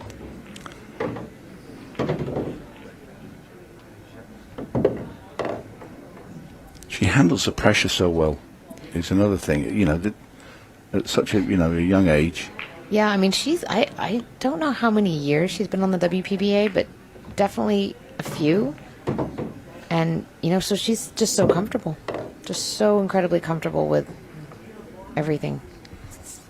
Now, it all depends where she wants to shoot the 14. The 9's easy. I would definitely go for the side pocket here. And she is listening to you, Tara. And this looks like title number 2 for Savannah Easton. Yep, following it forward, beautifully done. And this has been a masterclass from Savannah Easton. Incredible stuff. And we are at 15 minutes. Unbelievable. And the 8 goes down. Savannah Easton is the ladies' champion. She's added to her junior title. And in a few minutes, we will have the presentation. Don't go away.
With over 175 years of billiards history, tradition, and expert craftsmanship, Brunswick is a name synonymous with our game, which makes it the perfect partner for Ultimate Pool USA's vision a fun, fast, and exciting pool for the players all across the United States.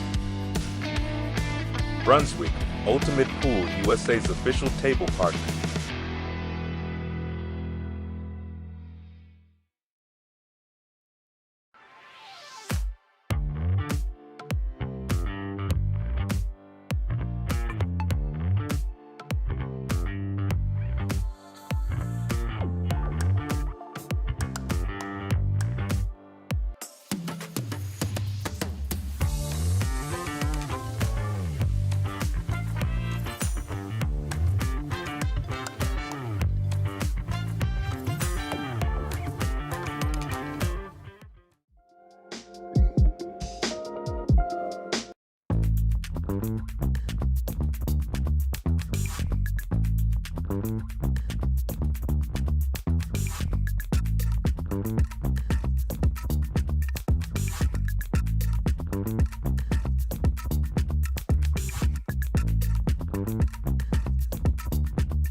Well, welcome back down to the arena for the presentation of the Arizona Women's Open Trophy. It's been another brilliant tournament in the women's section. It really has. Probably the most stacked field we have seen, and it came down to two great players in the final. Before we hand out the trophy to our winner, let's get a few words with our runner-up, Amy Beecham. Amy, hard luck. Didn't really happen for you in the final, but overall, a brilliant tournament. You know, in a great field, and you're furthest you've gone with Ultimate Pool USA. Yeah, I didn't settle. I just felt really uncomfortable, to be honest. And Savannah was brilliant. She punished everything, and I mean, she's just phenomenal. So overall, you've got to be pleased. I mean, you wanted to come over here because you saw that the field was getting more stacked, and you wanted to come and sort of be part of that, and you made your way through to the final, and obviously, you know, a good step forward in what you're trying to do here in America. yeah, absolutely. And yeah, like you said, when I saw the field was getting more and more stacked, that's when you want to come, because that's when you learn playing against the players and that play this really well. So, and I mean, the results I've had this weekend have been really good. So, well, we look forward to seeing you when you come back to the next one. Congratulations on a good tournament. Brilliant tournament for Amy Beecham, the furthest she has gone in a USA event. Now it's time to get a few words with our winner. Let's get Savannah Easton up for a few words before we hand her the trophy. Savannah, this is not the first time I've had this conversation with you today. A brilliant performance once again. I mean, amazing to win the juniors and come back and do it again in the women's. Yeah, I'm really excited. Hopefully I can play more and defend my title.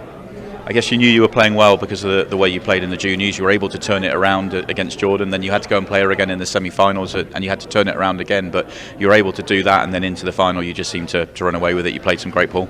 Yeah, I mean, I think this is probably my best match I played on the stream table, and against Jordan I think I got pretty fortunate.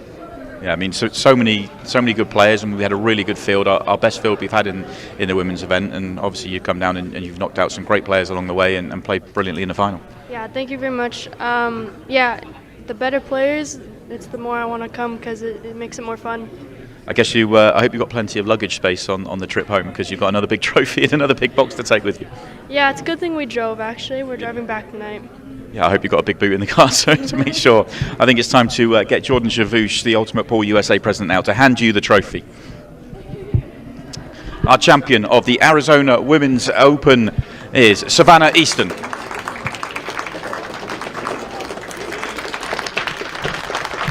Really has been an incredible day for Savannah. She has taken down some brilliant players along the way, winning 2 titles today in the juniors and in the women's. Brilliant performance from Savannah. And that leaves us just one more match to go here at Dozer's Grill. We have got the Arizona Open final on the way.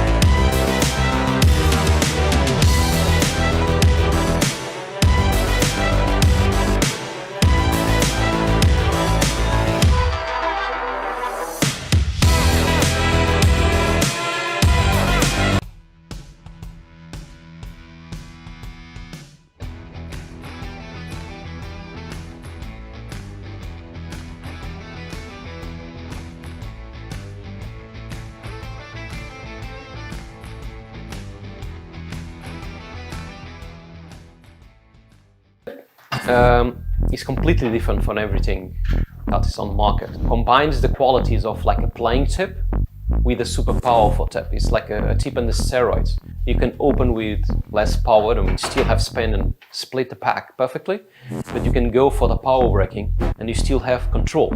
You just need to know how to do it.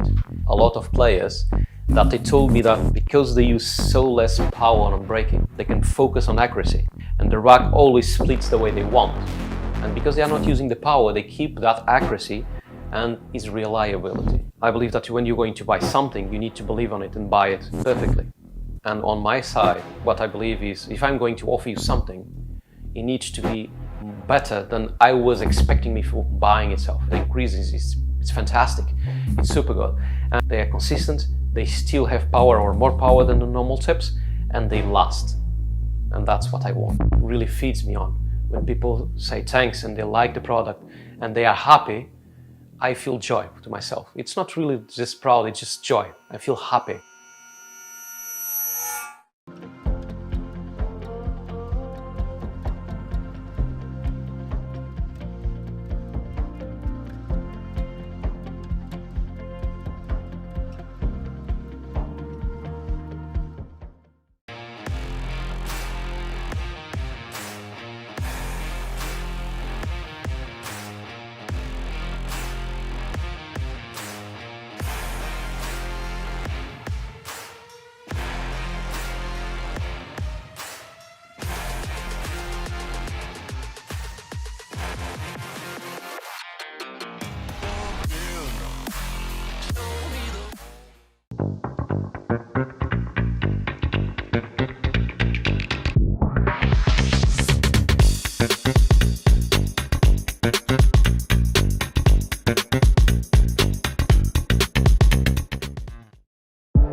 The final of the Arizona Open, race to 8 racks.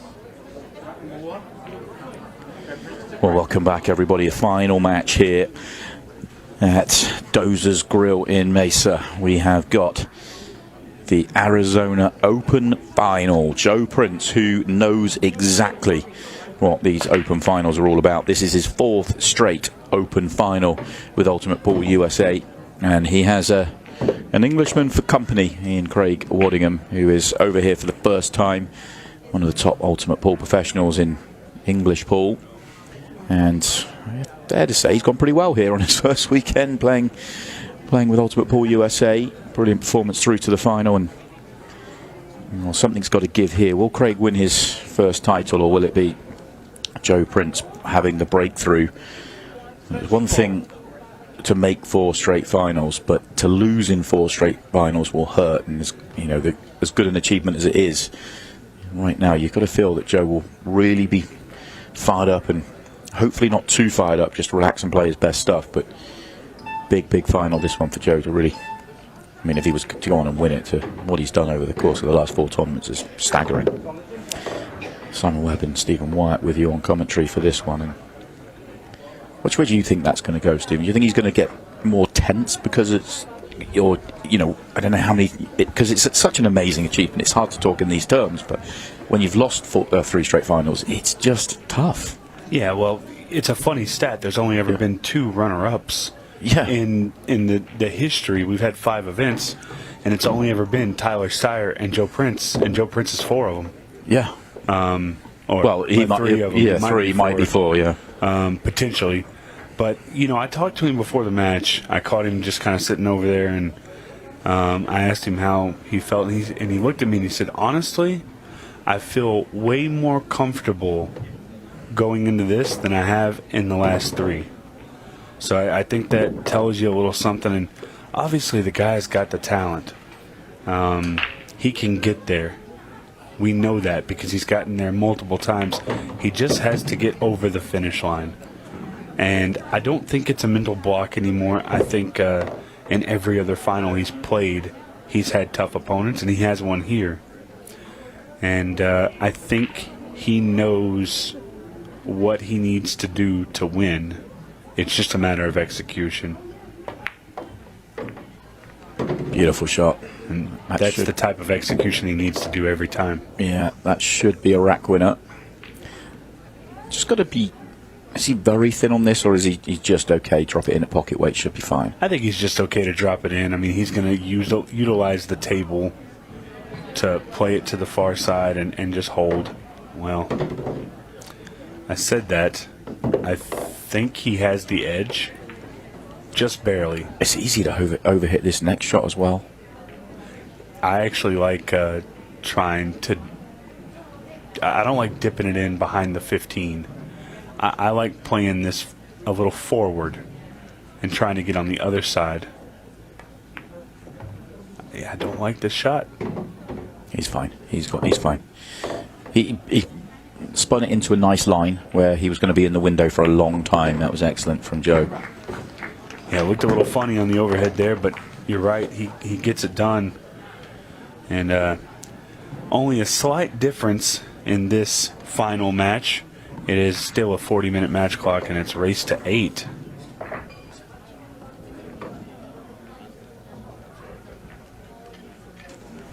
So slightly more possible for the clock to come into play, but it's way too early to even consider that. There's a lot of pool left to be played. Well, the finals that Joe's been in so far, he's lost them by the same scoreline every single time, and the clock's not been a factor. It's 8-5 each time. So he mentioned it. You know, it's fully in his mind, because he mentioned it when I interviewed him after the semi-final. He mentioned that he doesn't want it to be 8-5 again. I tell you, he'd take it if it was 8-5 in his favour. Well, I feel like if he does get to that 6th game, I feel like he might win. Yeah, that's the stat line. If he gets to 6, he wins. He might put a little fist bump up if he gets to 6, just to like make note of it. Yeah, a little symbolization there, saying, "Look, guys, I can get more than 5 in the finals." Solid break then for Craig, his first visit to the table here in the final. And this is my first opportunity to watch Craig live. Obviously, I've seen some stuff over on the other side, but I'll tell you one thing I really do like is this gem up top that he's wearing. Yeah, it looks good, pretty doesn't slick. it? Yeah. I love the Ultimate Pool USA logo right there, and the color's so good. Jam Up's really gone above and beyond with our event jerseys and stuff like that. So every other person you bump into in the venue is wearing a Arizona Open top. It's fantastic. Well, they're just so slick. Yeah, I mean, they really are.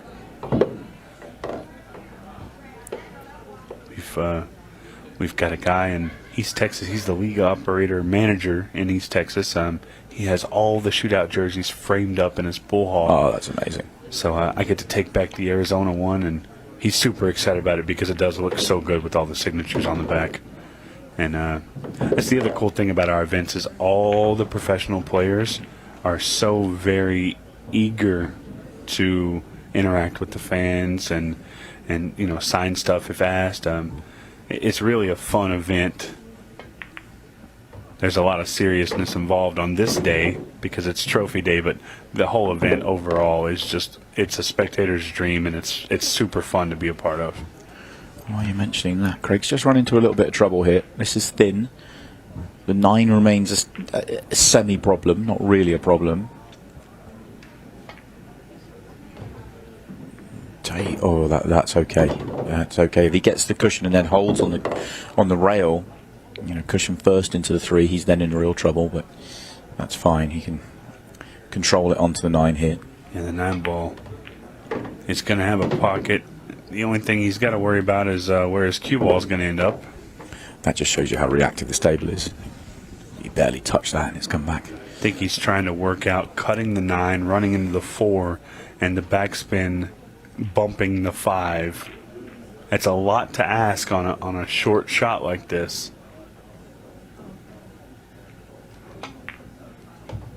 Oh, he missed. He kind of went so much thinner off it than I was expecting him to, but he's controlled it well. Yeah, it was definitely a lot thinner. I don't think he ever hit the 5. Simple enough. 8 ball to run out the rack. 1-1. Both players starting with a break and run. Quality is high. Starting here in the final. Yeah, the quality of pool from our first event leading up to this event. This is event number 5. Has just steadily risen, and we have announced our next event. It's going to be in Des Moines, Iowa. On the outskirts, it's in a suburb. And the place is called The Rack. The Rack, it is a beautiful pool hall. It's one of the best I've seen. I'm really looking forward to our event there. Easter weekend, 18 to 20 of April.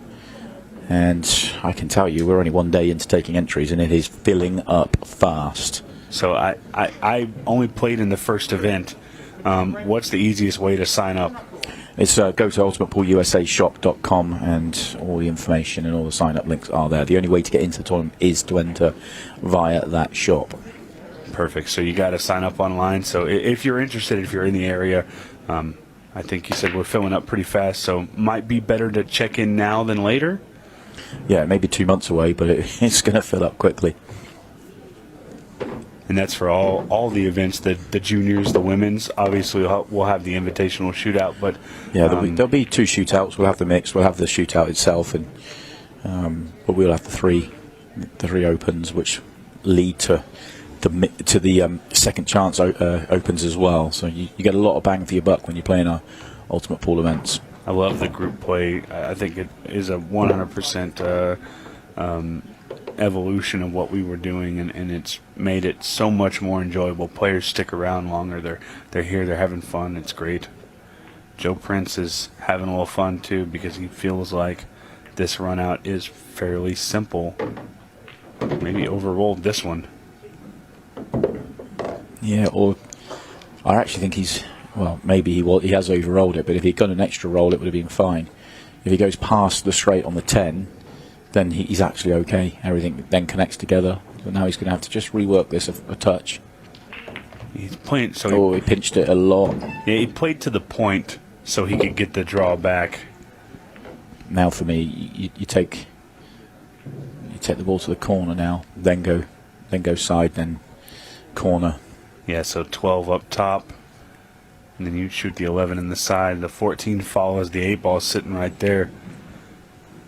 Just needs. This is the important shot, is the shape. Don't want to overdo it or underdo it. I think he's come out okay.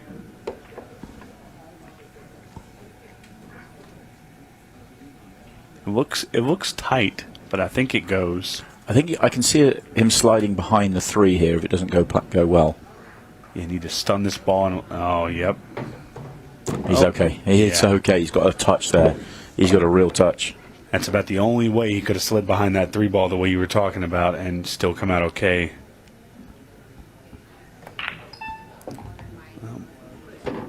We're looking at back-to-back-to-back break and runs.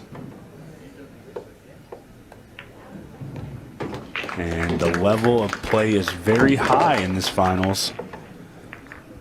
It's always exceptional to see how good some of these players play. I mean, just as I'm not a champion, I'm a mid-level player, and to see how intricate the patterns and the ability is on some of these guys who are super technical, like Joe and Craig, and then you turn around and see somebody like Dave Matlock, who is a little bit more gung-ho, but he always gets it done.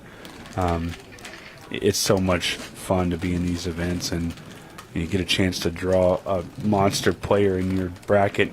You may lose to him, but you can still win because of the style of the tournament. Yeah, it does work well, doesn't it? It really does. All that's for future events. Right now, it's all about this final match, race to 8.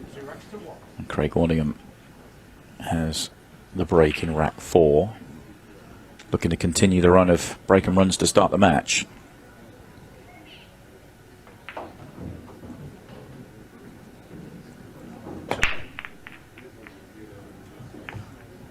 Has the opportunity.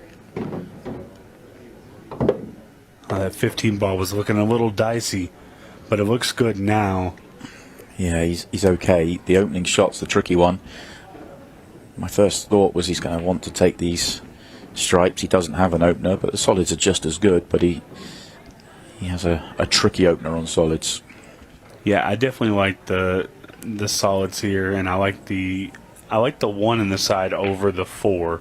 You can see both. Well, I like the 4 simply because the 4 becomes a problem ball if you don't take it now, and I think it may be a marginally easier shot. Yeah, you're actually right on that for sure. This is why you're in here, Simon.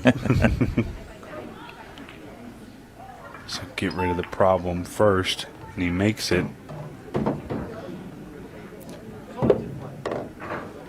Now, does the 3 pass cleanly? If it does, this is plain sailing. I think even if it doesn't, and Joe knows that, he's going to pop it out right here. I'm sorry, Craig. I'm sure Joe's invested in this finish as well. Yeah. It's a nice shot. And now it is laid out very nicely. He's a little straight on this. Can he pop forward, or does he have to kind of... Well, even if he's got to draw back, if he gets to the centre of the table, it's good, because he doesn't want to be anywhere near straight. He wants angle. Yeah. Oh, that's good. Because assuming he's playing on the 1, he wants to get fairly straight in on the 1. No future for being short. Yeah, this angle really gives a good opportunity to get back to the 1 ball pretty straight. Yeah, it gets there as well. That's very nice.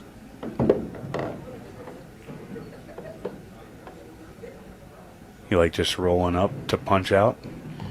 Yeah, roll past the straight. You could go either way. You could have stopped that dead and use the top rail or roll through. It's personal preference. One thing you didn't want to do was be straight. That's the only way it could really go wrong.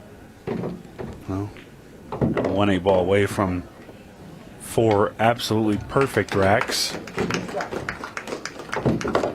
Craig Waddingham not having the best of starts here at the Arizona event. I remember a particular moment when he had a miscue in the shootout and just did not play up to the standard. But he's clearly found his groove and really come out strong. He had some big matches along the way. He's got stronger as the weekend's gone on. He's got more comfortable with his cue ball as the weekend's gone on. Not an easy transition to make, but he's played some American pool before. It's not as though it's a complete new thing for Craig, but obviously it is a transition to make, and he's done a good job of it and got stronger as the weekend's progressed. So anytime you move from one discipline to the other, especially when the balls are different sizes and the equipment is slightly different, it's got to be tough. So to make the transition and make it in one weekend, it's a testament to his ability in just cue sports in general.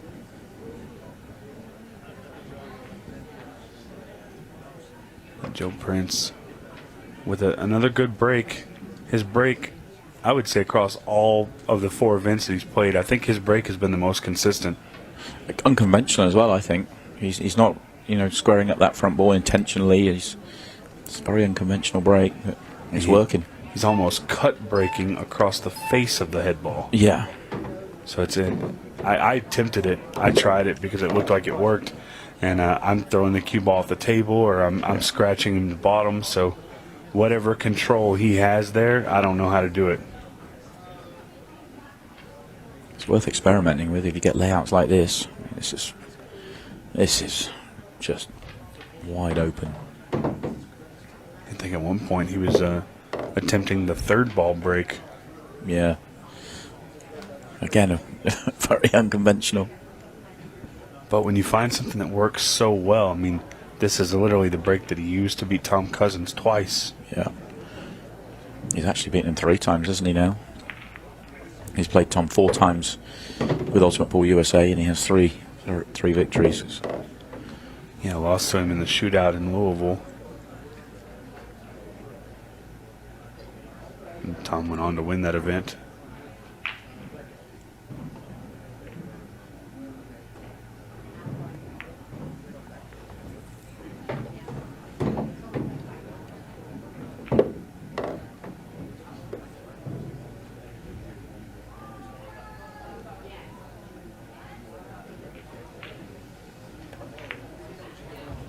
Simon, not a lot to discuss here. It's been 5 perfect breaks, 5 perfect runouts, 5 perfect games. Yes, I mean, very, very good standard.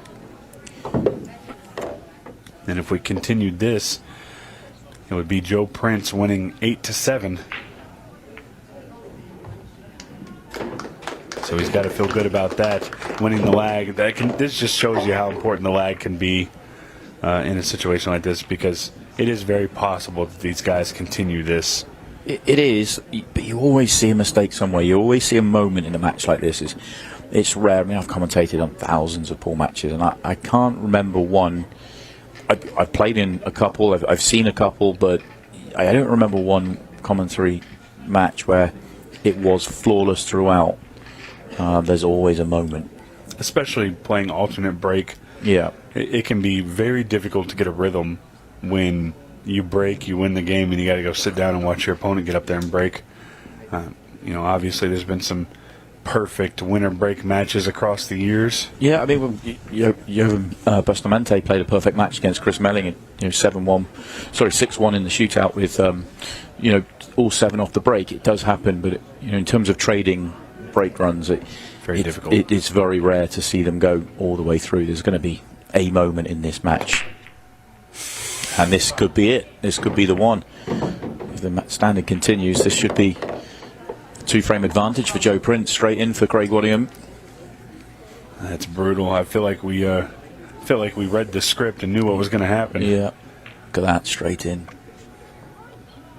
So first big opportunity to put in a blow here for Joe Prince and to get to the halfway mark.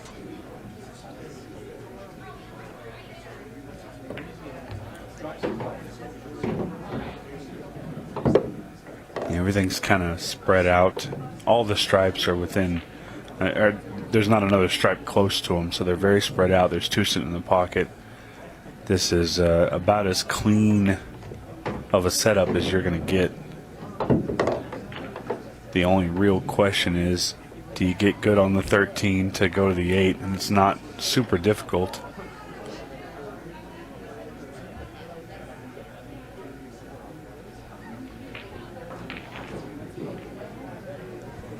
You want to be straight on the 9 ball so you don't have any angle going into the 2 ball, or at least the angle the other way, just like this. I think I like just rolling this ball in and staying close to the bottom rail. He will want to get nice onto the next 2 balls just to make sure he doesn't have any issues onto the 8 ball. He shouldn't have any, but it can happen. Finish the wrong side of straight on the next one, you're in trouble. Yeah, I think you'll see Joe just drag this ball up that side rail. Got to get far enough up. Gone. Such a good shot. Yeah, gone far enough up that makes sure he gets to the straight, or if not, just past. He couldn't go too far past because then you got a problem the other way around, but that was played beautifully and should have no issues getting onto the 8 ball now. It can be tough to ride up that rail like that with control, especially on this table. You're crossing the line with a very small margin of error, which is why it was kind of such a good shot. Yeah, the first mistake in this match took us 6 racks to get there. And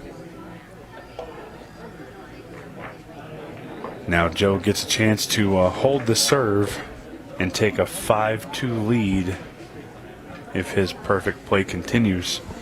Yeah, 6 racks off the break.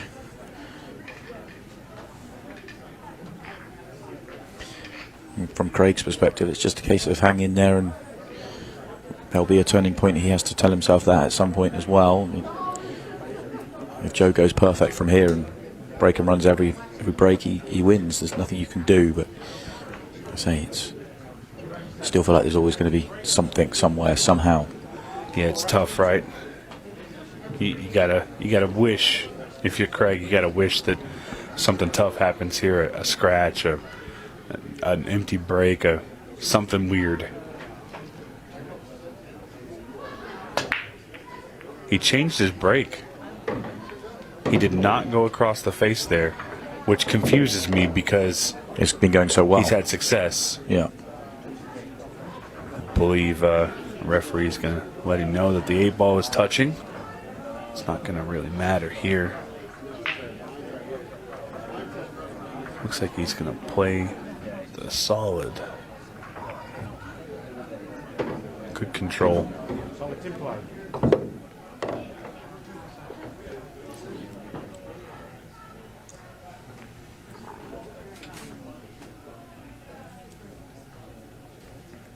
And another layout, isn't it, that he really should get? Yeah, I think so. I think the real big question there was, could he work around what was in that corner, and he's already done that. He's taken the tough part out. Left that short, though.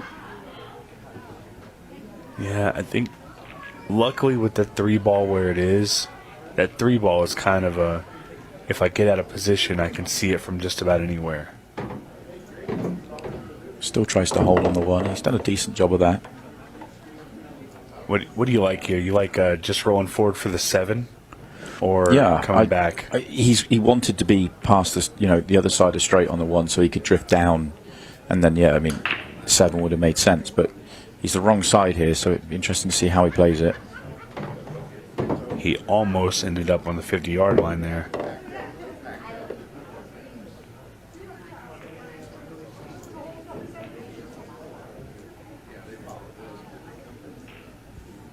One less turn, he would have been in a weird predicament. I actually think I like playing for the 7. You mentioned it.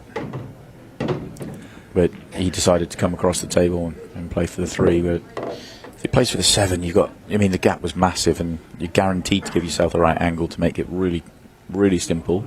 Because he's still working here. He's still not back in perfect shape. Well, and this has gotten a little tricky here because of where the 7 ball lies and what's over near where the cue ball is going to end up.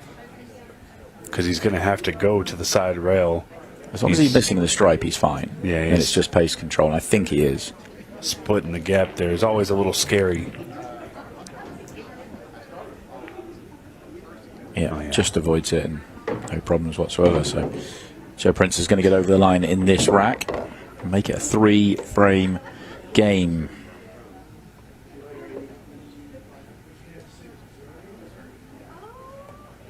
And I wish I had my stats up. I'm wondering, in the previous finals, did Joe ever have the lead like this? A 3-game or 2-game lead?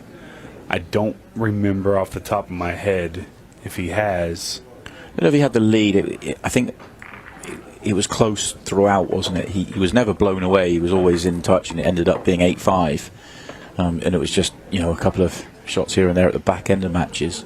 First time he's had a lead like 5-2. He's not, he's going to need to, we talked about that 5 mark, having lost 8-5 3 straight times. One more rack, he's dealt with that, and he'll be 2 away from the title.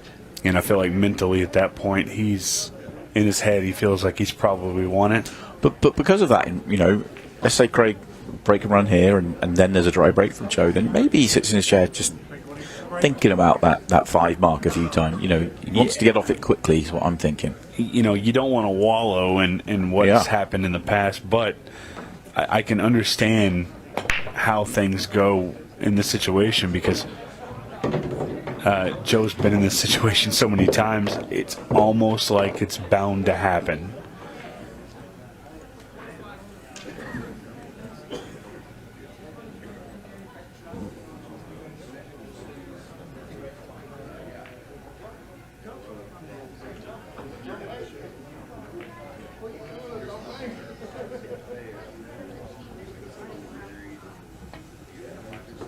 Not the easiest of opening shots, but he got there.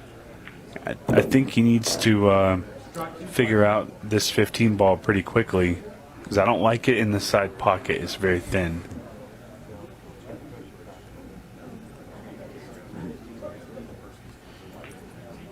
I'm not sure what he likes. Yeah, this is where you have to kind of figure it out at this point. Is he looking for a bump? Oh, and he got it. Yeah. I'm assuming he wasn't playing a bump, but unless he felt if he got the full ball contact, he's going to just bump it over the side. But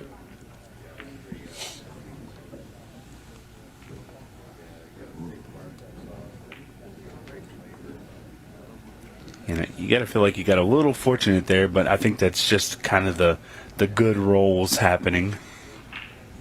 You can never have enough good rolls. The way he played it, though, that chances of a bad roll were slim. I'm not in love with this. He wants to be on the right side of the 10-ball angle to shoot in the pocket. You don't want to be on the left because you don't want to move the 8-ball. So he's going to have to try and hold this ball. I think he's going to have to move the 8-ball here. Yeah, and he is just off straight. If he stopped this ball, I think he would end up right on top of the 8. So it's actually horrible. Spot. It's horrible because if he's a turn to the right, he's perfect. He can hold it. If he's a turn to the left, he'll play into the 8 and probably feel pretty confident with it. But he's right in between where it's just off straight, where he'd have to really force it, but he can't hold it. And a lot of times when you have to really force that, especially on a table that you get the bobble, and we do have the bobble on this table. You hit it with speed, it's not guaranteed to go. Kills it in. That is a fabulous shot. It's so much better than it looks. And yeah, that was the precision needed and the speed control. That's insane. Yeah, just shows you that that looks simple, but it wasn't. And he needed that. That's a 5-2. It just adds to it. He talks about Craig's temperament. He's so good under pressure. He was definitely under pressure with that visit to the table. It's interesting. If we don't have that scratch on the break, it's 4-4. Potentially, yeah, if he runs them out. And other than that one scratch on the break, neither player has made a mistake.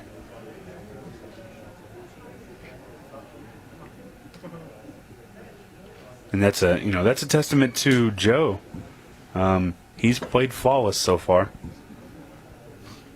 Yeah, and if he continues to do that, he wins the match. He'll be telling himself that. Doesn't matter what Craig does on his break. If I keep dealing with mine, I win the title. And clearly he's been chasing it for a couple months now.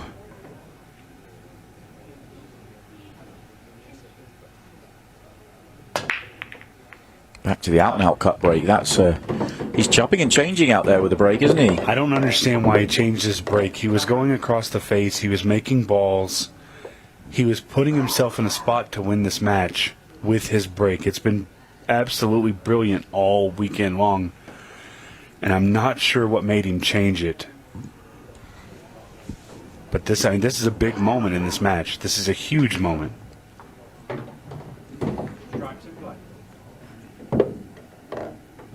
And you got to worry about the mental state of Joe right now, being up 5-2, and now you're up 5-3, and you're looking at Craig getting to 5-4, and that number is just going to eat Joe alive if he sits over there and thinks about it. It's a tough one. I'm surprised he doesn't get rid of the ball in the side. The only reason I'm saying that is that the 8 goes from low pretty much anywhere. Now he has to get himself back up and straight. Yeah, straight's perfect, or leave loads of angle and then pace control off the top rail. And it's now hard to get straight. But if he gets rid of, it's the 12 there, isn't it? If he gets rid of the 12, then all of a sudden, playing on the 8 from where he is right now is fine. Well, and when you throw in the bridge, it's going to make it infinitely more hard. The bridge here is it's actually a little shorter than what I'd be used to. Craig's got a good snooker background, so he'll be very comfortable with the bridge. Very, very comfortable. If you ever want a lesson in how to hold the bridge and how to cue with the bridge, just watch what he just did right there. So a lot of American players don't really know how to use the bridge. It's so rare you need it, especially playing bar box ball. Yeah.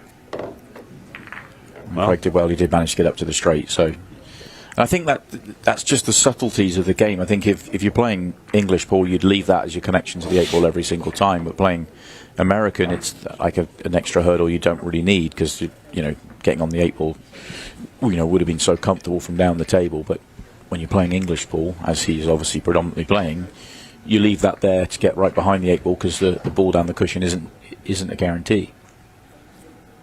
Yeah, and Joe is playing more and more American pool, even back home in London. He's got a 7-foot table there at the bar he manages. Spots and Stripes, yeah. And so he's playing a lot of American pool. They brought in a 7-footer for him as well, which is really cool. Yeah, he showed me pictures of it. We went to go eat the other night, and he was showing me pictures, and I think he's really fallen in love with coming over here and playing these events. Obviously, I think he's part of your pro series. He just turned to the pro level, but does well in these events. And Craig Waddingham with a big break, looking to do the same. Yeah, this could be 5-5 in a matter of moments. And that's a scary thought. It looks like he wants to go solids here. Yeah, I guess that makes sense. Yeah, beautiful opening shot.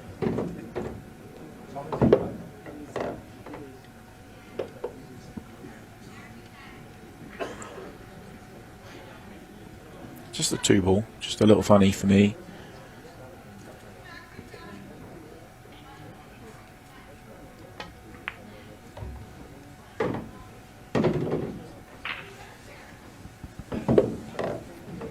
Yeah, what do you like for the 2-ball? Well, I thought he was going to try and get further across and then play the 7 and get to the left-hand rail and then play it to the corner. But it depends how comfortable he is into the side. It's difficult to tell from our camera angles whether that's a comfortable shot or not. And he's a little bit short have to be now. Yeah, he's a little short there.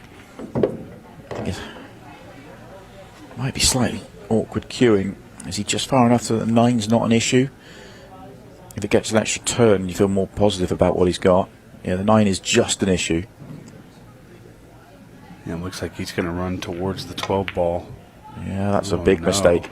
Is he going to get lucky? No, the first big mistake in the match. Scratching's one thing on the break, but that's a big error. That's the first missed ball, and we're 10 racks in.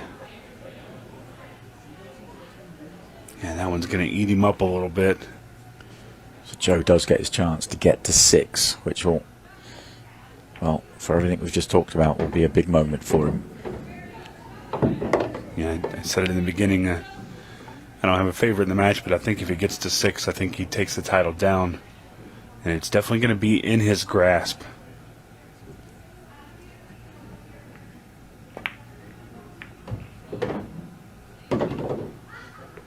Well, this is not good. The breakout's there, obviously, but it's an extra issue that you didn't have to deal with if you hit that a little softer. Yeah, it should be fine, though, because he can go up the table now, leave the angle, play the breakout, which is a delicate shot. It doesn't need much to move it where you want to, and you're guaranteed to stay on the 9 when you do that. So fully expect him to still get out here. Although maybe he felt he had too much angle. I thought he could just play that one in and... I'm in full agreement with you. I thought he could just roll up. I know it was turning to the left, but I thought if you just roll that in, get on the 11, play the breakout, stay on the 9, he's in a little bit of trouble here. But now he's looking at a really funky... He might play safe. Combination, yeah. You think he'll just try and play the 15 forward and roll behind the 9? No, I think he's still going. Can you see the 9 ball? Yeah. And that's no good. Okay, well, actually... Well, no, it's okay. I think this is good because you can see the 11 in the side it's pocket. just thin, isn't it? Yeah, it's thin, but the angle that he's going to be coming off at, if you just slide the ball in, I think it helps with getting from the 13 to the 15. At first glance, it did look a little funny, but...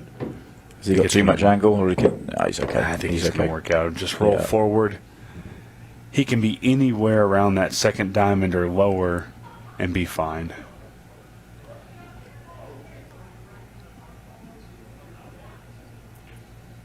The 8 ball's pretty much an afterthought at this point. You don't want to get past the straight line. It's not going to be an issue, though. Yeah, not far enough past to worry. He's going to open up that 2-frame advantage again. And he would have sat in his chair and saw the layout that Craig Waddingham had and thought, okay, we're 5-5 here. And I know what happened last time I was in those 3 finals. I finished on 5. And that's gone. He's got to 6. Big error from Craig Waddingham. First big error in the match, fully punished by Joe Prince. And I kind of half expected a reaction there by Joe. Nothing. But he is very, very serious right now. He's very stone-faced. And he is ready to take it down.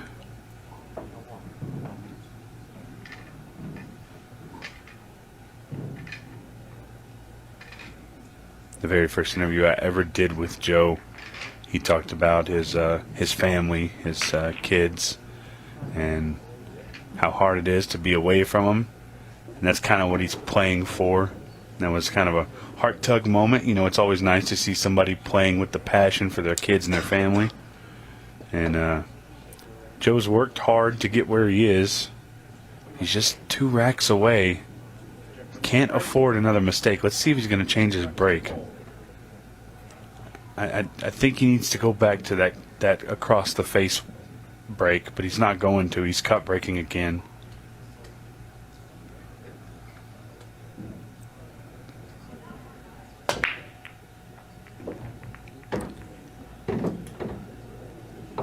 Makes the ball, gets an opportunity, and it's not bad. First shot is key. Yeah, the solids, yeah? Yeah, I can't see him going stripes. He has no opening shot for the stripes for one. I think you'd want to take on anyway. Do you take the 1 ball first, or do you take the 6 in the side? Well, I was assuming he'd take the 6 in the side, and then if he just lands, you know, and it is just dropping in. If he lands on the next ball, then he's got a chance, but it's a really fiddly shot. Obviously, being close to the rail, I like the 1 ball first because I feel like you can get a better angle on the 6. I think he's a little high here.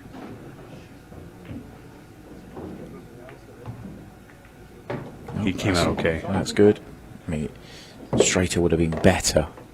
He might be going into the 5. Difficult to say without being right behind it. And if he was going into the 5, it might not come out well. Yeah, bumping into the 11 there was a little scary. Managed to make it past that shot, but... Okay, no damage done by going into the 5. And this isn't bad. I mean, he can really... In a sense, he can just stop this ball, play the 7 in the side. Doesn't have to do anything too wild. You'll probably see him draw back just a little bit. Joe's pretty good at these precision touch shots.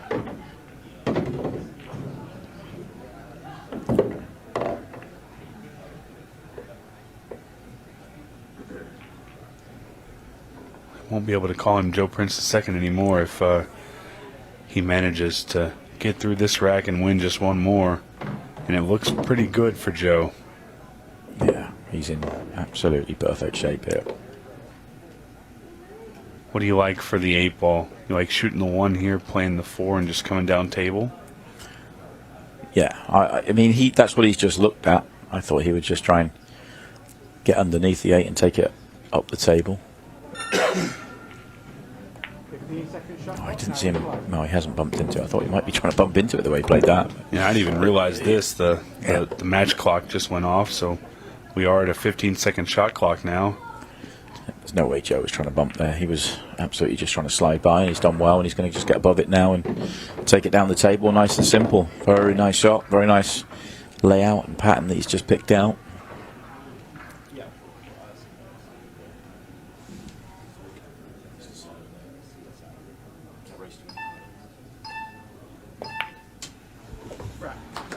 Oh, and here it is, Joe Prince finally, after what, 7 months, 8 months, is on the hill in a final. One away in 9 minutes 22 for Craig Waddingham, needing to win at least 3, ideally 4 straight to stop Joe Prince from winning this title. Well, he's going to have this break, so he's got the first opportunity to try and get there. If you're Joe and Craig breaks and runs this, do you begin to play into the clock a little bit? Probably at 3 in front. Depends on... Yeah, I mean, you probably do. I think you've still got to play to win the rack. You're too far out to run the clock. I think you've got to play winning pool. But depends when he gets to the table. If Craig runs this and it takes 2 minutes, that'd be 7:22. You've got to keep an eye on it, but I don't think the clock's a factor right now, other than the 15 seconds a shot, of course. Uh-oh. And, well, this is where Joe just needs to step in and find his route, find his pattern and win the match. These solids look good. And I can tell you, for anybody that's been following Ultimate Pool USA, we have, I don't know what the word is, followers that tend to come with us with every tournament that we do. Yep. There's quite a few here, and there's a lot of people familiar with Joe. I have a feeling that if Joe can get out here, this building might erupt a little bit.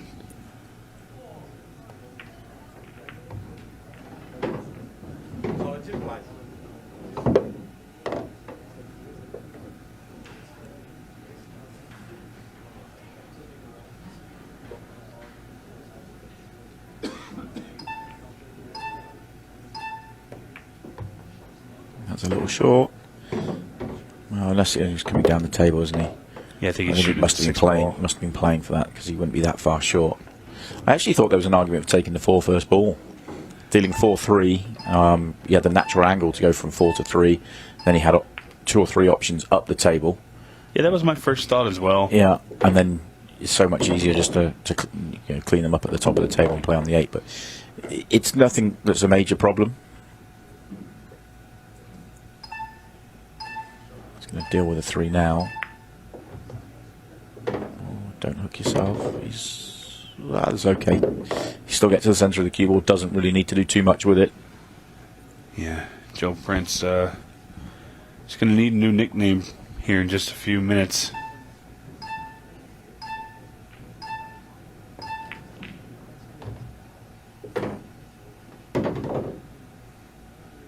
Play this shot.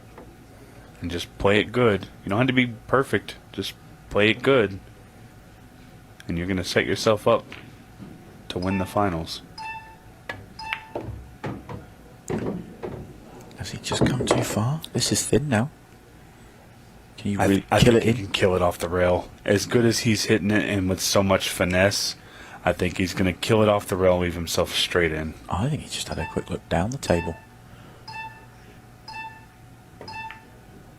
I'm not really in love with that, but it's not going to matter. It's not going to matter. Well, this 8 ball for the title.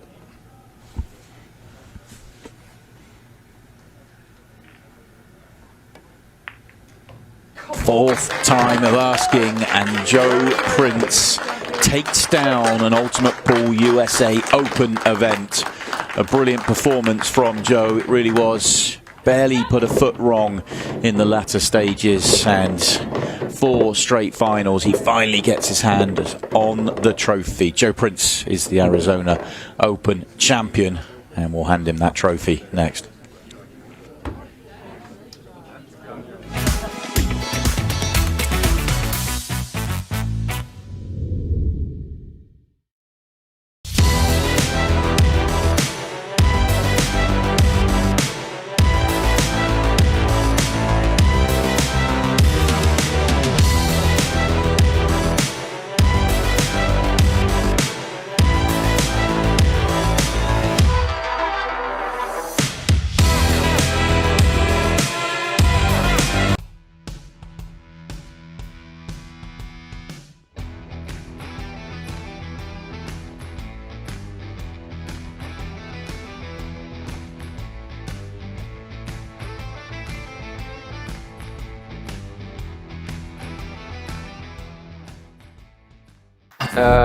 Is completely different from everything that is on the market. Combines the qualities of like a playing tip with a super powerful tip. It's like a tip on the steroids. You can open with less power and still have spin and split the pack perfectly, but you can go for the power breaking and you still have control.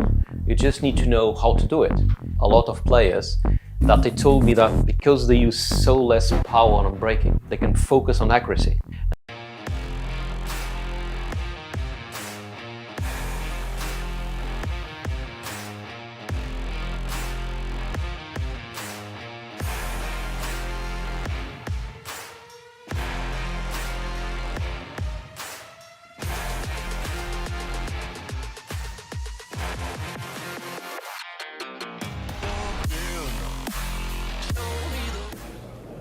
We've got one more thing to do here in Arizona, and it is to crown our champion. Another brilliant tournament. So many good players here this weekend, and it came down to 2 great players in the final. But just coming up short on this occasion, it's Craig Waddingham. Let's get him up for a few words. Craig, hard luck. A brilliant first tournament with Ultimate Pool USA, and it actually came down to a really high quality final, and just that one mistake in rack 10 that cost you. Yeah, Joe was faultless. He didn't make a mistake, and his brake worked, and yeah, I think I had one mistake and one in off and a dry brake, and that was it. No, Joe played faultless, deserved to win. Overall, though, I mean, I know you would have wanted to win the title, but first time coming over here and playing with Ultimate Pool USA, you must be pleased with the way that you kind of got stronger and stronger as the weekend went on. Yeah, I enjoyed it. I feel like I was getting used to the balls and the conditions as longer the day went, and but no, fair play to Joe. He played faultless and fully deserved the win. Has it given you plenty of thought of maybe coming back and giving this another go? I'd like to. Yeah, why not? Yeah, it's a lovely game. I don't know. Yeah, I enjoyed the place, and I'd like to come back again. Yeah, well, we'd love to have you back. So congratulations on a great run through to the final. We'll look forward to seeing you again. Our runner-up, Craig Waddingham. Well, it's taken 4 finals. It's an unbelievable run, 4 straight finals, and Joe Prince has finally got his hands on the trophy. Before we give him that trophy, though, let's get him up for a few words. To our champion, Joe Prince. I mean, Joe, I don't really know where to start with this one, because I know how hard you've worked on this and how much it will mean. I mean, 4 straight finals is an unbelievable achievement, but coming into this final, I mean, that has to be in your mind, thinking like, you don't want to make it 4 straight losses in finals. Oh, of course. I feel like I kind of would have put a bit of pressure on myself, but I played so well leading up to that final. Like our 2 previous matches, I just felt really comfortable. And I think a lot of that's got to come down to the fact that I've now got my own bar box table in my club.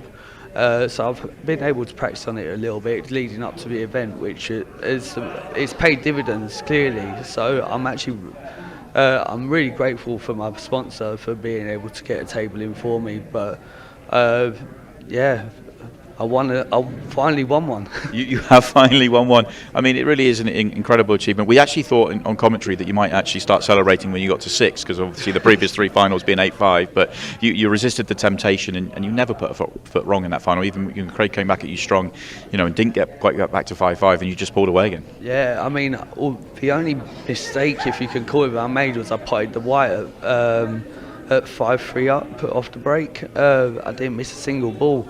I think Craig's only missed 1 ball there. I think that's quite possibly the highest standard final that I've ever been involved in. So fair play to Craig there. He's played really well, and against most people, he would win that match. Yeah, well said. I mean, absolutely, the quality of that final, I mean, it was an absolute treat to watch, and you were absolutely fabulous in it. I mean, how much hard work and effort have you put into, obviously it's a big sacrifice coming over to America and playing in all these tournaments, having to be away from your family, and you just, you kept doing it, you kept putting yourself out there, and you've delivered another brilliant tournament. You finally got your hands on a trophy. Yeah, well, like you said, it's finally happened. I've finally won an event, and hopefully I can kick on from here, and hopefully just start making this more of a regular thing. Well, being in the final has been very regular for you, but I absolutely think it's about time. You waited long enough. Let's get our Ultimate Pool USA President, 𝘼𝙧𝙞𝙯, out to give you the trophy. Your champion, Joe Prince. It really has been another incredible weekend here in Arizona. Every single time we're here with Ultimate Pool USA, it is so much fun, so much high quality pool, and we will be doing all again. If you haven't heard, we will be in Des Moines in a couple of months' time, 18th to 20th of April. Entries are available on the Ultimate Pool USA shop, and we look forward to seeing you in Des Moines. See you in a couple of months.